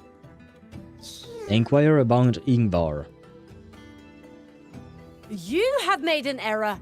If we follow your calculations, the reactor drive's rotation angle stands at 4.06 thousandths of a turn. No, it is you who is mistaken. I've recalculated it 8 times, and it is 4.08 thousandths of a turn. Sorry to bother you guys, but have you seen Foreseer Ingvar around? Foreseer Ingvar? Oh, we'd have no chance of such a meeting. In the history of the Heliodic Six, those like Ingvar seldom walk among us. If you seek him, your best hope lies in the right of return on the morrow. I still remember how the current eye joined us in such spirited debates of numbers before taking her seat. She would. If she were here now, she would agree that... She would agree that it is 4.06 They're back on that. No, It is 4.08 thousandths. Yeah, sure. So far what we've learned about Ingvar is that he was bullied as a kid, then he changed, he's not favored by the Soliskins, and he barely mingles with his own people. Once again, why would you choose someone like that as your elder? So it makes no sense to me, but... hello, young Roya merchant. Oh, it's not about Ingvar, I guess. Otherwise it would have said so, I suppose. Well, I guess that's why we have this. There we go. I don't think there is anyone else, is there? Don't see anyone. Nope, I think we talked to everyone. Okay. Let us... Oh, yeah, okay. It actually says that we talked to everyone. What did he say? 8 p.m. Okay. Well, I guess because we took our sweet goddamn time, we are already at 8 p.m. There we go. We wait 2 minutes. Does that work? Yes. Had I waited a couple more minutes, it would have been fine. Oh, man.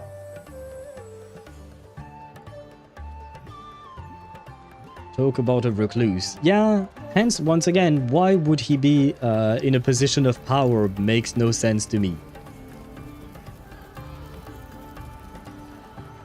Or at the very least, he shouldn't really be a leader if he doesn't really involve himself with the others. It is time we feast. Yes, let us feast. Abby will be happy. Tomorrow marks the rite of return, where we send our beloved Soliskin back to the great body of the Exostrider. Into radiant light, they will transform to join its sacred form. Farewell it will be, yet a new beginning as well. For when the Exostrider wakes, we will reunite in its body. Now, let us put aside the sorrow of parting and embrace the joy of new life with good food and drink. But heed this, my friends. Too much drink you will not have. Should you make a fool of yourself in tomorrow's rite, help I will not give. Yeah, boy. Hey, welcome back, Data. And what is going on with her legs? You arrived at the right time, brother. You seem to be fascinated with her legs. Oh, maybe it's a signal to say that her legs are not, are no longer, or they need charging or something. It's very pretty. What is it? Are you feeling nervous? Bro, do you not see the legs glowing? I mean, maybe it's insensitive to ask about her legs or something, I don't know. We will face Foreseer Ingvar tomorrow. I've simulated 73 possible outcomes, but even so, I can't cover every scenario. Yeah, you just can't, indeed. If I could build a model that covers all possible outcomes, considering the target system, the chaotic conditions, and the necessary compensations. You were quick on your feet earlier. You've already got this. That's because I believed your approach was effective. I tried to follow along. I'm just trying to be a good mentor to you. Did I really do well? She does want the praise. She wants the praise. Of course, give yourself more credit. Yes, keep practicing and it will come more easily. Give yourself more credit indeed. She's already pretty decent at talking to people, honestly. With that in mind, you can relax a bit now, right?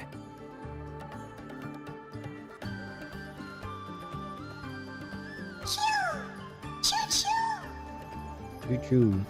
Is that our Soliskin? I think it was. Because the one we had blue... a blue eye of some kind.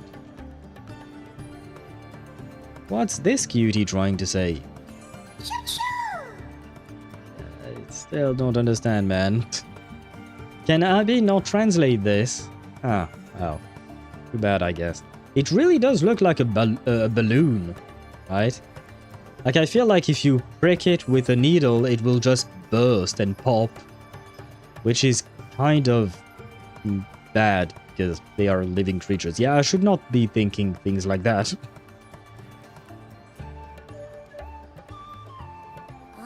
I know It wants us to give it a name.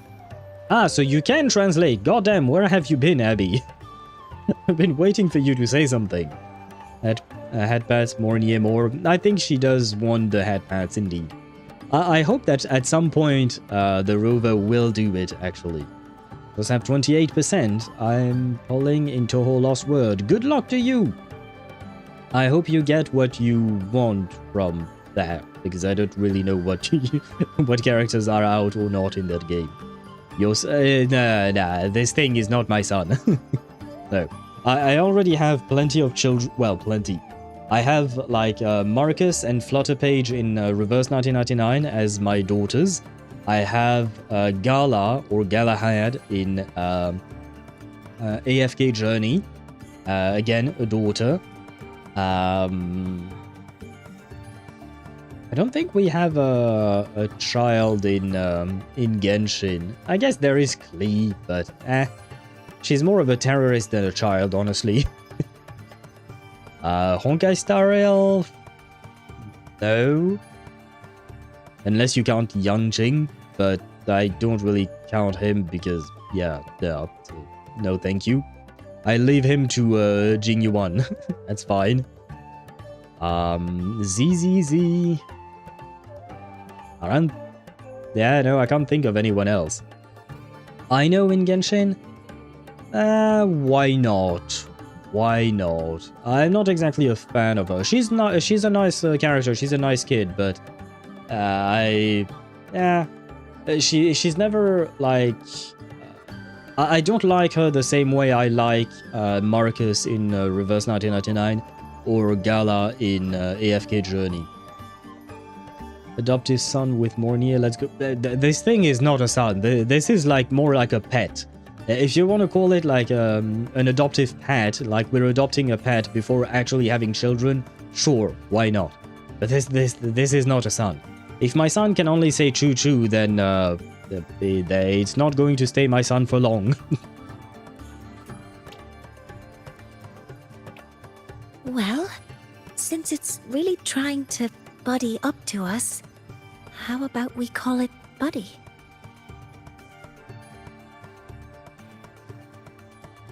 Yeah, okay, we are not letting Mornye name our children. If we ever have children with her, or if she has children, we will tell her partner not to allow her to name their children. Yeah, no. She's not naming children, that's... Or even pets. No. This does not work. Goddamn. This is the worst name she could have come up with. Oh, wow. I mean, it's not the worst. No, sorry. I should not exaggerate, but goddamn. This is lazy as fuck. And of course it likes it. Yeah, sure. Ah, it seems to like it. Even Abby is a better name. Come on. Excuse me. Yeah. My apologies. I'm sorry, it's a terrible name. It's not a name, it's just a word. Then it's settled. Well, I guess Buddy's happy. Why not? Well, that's a relief.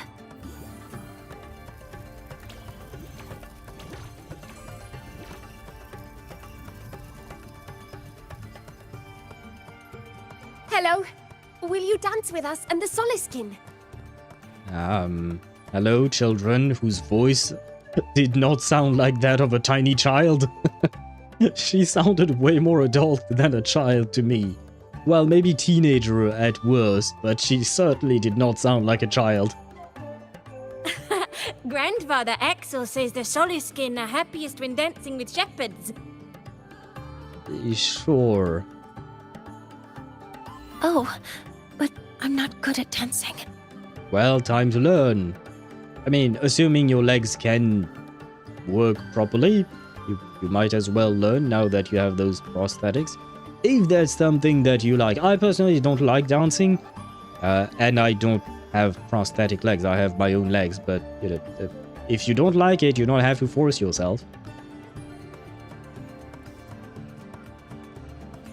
I'll join you. Let's dance with Buddy. What do you say? Hooray!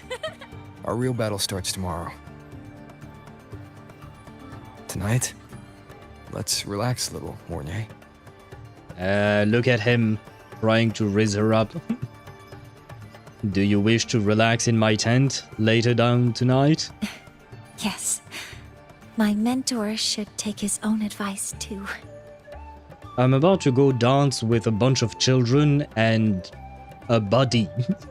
I think I'm relaxed well enough.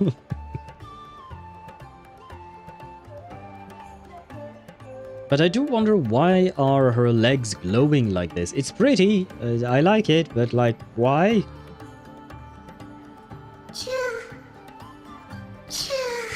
Oh no, we have a sad solar skin. Some uninvited guests have arrived. Hey, he's going to be our bad guy, isn't he? Where did Mornye go? I'll send her a message. She's right there, brother. And I'm going straight to children with Mornye.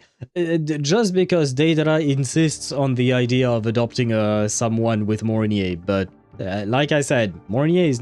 If I had to have children with someone, it would be Zani, of course. But if we have to choose between the characters of Lahai-Roi... Well, technically speaking, there are only 2 characters in Lahai-Roi. Unless you count Dalifa. Because she is technically a Lahai-Roi character, and she was teased as being playable, if I'm not mistaken. Yeah, the fact is that if I had to choose, I would go Lynae 1000%. But since we are talking specifically about Mornye here, well, which is failing on my side. I unfortunately can't really help with if it's on your side. Maybe refreshing the page might help, but other than that, I don't really know what to do. Powerful Riz, of course. He is the Gatherer of Wives after all, one of his many titles. Mornye, where are you? Has the feast finished already? I couldn't find you, I was worried. But I'm the professor and you are the student. It should be my place to worry about you. I thought I was your mentor. I see. Sorry to make you worry. Oh, this is a pretty picture. I'm here, right beneath the 13th planet of the Norma constellation. I'm afraid I'm unable to move at the moment. Please, I'll need you to come find me here. That is something she would say.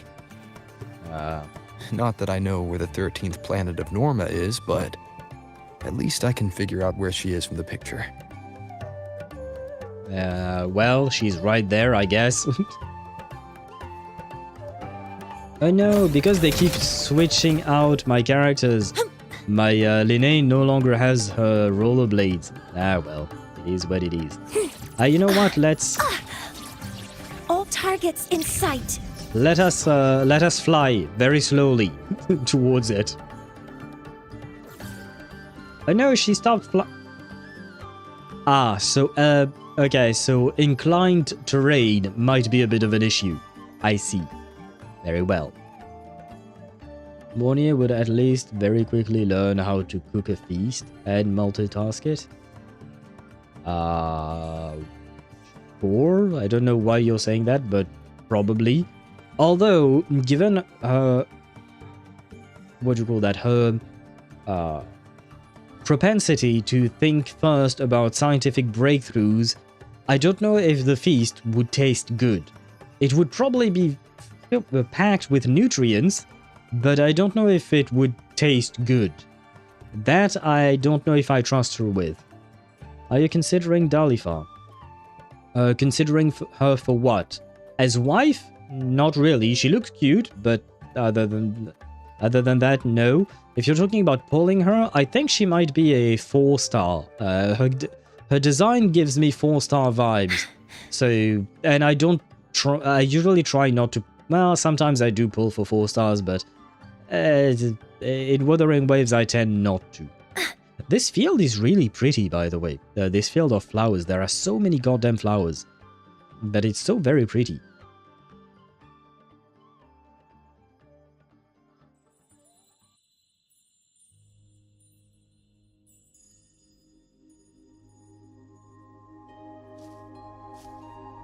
This is the moment. This is the moment where we... Yep, this is the Riz Lord moment. Okay, let's go for the romance. We can drop the act now, right? Or do you think we should continue? Is there some kind of roleplay you guys want to have, like in anyway.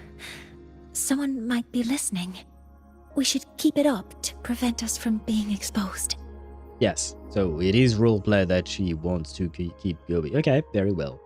Didn't say that it will taste good. Yeah, but then what's the point? Because she's a scientist. Scientists are great multitaskers as housewives. Yeah, I mean, sure, but like, what's the point in multitasking if the result of your multitasking is bad? Because at the end of the day, yes, food is, technically speaking, mostly for keeping yourself alive. But nowadays, thankfully, we have the luxury of being able to make good food or tasty food. So we might as well. Or if that's the case, I might as well cook myself, basically. You would be very good at surviving. Sure, but right now, they are not in a situation where they need to survive. She lives in the academy, right? The Star Torch Academy. She's not in a situation where she's just surviving out in the wild. Like, for instance, we know that canonically the Traveler in Genshin cooks well.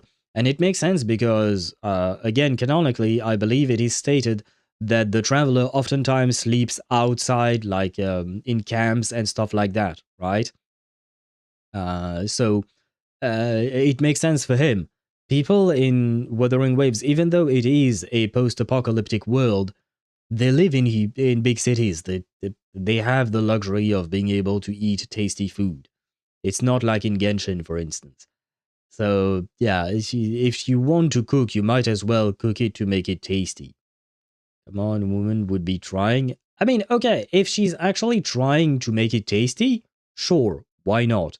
But if she's just trying to do it just because she is multitasking and the result is just bad because she's not even trying to make it tasty, then I'd rather just do it myself. At the very least, it will be tasty, you know. And it's not like I'm going to cook shit. The things I'm going to cook are going to have nutrients as well. Just not as much, for sure. But yeah, if she's willing to try and make it taste good, sure, have at it, experiment, try it out. But if it's just for the sake of doing it, then no. No, thank you. Do you want to sit for a while? Sure. How are your legs holding up? They glow different now. They glowed yellow golden before. Oh, you noticed. Bruh.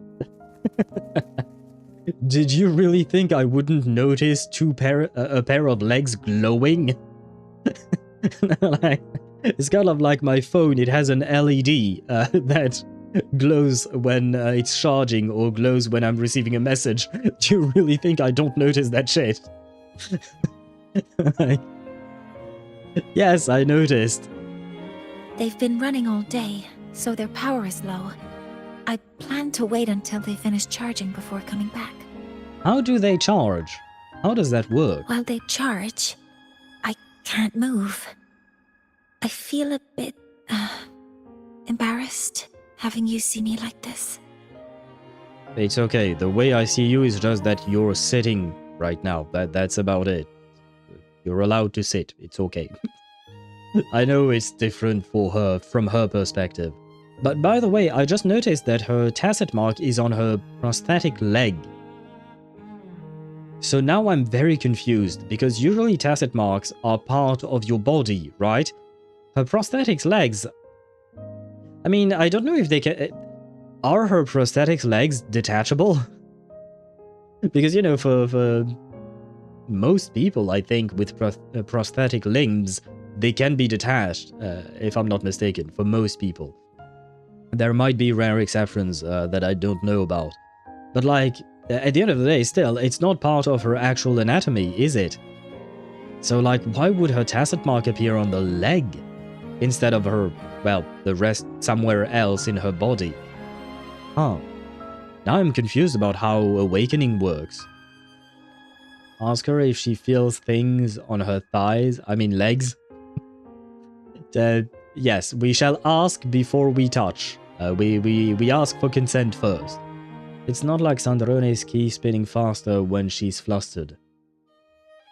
Wait, does it? I never noticed. I never paid attention. Does it actually spin faster when she's flustered? Does it hurt? It doesn't anymore. Ah! My fat friends! Friends birds, but friends, but fat. Before I had prosthetic legs, I had a condition that kept me in a wheelchair. Might I ask what it is? Now, at least, I don't have to worry about being immobile anymore. I guess that's true. But I guess that also means that the condition she had was specifically about her legs. Right? No, not right. No, never mind. I can finally chase after what I really want. The stars here are beautiful. I guess it's a compliment to her. I love stars. Because she's the one who made them, right? Beneath Lahai-Roi's frostlands, the stars here are actually just lights created by atmospheric arrays. Once, someone put it like this to me. It's because we see the stars that humanity imagines what lies beyond the sky. A wild guess here. I am the one who said that. The Rover is the one who said that, right? Come on. Maybe the stars are humanity's muse. Yeah, this has Rover rays written all over it. That's a romantic image. And then they kissed. I think so too. But I also believe that reaching the stars isn't enough. What do you mean reaching the stars isn't enough? Where else would you go? There will be a day we build a miracle that lasts longer and is more beautiful than the stars themselves. Is she talking about making a baby? I feel like she's talking about making a baby. And let me grab a screenshot of this. This is very, very pretty. And it is also very romantic. I will say that. Yeah, it does. It has Rover written all over it. Yeah, definitely. That's the dream I've carried all this time.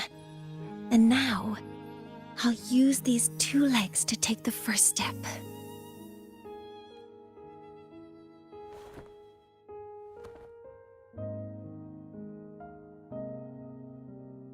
Kind of a dick move to stand up when she can't. Bruh. She just said she can't stand because her legs are recharging. Why are you standing up? For that to come true.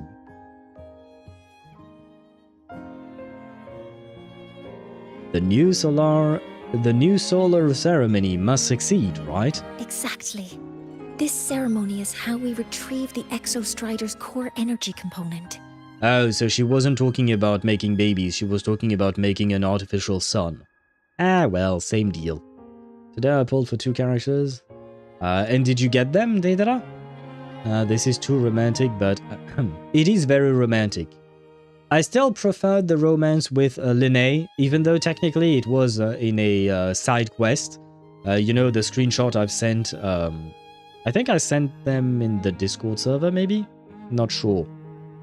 But yeah, that side quest with the when we went flying and gazing at the sky, and it looked like the Rover and Lynae had kissed. That was a nice touch. I got 10 out of 335 and another at 210 over 335. So the first one you got really early, and the second one not so much, is my understanding, right? Estelle, the pity being 350 is huge. Then we'll use the multiphasic energy conversion model through the superconducting network to inject rebel energy into the neural interface. Yeah, I'll take your word for it. It will follow a 3-stage activation protocol: the reverse phase oscillation model, then excavation to finally create a phased array energy field. She seems happy, so I'm happy for you. He did not understand anything.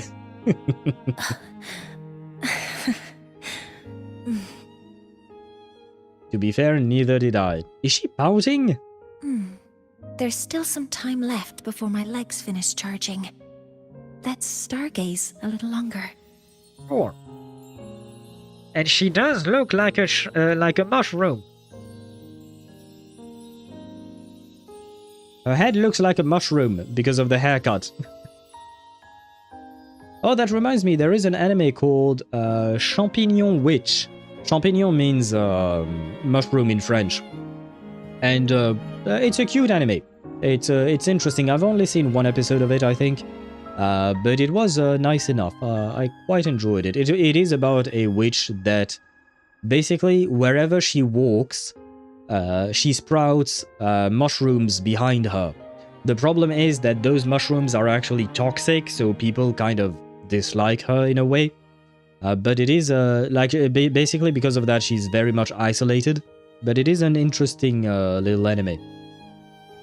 I know of something else that looks like it. Yes, I know, Sparta. I've thought of that. I just didn't say it. I've thought about it as well. And I think people said that about Fiorina as well back in the day.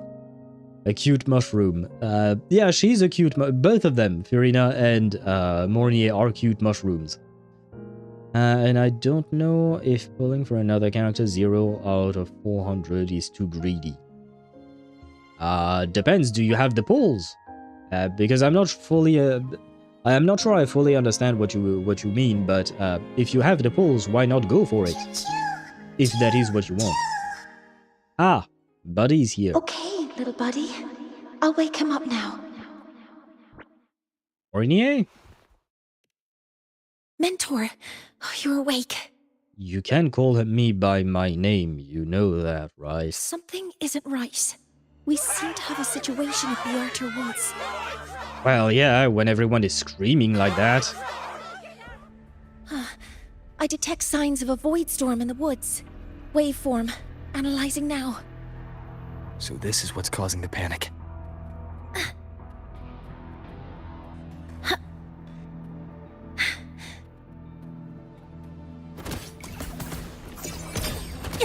Yo, over here. This is much better. There we go. I smell Fraxidus. I'm still waiting to see them Fraxidus, man. Or maybe I should have just taken the motorcycle. Ah well, too late. I have it, but I'm waiting for other reruns. Ah, you have to make a choice. Are the reruns more important than the character you want now?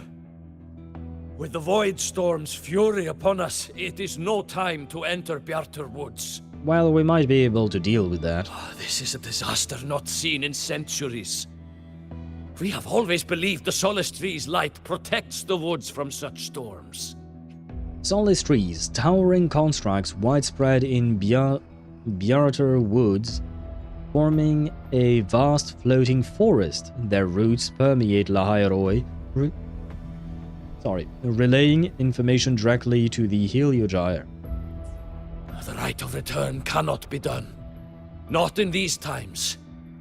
I urge you both to head to safety, quickly. Another void storm. Let's go find the can. Let's be honest, there is a can, right? Somewhere. Still gotta farm out Augusta. Do you mean like farming astrites to get her, or do you mean farming for her build that you will give her once you actually get her? Ah, yes, choices. That is the plight of playing a gacha game. You need to, what do you call that? You need to make choices between the characters you want or not. Another void storm. Let's investigate this together. It's the same thing, like, I think, depending on when exactly Varka comes out, or Nicole, well, no. If Varka comes out before Nicole, I might have to skip Varka in order to save enough for Nicole, because I have to guarantee Nicole. she is a must pull. Plus, I can't spend.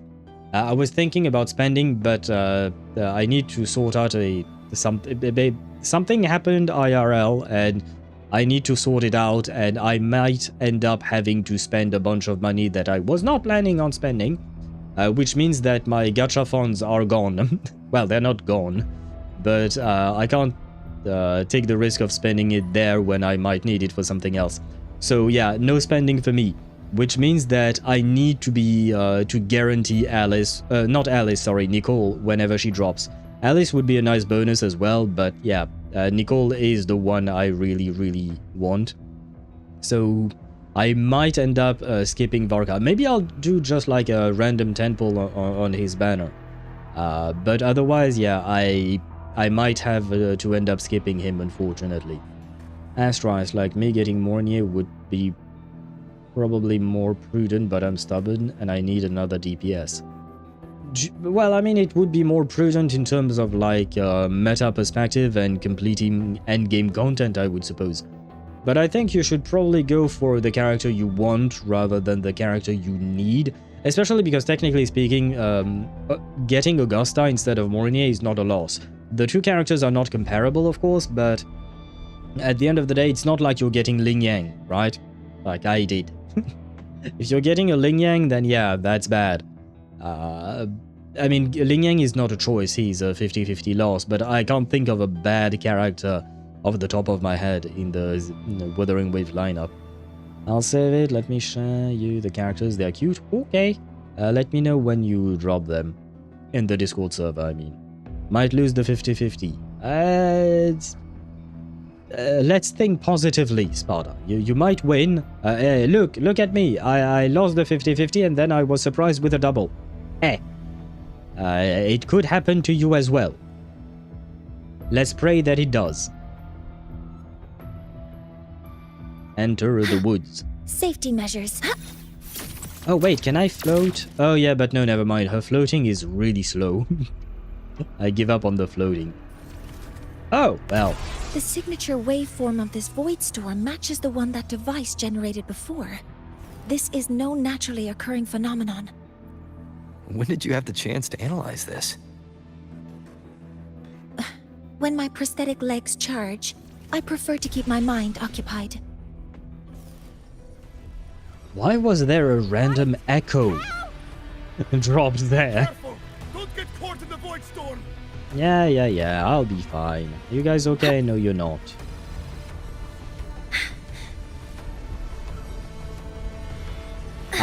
Yeah, not okay at all. Threat to be careful. Hover modules ready. Initiating criticality protocol.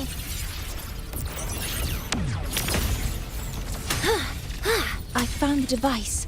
It's close to the solace tree. Well, that Solace tree? I have a bad feeling about this.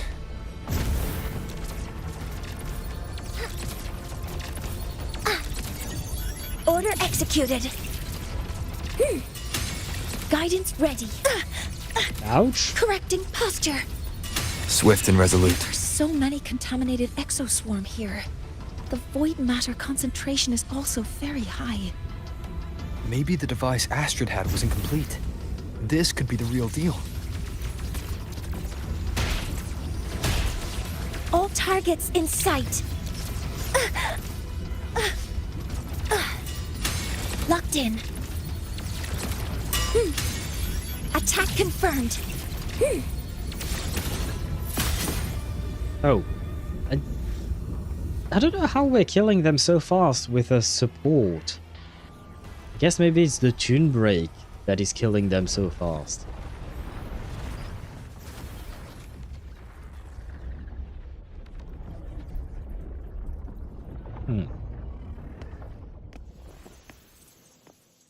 Just like before. When it's disabled, the void storm stops.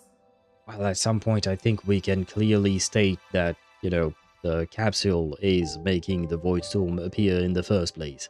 This is too big of a coincidence to happen twice. However... I know this is technically speaking jumping to conclusions, but come on. I've seen enough animes, I've watched enough TV shows. Oh, are they dead? I mean, they're moving. If this really was the work of Foreseer Ingvar, what would make him do something like this?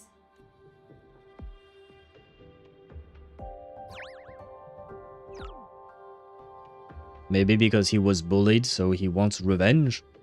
Although I don't know why he would want revenge on the Soliskin. I don't think they were the ones bullying him.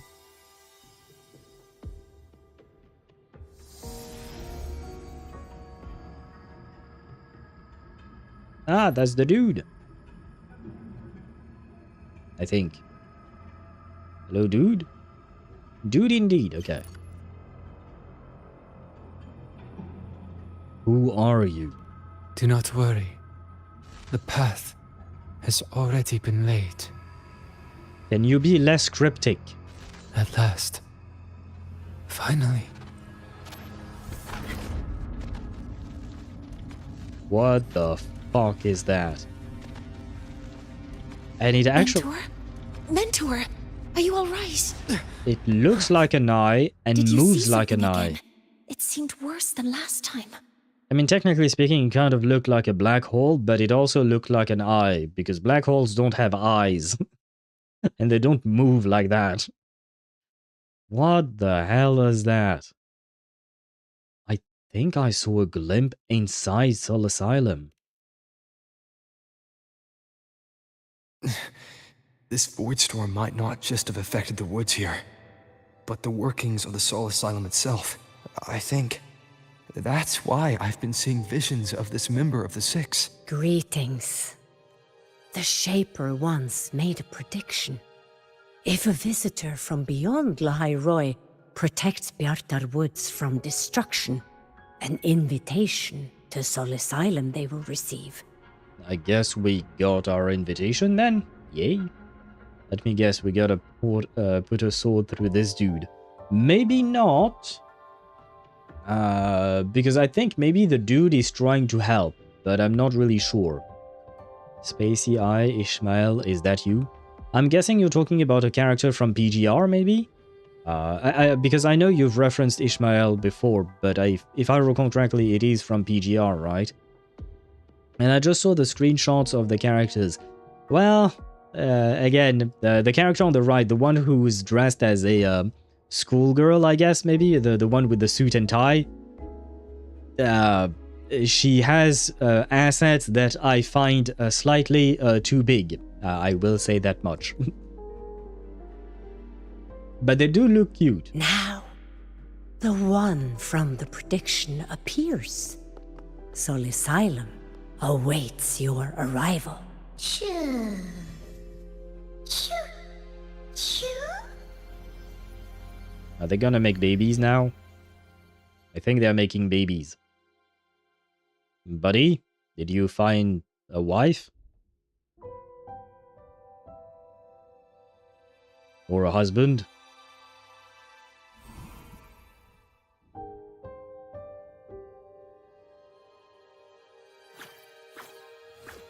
I guess he's married now. Missions to complete. Yes, apparently they have to make babies. The road to Soul Asylum is here. Please, follow this path.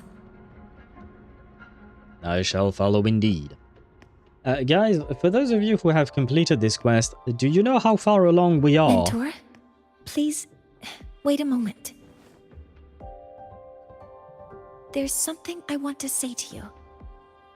Yes. Yeah. What's the matter, Mornye? Lort_Mihai says Im going strong and steady in 26 minutes out of 1 hour video, and now I know that at the very least I collected 33 Aranara. Well, that means you're almost halfway there. Oh my god, it's a 1 hour video. God damn, that is way too long. I mean, I also watched a guide back in the day. I don't remember which one I watched or not, but yeah. It's long as fuck, man. I do wish you good luck, and I hope that it is not too painful to go through. Haven't finished it, but from what I saw, about halfway. Ah. That's what I thought. And it only took us 5 hours. I see. Because I am trying to consider, because like, okay, I don't think we are going to tone down the, what do you call that, the yapping, let's be honest. So I'm considering cancelling the Baldur's Gate 3 episode tomorrow and just finishing this quest tomorrow instead. Because I don't want to end the stream at 1 AM. Last week took its toll on me, like I could feel even yesterday and the day before that my vocal cords had not fully recovered. Even today. Today I feel better, I will say that much, but yeah, last couple of days were kind of iffy for me. So yeah, I definitely don't want to end at 1 AM. So we might end up finishing this quest tomorrow, we'll see. Which means that we would remove our Baldur's Gate 3 episode tomorrow. Especially because, like, what would you call that? We've had like an entire week of Baldur's Gate, not last week, but the week before that. So we've had a lot of Baldur's Gate 3 in the past couple of weeks. So we could afford to remove one. Well, what is the whelp about? Long as fuck, and all those chests would most likely give me about 90 primos. Yeah, probably something along those lines. Yeah. Not gonna lie, it is not worth the effort. The amount of effort you do in that quest is not worth the reward that is given at the end. But for completionists, I suppose it makes sense. That was my case. I just wanted to do it just so that I can do 100% of everything there is to do and all of that. But yeah, it is... other than that, it's not worth it, technically speaking. And by the way, I didn't notice that her gradient was so rainbow-colored. I thought there was only like silver and then blue, but there is actually some orange and pinkish purple in the middle. So, I noticed it before that her hair seems to change color from time to time. I don't fully understand it. I just saw something. It ain't as drippy as I thought. Al, you were right on the money. We're getting the uniform. You might like it. I don't. What? What are you talking about? Wait, are you talking about... are you talking about the Rover? Is this official information, Sparta? Yeah, but is it officially information? Because I haven't seen anything about that. But is it official or not? Because depending, hence the whelp. Ah, well, then I shall remove your messages and I shall remind you that we are not supposed to talk about that. So, there you go. Messages have been deleted. I'm not going to time you out or anything like that. But yeah, the rule has to be enforced. So yeah, please don't tell me things like that. I'd rather be surprised myself later down the line. So yeah, I mean, it's not that big of a spoiler, but still, it is one as well. Yeah, I figured. If you figured, then why did you say it? Why did you write the message? Sometimes I don't understand you guys. I did not expect to see it. Yeah, but you didn't have to share it with chat, especially when you know there is a rule about not sharing leaked content. You seeing it is one thing. Technically speaking, I see a lot of things. Like, for instance, I know exactly who is going to be the next banner in Genshin. I've seen the leaks about that. I didn't mean to, but I saw them. So I know exactly who is going to be next banner. I'm not going to share what it is, because we have a rule for a reason. Hi, says Sparda is just like me. FR? Yeah, but not gonna lie, it's not a good thing. It's not, just because you have the knowledge doesn't mean you have to share it, especially when there is a rule about not sharing such knowledge. So yeah, no, there are other things that I've seen without wanting to see them. I just keep them to myself because it's part of the rule. And if I set a rule, then I should abide by it as well. Forbidden knowledge. Yes, exactly. So if you know it's forbidden, why write it down? That's the thing I don't understand. you know it's forbidden knowledge, so why share it? You know what Nahida thinks about that, right? So why would you inquire her wrath? Well, I guess technically speaking, I am Nahida here. Yes, I am a radish somehow. No spoilers or foreshadowing, please. This, technically speaking, it's not that big of a deal, sure, but the rule is there for a reason. Well, the reason being Mihai. Because it's true, and it was my fault. Before that, the rule was too lax, the rule was too loose, and it would be too, what do you call that? Too difficult to interpret. Hence why now the rule is fully enforced. And the fact is that, yeah, if you have knowledge about things you're not supposed to have knowledge about, then yeah, nah, don't tell us, man. Don't share it with us. Mornye, are you an edible mushroom? And then will she out and blush? When you say edible, Deidara, what do you mean you want to eat Mornye? Because there are two meanings for it. One is safe for work, the other one not so much. And hello, Archon May. Welcome to the stream. I hope you're doing well. About Nahida, Dottore didn't tell us what he told her. I mean, to be fair, he had no reason to share that information with her, right? We have no... he had no reason to actually share it with us.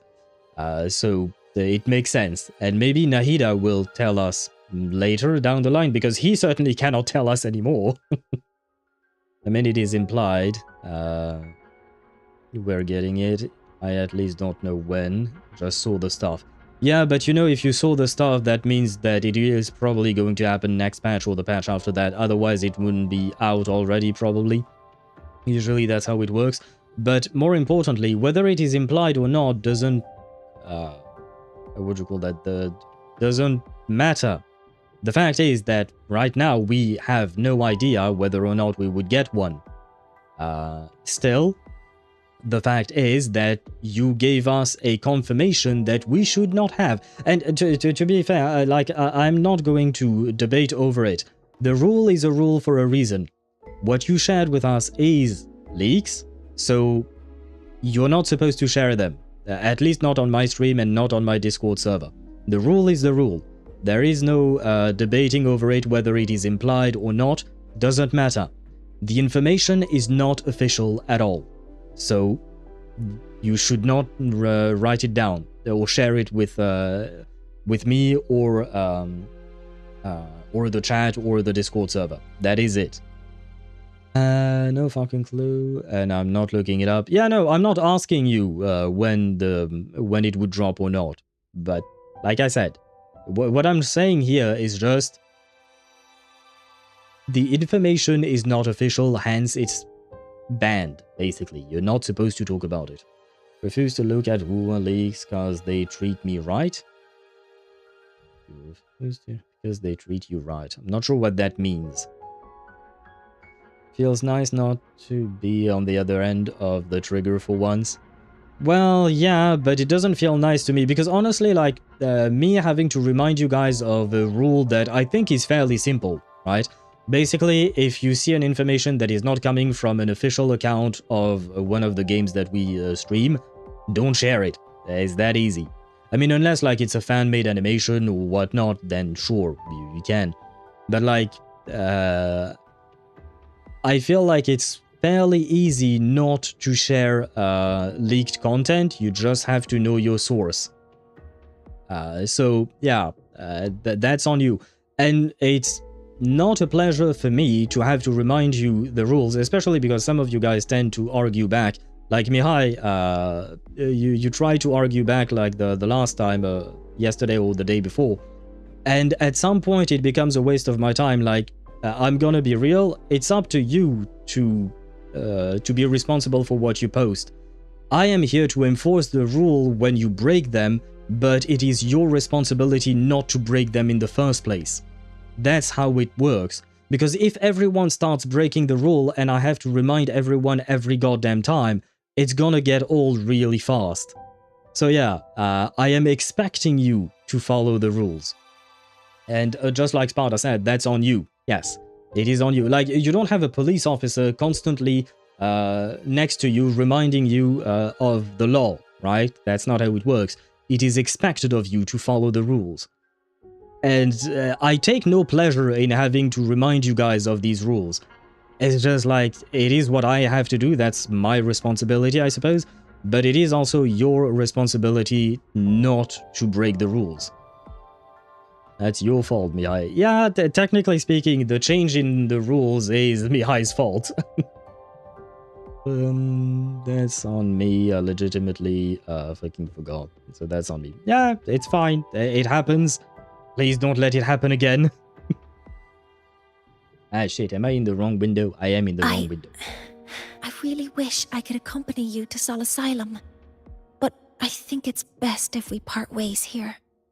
Why are you breaking up with me all of a sudden? Did I do something wrong?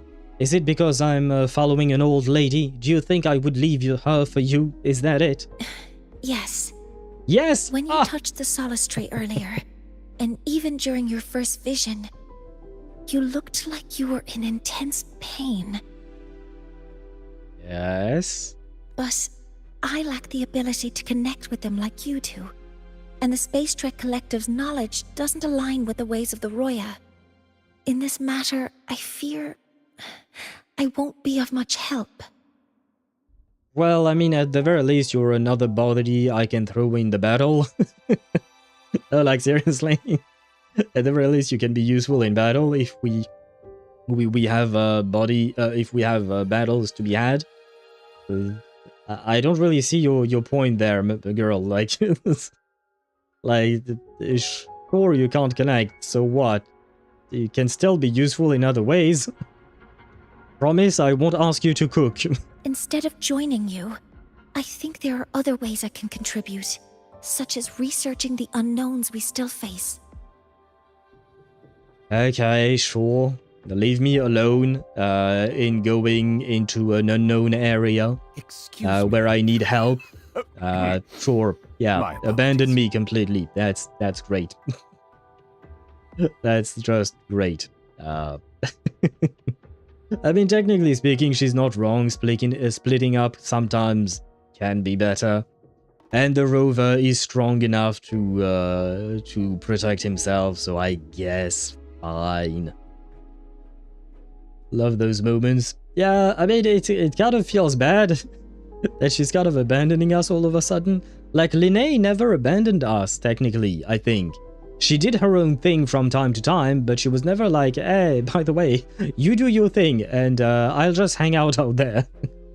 As far as I can remember, I could be wrong. Might, I will try not to, but it might. Not saying I will actively try to break the rule, but I've slipped up before. I mean, yeah, Mihai has slipped up several times, and that's how the rules changed, and he even slipped up again a couple of days ago. I understand slipping up. We're all humans, we make mistakes, that's fine. But if it becomes too, like, if it happens too often, at some point I might have to take stronger measures, because so far my measure is just reminding you. I don't want to have to ban one of you guys, so hence why I say be careful. But eventually, if it happens way too many times, I will eventually have to ban someone just so that it stops, basically. Because at some point I can't be responsible for what you post, and I can't be asked to remind you of the rules constantly. If we're talking about throwing her body, don't throw her body into battle, throw it into bed instead. I mean, yeah, I get the point, but right now I'm heading to battle, not to bed. If I were going to bed, like going to rest or something, sure, why not? But right now I'm heading to battle, so I need men. I need able bodies to help me in fighting. This is not about her, Owl? Not about whom? Wait, who are we talking about? Like Ingvar's true purpose and the true origin of the Voidstorm devices. Yes. Yeah, all of that. Ingvar should have been present at the rite of return. Were it not for that Voidstorm, it's reasonable to suspect he's the one who planted the device. Additionally, the environment here is unusual. Investigating these anomalies should help our work here. Insightful as always, Professor Mornye. No, you, my mentor, are still far ahead of me. Send dudes, you mean said news? No, send dudes, I'm in a fight. Yeah, I remember that meme. Sorry. I was thinking about that as well. I was thinking about that meme as well when I said what I said. About Lynae? Yeah, no, I know this is not about Lynae, but I'm just making comparisons. Send nudes? Yeah, there is a meme where basically a guy says to a girl, send dudes, and the girl replies, do you mean send nudes? Because she's used to guys asking her nudes and stuff like that. And the guy replies, no, send me dudes. I am in a battle. I need warriors, basically. That's the whole joke. There is no temporary ban. Oh, there is. You're right about that. There are temporary bans. Although I don't know about YouTube, not YouTube, sorry. I don't know about Discord. I know that on Twitch there are temporary bans, I think. Well, there are temporary timeouts. Do they count as bans? I'm not entirely sure. Discord is permanent. Ah, well, there you go. There you go. Plus, for instance, I don't know, because I've never been confronted to that situation before, but like, if I have to ban someone from Twitch, for instance, does that mean I have to also ban them from Discord? Because technically it kind of doesn't really make sense to not ban them from both, because they, like... And if I have to ban someone from Discord, does that mean I have to ban them on Twitch or on YouTube, depending on which platform they come in? Like, yeah, I kind of have to ban from everywhere. Plus, like, how much time am, like... And since, on a technicality, yes, you have to. But yeah, but the thing is, on Discord you say that bans are permanent. So if I ban someone from Twitch for like a month, I don't know, I'm just giving you a random number here. I can't do that on Discord, so I have to ban them permanently. And then what? Do I have to unban them? Can I unban them? Because, well, technically, no, I have banned people, but they were bots or scammers or stuff like that, so I never really looked into unbanning people. You'd have to activate unban them. You can unban. Okay. Okay, I see. Oh, what a pain. Hey, you know what, guys? Let's make it simple. Try not to get banned. That's on you guys. Try not to get banned. That would be nice. That way I don't have to deal with the headache that it is. Well then, I guess this is goodbye for now. I'm aware of the powers of Discord. I have it at my fingertips. I mean, same. I do have the power to ban as well. I mean, it is my own Discord server after all. And my own Twitch channel and my own YouTube channel and all of that. It's just that, thankfully, I've never really had to use it outside of, like, just banning bots and banning scammers and stuff like that. I've never actually had to ban a recurring viewer. And on top of that, honestly, it would... I would find it sad if I had to ban someone that I'm used to seeing on the stream, because I don't like the idea, because number one, banning closes the discussion. If we can have a discussion, I'd rather have that. But yeah, it would just make me sad to have to ban someone, so yeah. You guys be careful. Oh man, I actually do that shit as a moderator for... Guys, brothers, I don't know what that means.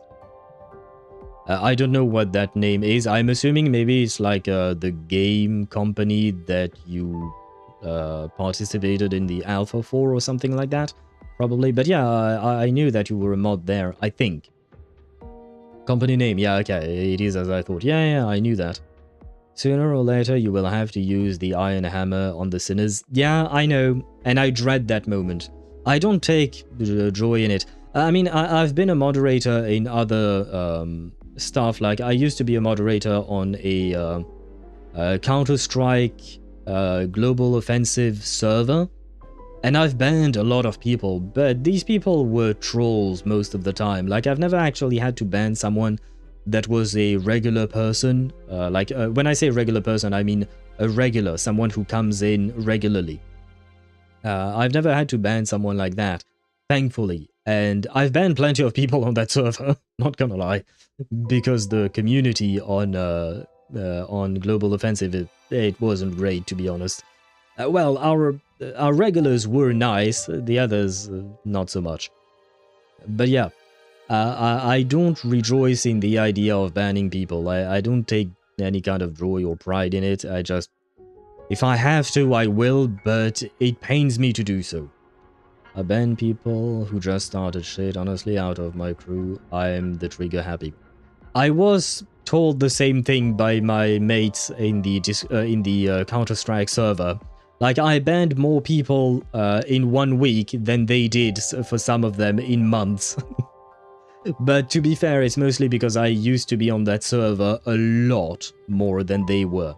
So I caught a lot of people that needed banning, unfortunately. But yeah, still, it's not like just because I have the power doesn't mean I'm happy about it. It's not a power I enjoy, it's a power that I need to have.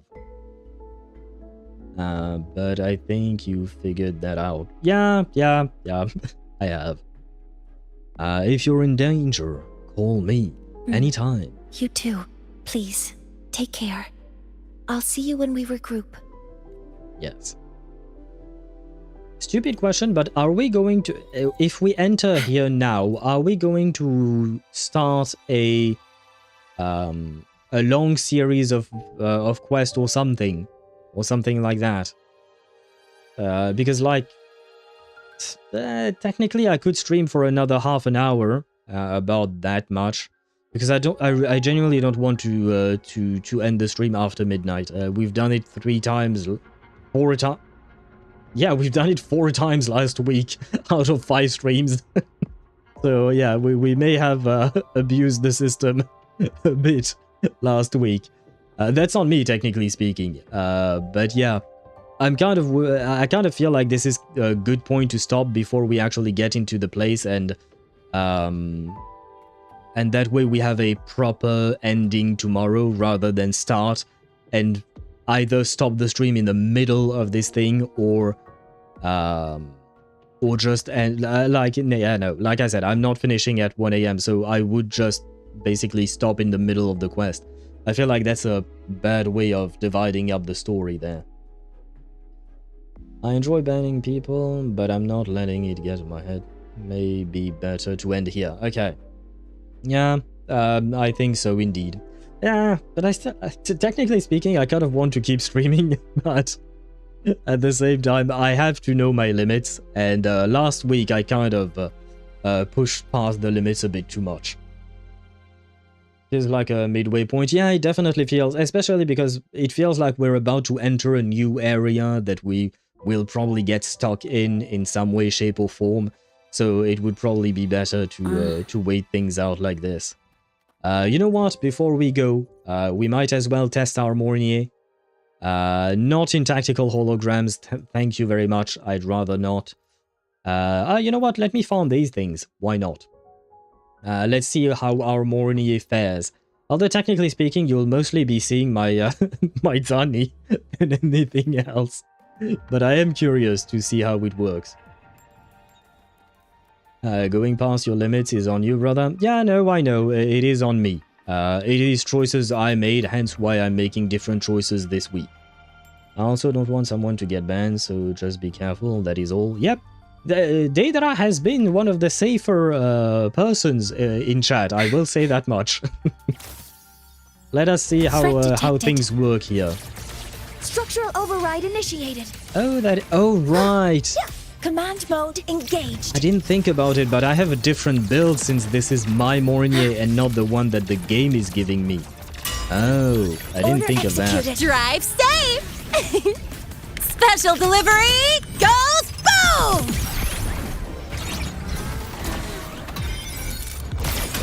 So, over here. Huh? Woo! Ha! Hey, where's the fire?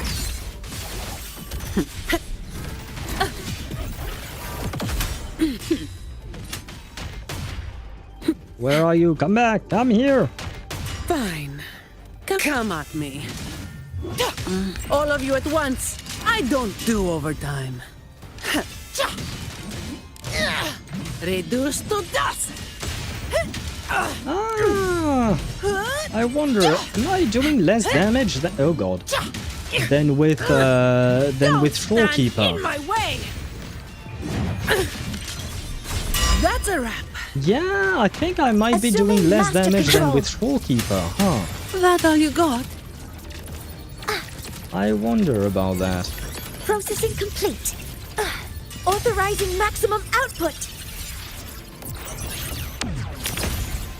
Structural override initiative. Drive safe. Oh, Tie I was a bow interrupted. And call I was wondering what happened my there. signature.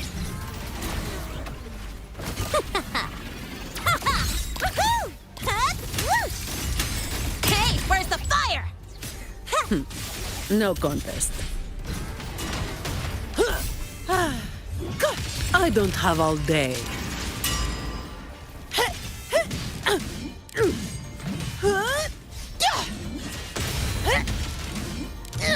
Reduce Come to on, dust. stop moving around. Now I have a report to write. Okay, never mind. I did 300,000 damage. Okay, so this is actually on par with Shorekeeper, more or less. Because usually with my finisher on my Zani, I do around 300,000 damage as well with Shorekeeper. And keep in mind, this is without any Spectral Frazzle, because I don't have Phoebe in the team. So this is actually pretty good. This is pretty decent. How does she heal, though? I don't remember, because I know I... Hover modules ready. How do you heal, girl?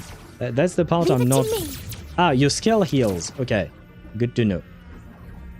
Oh, it's a dot... well, it's not a dot, it's a hot, I guess. Heal over time. Okay. Now I see. Very well. We have learned things. Where was I at? I think Daedra is just sane. Probably yes. Yes. Not like my Galbrona is different at S1. Not nearly as insanity as this Zani. Well, to be fair, this Zani is S6 and she has a very good build. I have farmed so much for her. Anything I can Just to help show you how much I farmed. No, for the 3-cost echoes. These are all double crit spectral damage bonus. These are all double crit lines that I have. So I have like what? 1, 3, 6, 9, 10, 13, 14. Plus the 2 that I have equipped. I have 16 spectral damage bonus double crit lines just for her. That should tell you how much I have farmed for her. And even then, you don't see all of the farming I've done because I've discarded a lot of what do you call that? Of echoes over several months. But technically speaking, whenever I'm done with building one character, like for instance, I will keep building up Mornye a bit more because I think I might be able to get rid of one of the energy regen here and maybe replace it with a fusion damage bonus. Or maybe a defense, depending on which one I want. I think I will probably go defense, most likely. Same thing, I would probably Got a long bucket try list. and get this Good thing Lynae I've got time a better to check build. every box. But every time I'm done building with one character, I always go back to building Zani. There is no point, my Zani is strong enough, she already destroys everything. But I don't give a shit. I will give her the very best. Just like I will show you guys whenever we get back to, what do you call that, to HSR, I will show you the amount of relics I have for Finon. I have a lot. I have a lot. Though I will say, in Wuthering Waves, you saw me having double crit lines a lot. But in truth, in HSR, it's not the same case. It's mostly shit relics that I have. But that's just part of life, I suppose. But I'll show you. I farm a lot for my mains like this. I farmed a lot for them because they deserve the very best. They need the very best. Hold on, let me bolt my draw back on. I lost it from seeing that. That is months of farming. Months of farming. And I will keep on doing it. That's the thing. I will keep on farming for her. Until, basically, my goal is to have Anything I can help you with? 5 useful stats for every single thing. Just like this one, for instance. I want 5 useful stat on each of her echoes. I think, unless I'm mistaken, yeah, there is this one where I have only 3. But technically speaking, I do have another one here that has 4. So I could equip this one, but this one gives me way more crit damage. Plus the energy regen is somewhat nice. Technically speaking, this one would be slightly better. Because the 10% heavy attack damage would be slightly better. But I prefer the funny numbers on my character page. So yeah, I am aiming, like for instance, this one is also a 4 line, but it's not enough crit damage for me. I want more. I want 21% if I can. So yeah, that is my goal, to have every line useful to her. Then I will consider her build complete. But that will probably take me years, I think. More damage, yes. Especially because you've seen the damage she does in this team, which is not a good team for her. This is not even with Phoebe present, right? Phoebe would probably be better, and I think Shorekeeper still is better for Zani specifically. Although S1 Mornye might take the cake. I'm not sure. I have to check the numbers. But yeah, as you can see, she doesn't need more damage. I need her to do more damage. Just because we like funny numbers, you know? Tick the friends box, by the way. Oh, you're right. I forgot about that. I wanted to go through my various things here. Where are you? Your name is just D? That's not a very recognizable name. But no worries. I would have done it eventually because I always try to get rid of all these notifications. But yeah. I always try to get rid of the notifications eventually. So I would have seen it and I would have done it. Hey, look at this. We have 100 astrites. Yay. I have 13 days before Ameth drops. Guys, I don't think we're getting Ameth. Let's be very honest about that. I don't think we're getting her. That's for sure. My boot hill is in the same boat. Shitload of relics I just burned for him. Yeah. Honestly, like, at the very least for Zani, I got a lot of double crit lines that you've seen and all of that, you know? Which is nice, because at least that gives me a bit of choice. For Finon, my library or my inventory of relics is packed with his relics and the relic set, you know, the other one as well. And it's all garbage. It's genuinely all garbage. Like, I am so freaking disappointed with the farming for Finon. And I don't think I've stopped farming for him ever since I guess I did farm a bit for Cyrene, but other than that, I've been farming for him for months, and there is nothing good. It's just like, it's such a pain. And it's the same deal with ZZ. No, it's even worse with ZZZ, because in ZZZ, I do get the double crit lines, but then it rolls like shit when you level up the disk drive. And I'm just like, what's the point in even giving me the double crit line? The rolls are absolute garbage. But it is what it is, I suppose. Although in Genshin, I was lucky. Can I show you guys that? I wonder. Let me check. I should be able to find it. No, not in this one. I got extremely lucky with one thing. The problem is I was rolling for a piece for my Inefa. So not gonna lie. I didn't need a piece to be that good. But let me see if I can find it. Where is it? Timeline. Okay, there we go. And where is the start of my... there we go. And... it's this one. Okay, I saw it. So I should be able to... Wait, switch... well, yeah. Add image. Oh, you know what? Let me do it in studio mode just so that I'm sure I am doing this properly. There. There. And I need... God, this is going to be a pain to find, but I should be able to... Yep. Should be... Right there. Okay. Yep, I got it. There you go. A little transition there, just so you guys can see. I got extremely lucky with that piece. The problem is this is a piece for my Nefa, and my Nefa is already... She was overcapping in crit. I had to do a lot of gymnastics to make it so she doesn't overcap on crit rate, because she is on Staff of Scarlet Sands. She ascends on crit rate as well. So, yeah, it was really hard to balance. But my Nefa right now is at 98% crit rate. And of course I gave her that piece. Though technically speaking, I probably should give it to someone else. Most likely, because this piece is huge. In terms of like actual crit value. This piece is probably the best piece I've ever gotten in Genshin. I suppose I can remove you. Yes, there we go.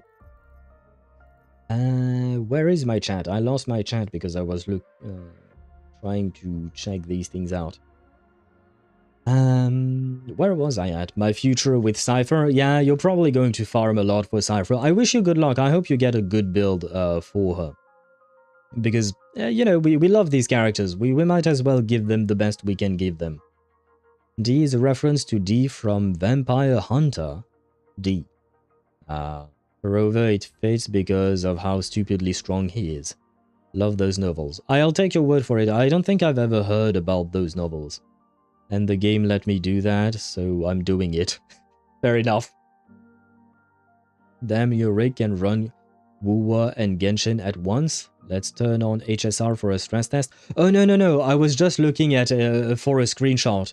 But technically speaking, yeah, I can probably run both. Not gonna lie, I can probably run both. Let me check.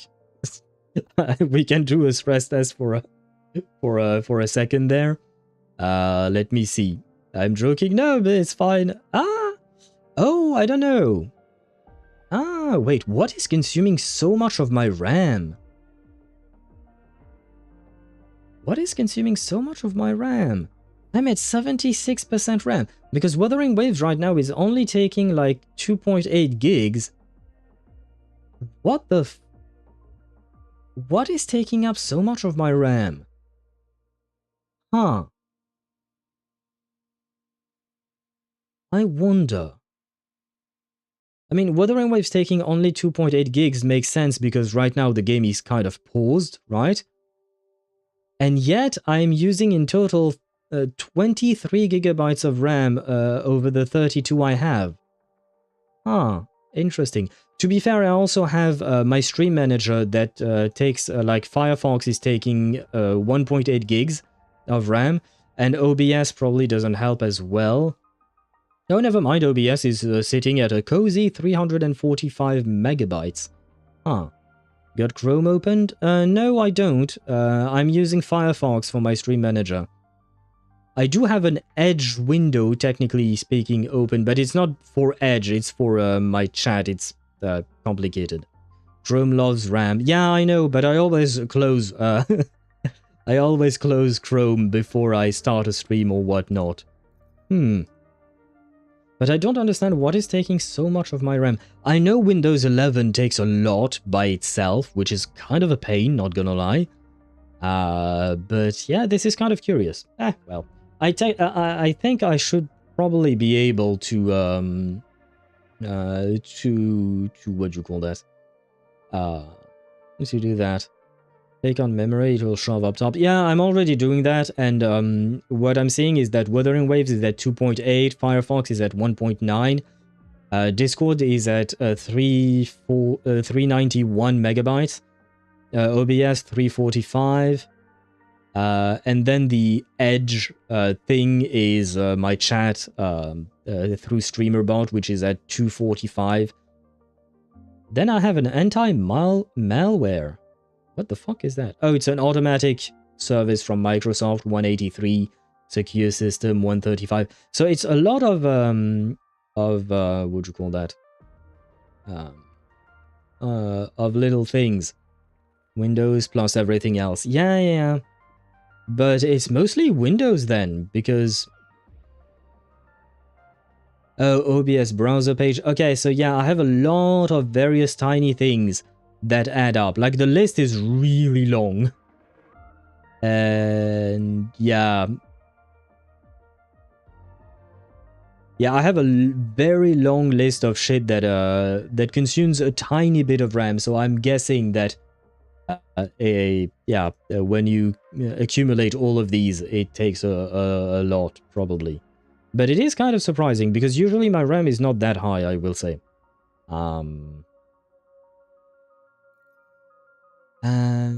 Oh, talking about HSR, today I tried Saridra in the Chimera tournament, and they thrashed my ass. Oh god, was she really that bad? You can run like 3 games? Probably, yeah, I can probably run 3 games if I'm not streaming. I think the streaming might tax too much on the graphics card or something. Maybe. I haven't tried it. I mean, there is not really any point in trying, but but I could probably. And hello, Kiwi, welcome to the stream. Quick lurk for dinner. I'm afraid I'm about to end the stream, though. And I appreciate you being here. But I'm afraid you arrived at the time where I'm going to... I am going for my own dinner, basically. I'm going for my own dinner. We're just yapping a tiny bit more because I don't want to get into the next part of the story because it's probably going to take too long. So we're yapping for a bit, but we are probably going to end stream soon. But hello to you and welcome to the stream. I hope you're doing well. I have to ask, I hope that your Sub-Zero IQ playthrough of Subnautica is going well. No, it's below 0 IQ that you mentioned. I haven't had a chance to actually see all of it, but I hope it goes well, and I hope you're not getting eaten by fish. But anyway, I mean, I suppose if you're lurking, happy lurking to you, and bon appétit, important part, bon appétit indeed. Where was I at? Oh, okay, I read that. I read all of that. Damn, just read that Ubisoft cancelled 6 projects. Did they? I didn't know that. To be fair, you know what? Let's move back to the just yapping scene because I think we're done with the game for today. We'll finish the quest tomorrow. We can yap for a few more minutes before we end. But I didn't know about that. But from my understanding, Ubisoft is in dire financial situation or something like that. But to be fair, like the past few games have not really been like all that great. Like a lot of their games seems to not end up being polished well enough. Like they end up being really buggy. They have a lot of bad launches, right? Like for instance, if you take a look at Kuro, they've had a bad launch with what do you call that? With Wuthering Waves, but they kept working on it. But it's their, like, they only have 2 games, right? Whereas Ubisoft, unfortunately, they come up with a lot of games because they have a lot of studios.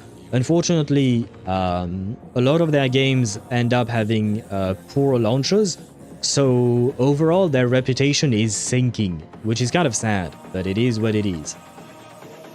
Trying to beat Aglaya in that mode is more impossible. Hence why I'm not. Hence why I'm not trying to beat Aglaya. I'm not doing that game mode in HSR.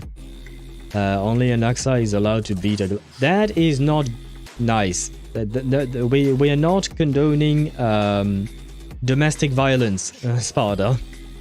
The big three at this moment are Agalaya, Truby, and Ceridra. I'm guessing you're talking about that game mode. I will take your word for it. Like I said, I got all of my rewards and then I got out. Although she is the one that ties up people. She would probably tie up an Axa before he can beat her. And he would probably enjoy it, I think. Maybe if Ubishit was actually smart, they wouldn't be in bankruptcy. Well deserved, honestly. Yeah, they have made a lot of questionable decisions. I will say that much. They have made a lot of questionable decisions about how to... like the directions of their games, the way they release their games and stuff like that. It is sad to see, especially because, you know, it is a French company after all. So we should be proud of our baguettes, but not this time around. I used to love Ubisoft and a lot of their games, but over time, yeah, they made some poor decisions. I don't mean like an actual beating, you know, the other kind. Yeah, but at the same time, I don't think we ever refer to that as beating someone, right? And Deidara, you redeem character flex? I mean, technically speaking, since we are yapping, we could do a very short character flexing before we leave things off. Let me log out of Wuthering Waves first. There we go.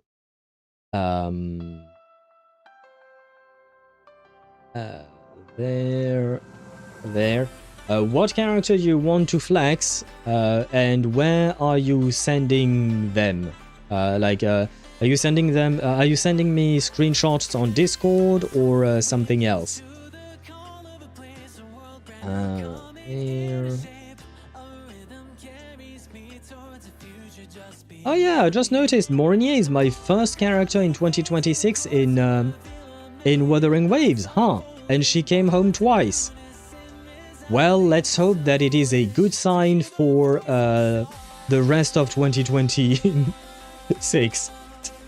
Yeah, I couldn't even finish that line. For real. I couldn't even finish that line for real. Oh. I see. Do you want Al to flex, or do you want to flex yours? He is sending the flex here. Let me show you. I mean, you could probably access the Discord server, but I will share it if... Excuse me. There we go. My apologies. This is what Deidara wrote. Here is a character flexing. And he said... he sent a screenshot of his cipher flexing. I mean, it is a character flexing indeed.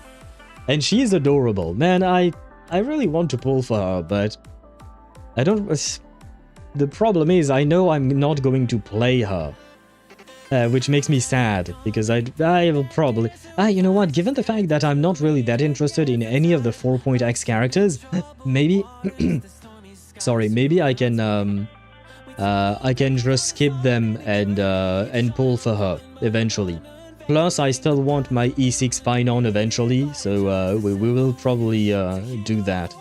But yes, here is Deidara's character flexing.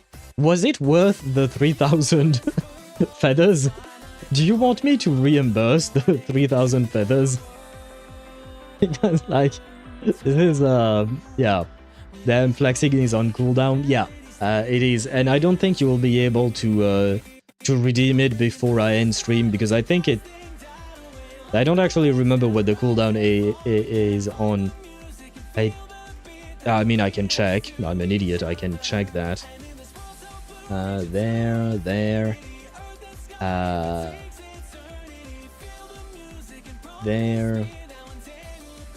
Viewer rewards.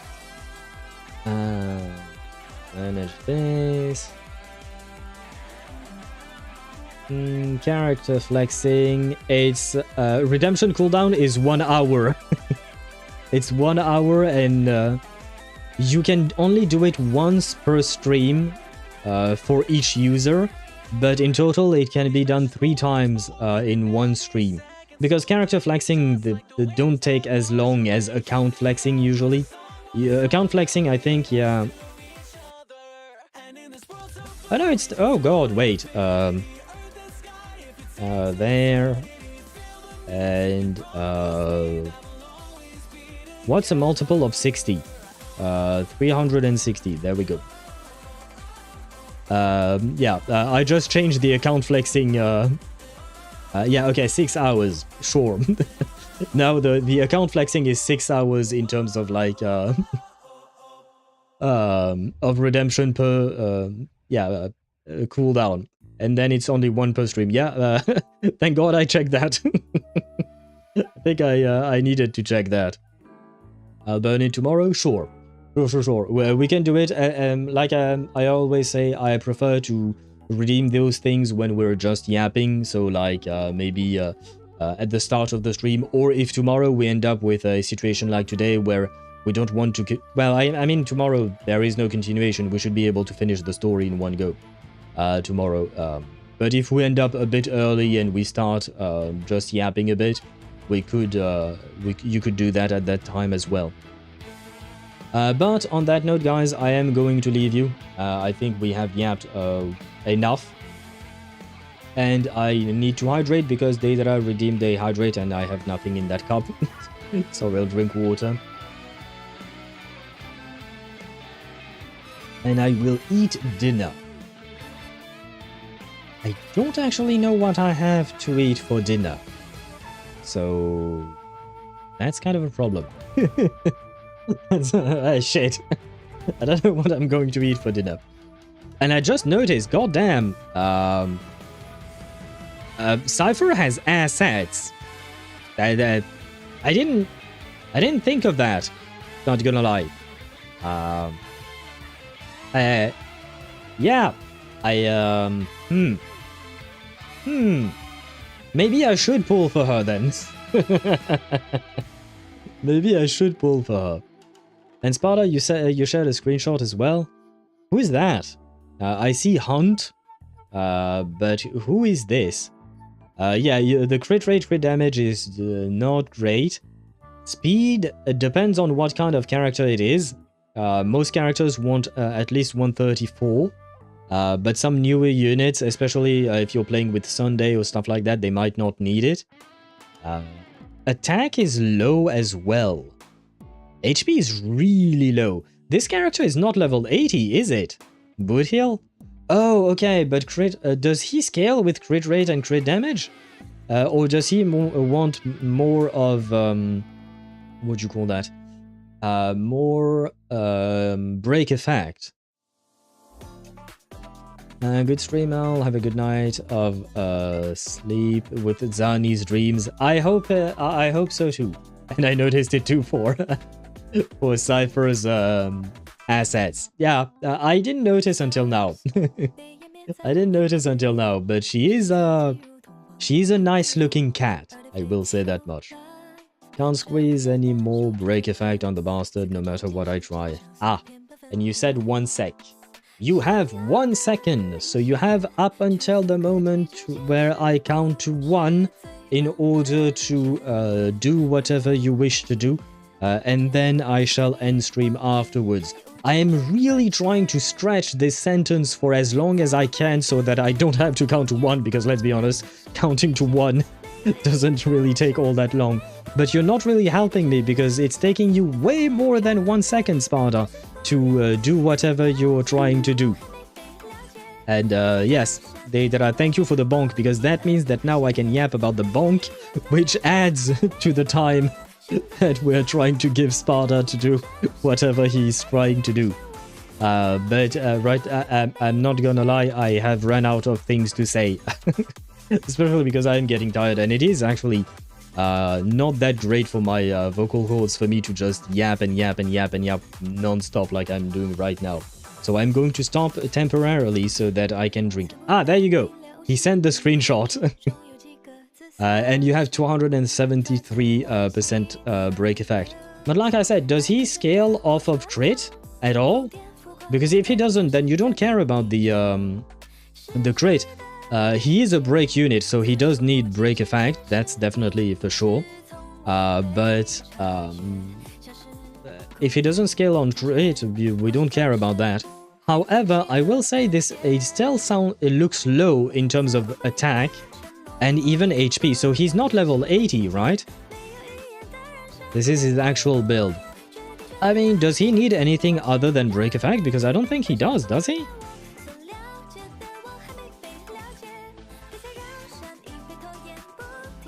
And wait, is there more to the image? No, there isn't. Okay. Because he has a trait that he uses break effect to convert it into crit damage and crit rate. Okay. So you don't really need to work on that yourself, right? He does it for you, so all you have to do is try to give him as much crit break effect as you can. So I'm assuming that means this is good? Though I do question the speed. The speed on him. I would assume you probably want speed boots, because you probably don't have speed boots on him with 113, I'm guessing. And your attack is also quite low. I would expect a higher attack. Like I said, and way higher HP as well. Those are speed boots? Holy shit, he's slow as fuck. If with speed boots you are at 113, that is slow as fuck. Although I'm not entirely sure how you're supposed to play him, if you're supposed to play him slow or fast. Let me check what Pridewind says. What do they say? They do recommend speed boots, okay. Body anything. I love that from Pridewind. And they only say, yeah, okay, 2,900 to 3,200 HP. I wonder why they're talking about his HP. 260 to 340 break effect, and 145, 160 or 200 speed. I think you need more speed. I think you need more speed. 2,900 HP. Ah, okay, so that's a bit better, I suppose. It is still 1,800 attack. Wait, your attack went lower. Oh, and your speed is now much higher. Okay, that makes more sense. Your speed is at like 134. Yes, 134 is actually good. 134 is the bare minimum, I would say, unless you're playing the character slowly, specifically because you have a fast Sunday or a fast Bronya or something like that.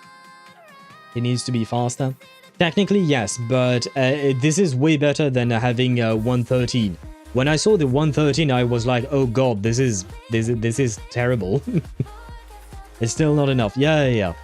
But you will be in farming hell just like I am with my Zani and my Finon, and I'm kind of done with my Wriothesley, to be honest. I'm okay with my Wriothesley build. He's in the top 2% of Akasha. I'll leave him be like that. We'll talk about it while you eat. Sure, we can.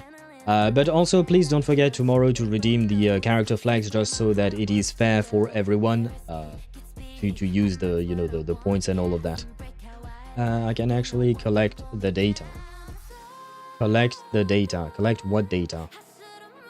I'm not sure what you mean by that. But you can tell me all about it tomorrow. And in the meantime, I wish you all a great rest of your day. I hope you had a fun stream. The relics screenshots. Oh yeah, sure. I hope you all had a great stream. I will change the stream schedule. I will change the stream schedule. You know what? Let me do it on stream. That way everyone is aware. God damn it. What did I do? What? There we go. This. I guess. There. Part 2. There we go. Part 1. And I was wrong once again. There you go. So that means we won't have an episode of Baldur's Gate 3 this week, because I do wish to jump into Reverse 1999 as soon as possible, because what do you call that? Because I am excited about the what do you call that? About the French patch. Sorry. You might want to lock that, just saying. You could if we end in like an hour. We won't, but it's never off the table. Oh, do you mean like finishing Wuthering Waves? No. Because I don't want to rush through things and I enjoy yapping and all of that, so yeah. You might want to lock stream schedule? What do you mean lock stream schedule? As far as I know, you guys can't type messages in there anymore. You used to be able to, but you should, just so we can't type it. We can? Really? I thought I removed that. Wait, I don't know if I'm supposed to show that. Let me do something. Just give me a second. Permissions. Manage channel, view channel. No. You can add reactions. You can add external emojis, external stickers. You can't manage messages, you can't pin messages. You can read message history, but that's about it. Those are the only things that that you can do. In my defense, last time I checked it, it was still open. That would have been a few weeks ago, because I have changed the permission on some of the channels in the server, and I just checked. You should not be able to do anything much. The only thing I've allowed is basically, yeah, like I said, reactions, emojis, stickers. Well, I guess stickers I could even remove it, and reading, basically. Last time it was still open, yeah. I changed it a few weeks ago, or maybe a month ago, or maybe more. Honestly, I don't remember when I changed it, but I did. I certainly did. There. I mean, technically speaking, I don't mind if people chat in that thing, but just to keep it cleaner, I remove those permissions. Yeah, it changed. Okay, makes sense. Anyway, on that note, yeah, to keep it clean, that will make it easier for people when they just want to check the schedule. They don't have to go through a bunch of messages. Later, Sparta, I wish you a great rest of your night. Same thing to you, Deidara, if you're still here. I saw the 1% message earlier. I wish you good luck with that battery, man. And I shall see you guys tomorrow at 6 PM Central European Standard Time. That's about it. I wish you a great rest of your time, and bye-bye.